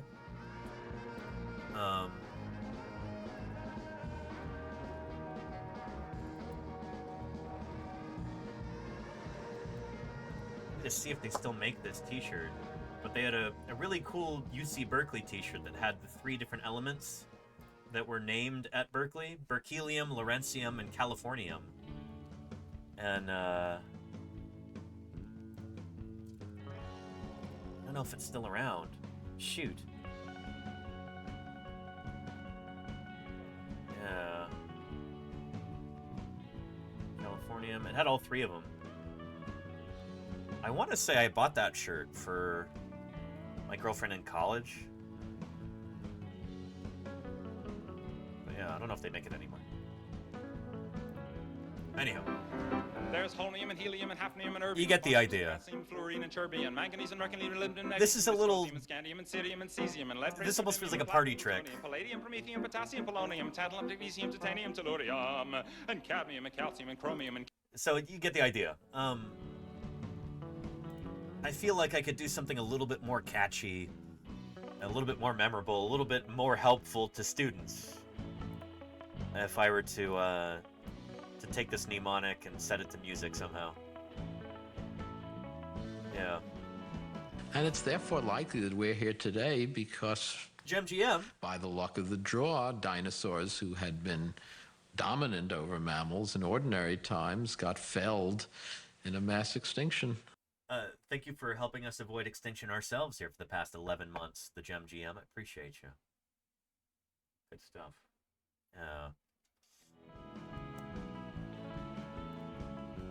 So anywho, yeah, very model of a periodic table, Leo. Oh, that's the original song, isn't it? Shoot. Yeah. Like the McDonald's menu song back in the 80s. Yeah, there you go, game over, yeah. Yeah.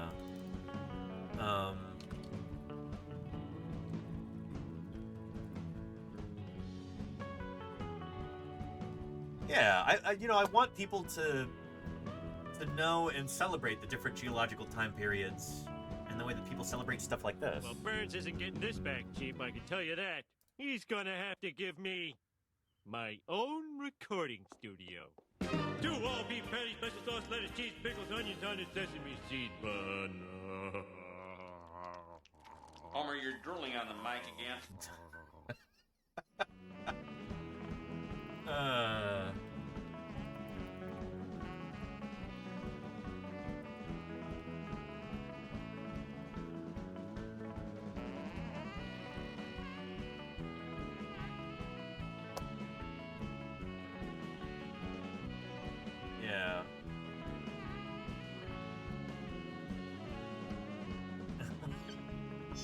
We can buy real periodic tables instead of these promotional ones from Oscar Mayer. Now, who can tell me the atomic weight of bolognium? Ooh, delicious?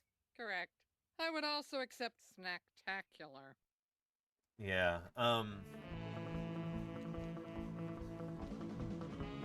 there is a geological time song. Interesting, Charlie's Dragon. Let's take a look at that.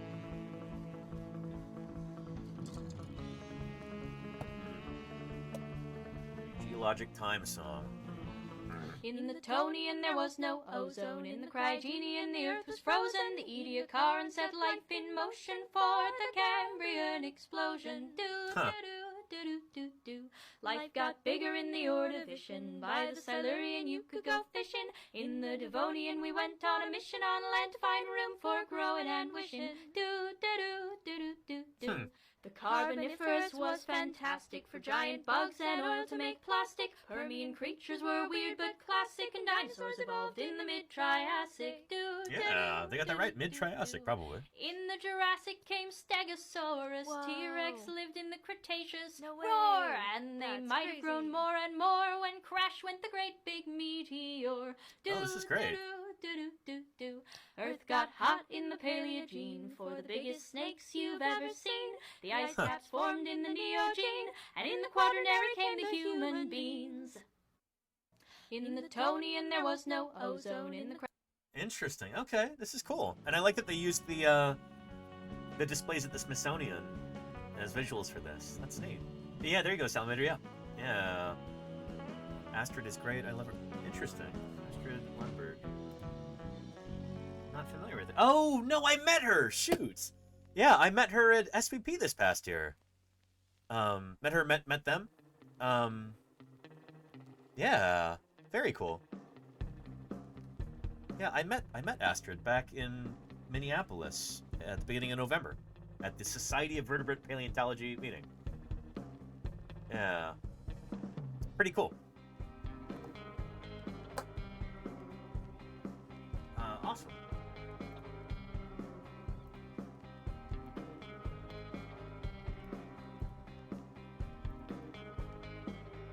Also reminds me of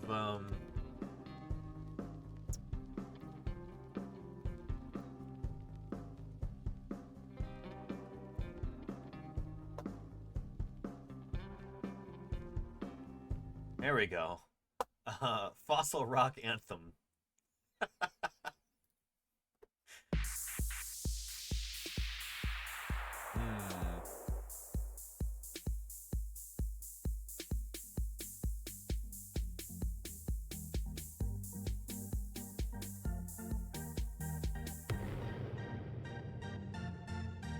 Fossil rock. Oh goodness. Yeah. Banger alert, says Pate B. Yeah. You dig? Fossil rocks are in the ground tonight.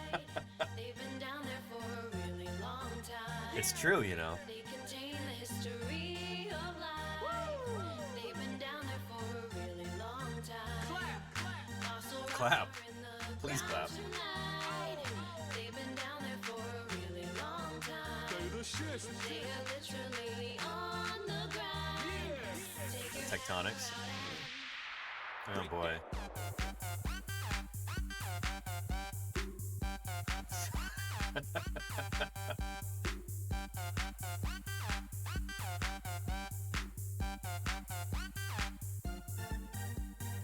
Look at the ground, partly rock, plus plants and animals stuck in the spot, huh? Each new layer stacking up, so the oldest on the bottom and the newest on top. So Yeah, how old superposition. is it, bro? Well, it was pretty far down, so it's pretty darn old, and I dated this one, so I got to know. It's from 3.5 billion years ago. Yo, I got that lava flow, volcano, air full of particles and smoke. There goes life as they know now. That's a blast. Yeah, Most rocks ain't Permian mass moving that extinction. fast. The sediment's evidence like a present telling us of the past. Fossil rocks are in the ground tonight. There you go, Moth Proof, yeah. For a really long time. They really committed to this, didn't they? They've been down there for a really long time. Fossil rocks are in the ground tonight. They've been down there for a really long time. They are literally on the grind. Take your chisel out and Flake that. Every day I'm shoveling. Yeah, you get the idea.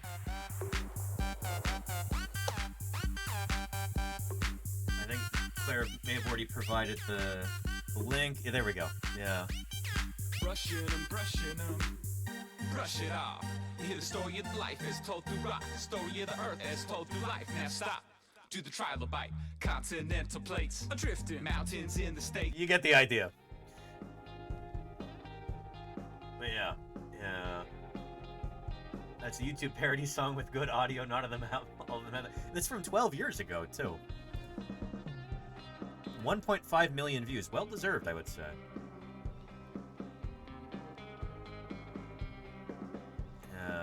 I like how the... all of the comments are about how, oh, my teacher showed us this in class. I remember this when I first saw the video in 2nd grade. My teacher showed this to us. Everyone except me and my friend liked it. You came here to say you didn't like it.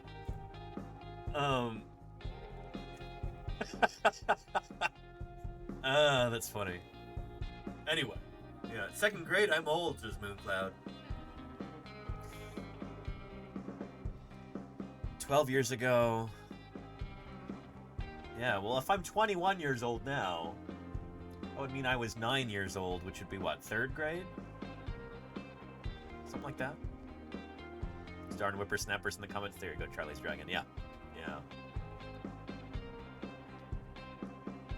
Anyhow.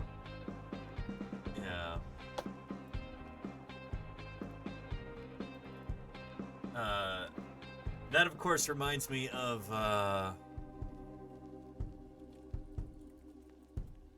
the Amniotes song. I showed this a while ago. People really liked it. It's, oh, it's a masterpiece. I can't wait to show you. I gotta share this on iOS's stream, too, the next time that she goes live. But, here we go. So, amniotes are, here, I'm pausing 1 second in. Amniotes are tetrapods that lay the amniotic egg.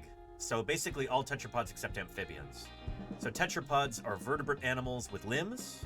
They're all descended from fish. You have amphibians that branch off, but all the other tetrapods are what we call amniotes.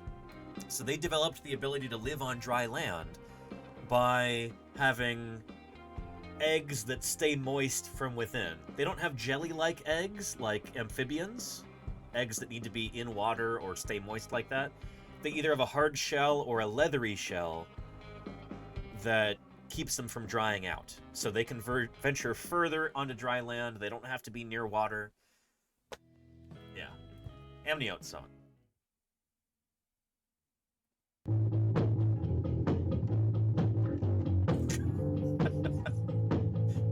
Oh boy.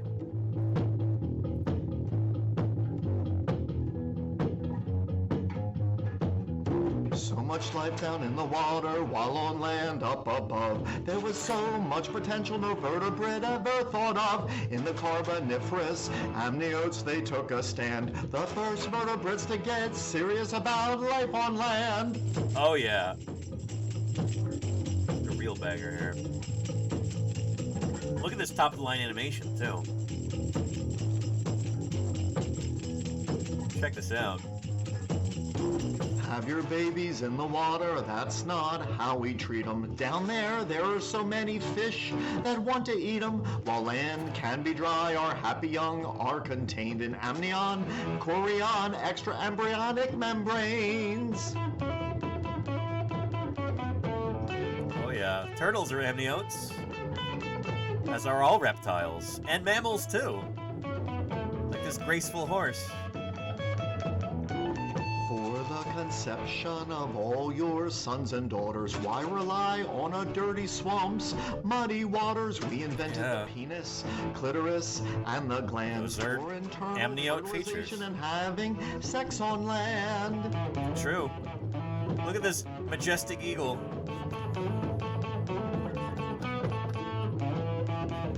Those turkeys, they're amniotes too.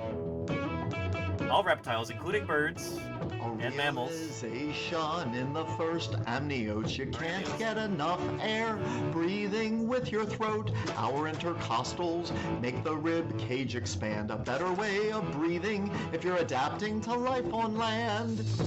Different traits of amniotes.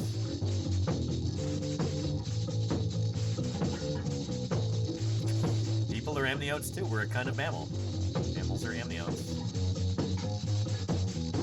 A better way of breathing, our ancestors rejoiced. No longer a need to always keep the skin moist. Terrestrial living and all that it entails, better suited to fur and feathers and scales. There you go.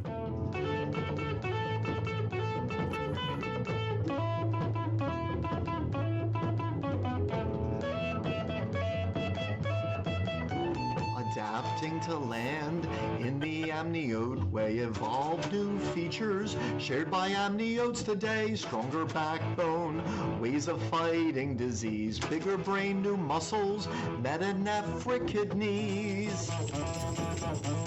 Dilophosaurus, the proud amniote, like all dinosaurs, like all reptiles, like this rattlesnake. Vertebrates on land, in flocks and in herds. Look at all the reptiles, mammals, and the birds. Primitive tetrapods, don't you understand? Amniotes are simply better at life on land. Yeah, sorry, basal tetrapods. Looking at you, amphibians.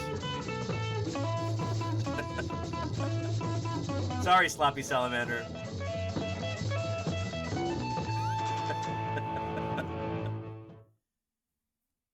Anywho, here is a link to that video. It's only got 14 likes. Let's see if we can do something about that.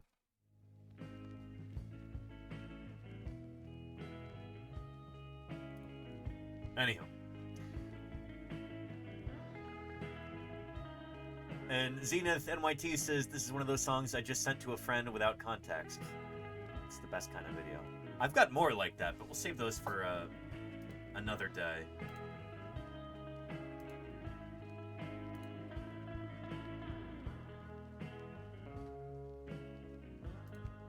Yeah. Anyway, what were we doing?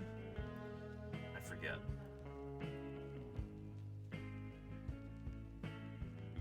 Wish I could give 1 million likes, said Destoris. I mean, you only have to create 1 million sock puppet accounts.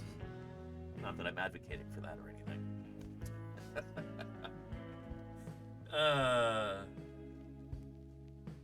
And now 13 likes? Oh no, and then did you thumbs it down?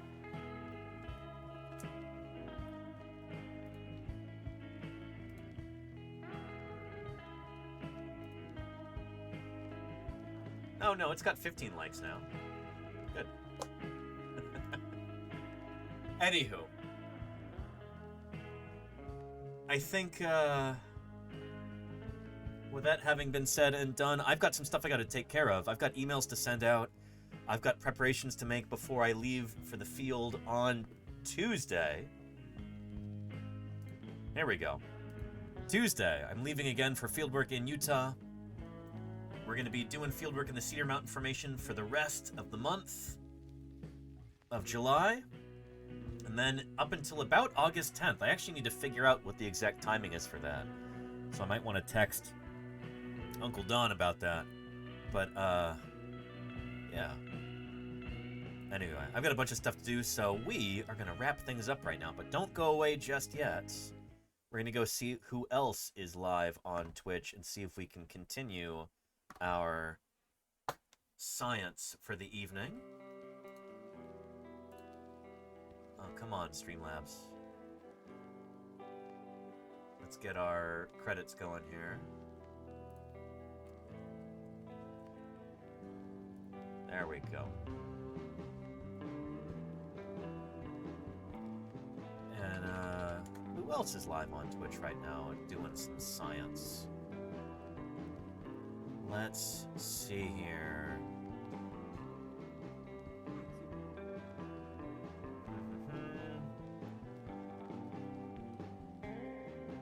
Nerduino is on. Well, well, well. Let's go raid Nerduino, who's a former NASA scientist and current science communicator here on Twitch. He's doing some astronomy or something. Unboxing new astronomy gear. Ooh, that sounds exciting. Let's go take a look. Cool.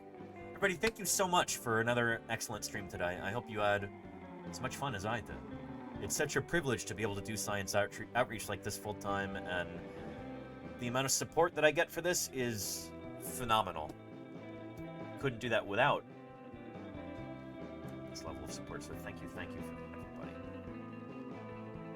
And everybody who watched today, from the quietest of lurkers to the loudest of question askers and enthusers, to the people who support these broadcasts financially, subscribers, gifters, cheerers. Thank you for letting me make my living doing this. It's a tremendous privilege.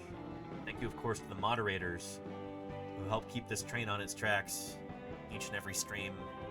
You are an essential part of this community, and I can't express my gratitude enough. Let's go be grateful toward Nerduino for doing some more science outreach. I'll see you there, everybody. And I'll be streaming again tomorrow, too, so hope to catch you then. Bye, everybody. Take care.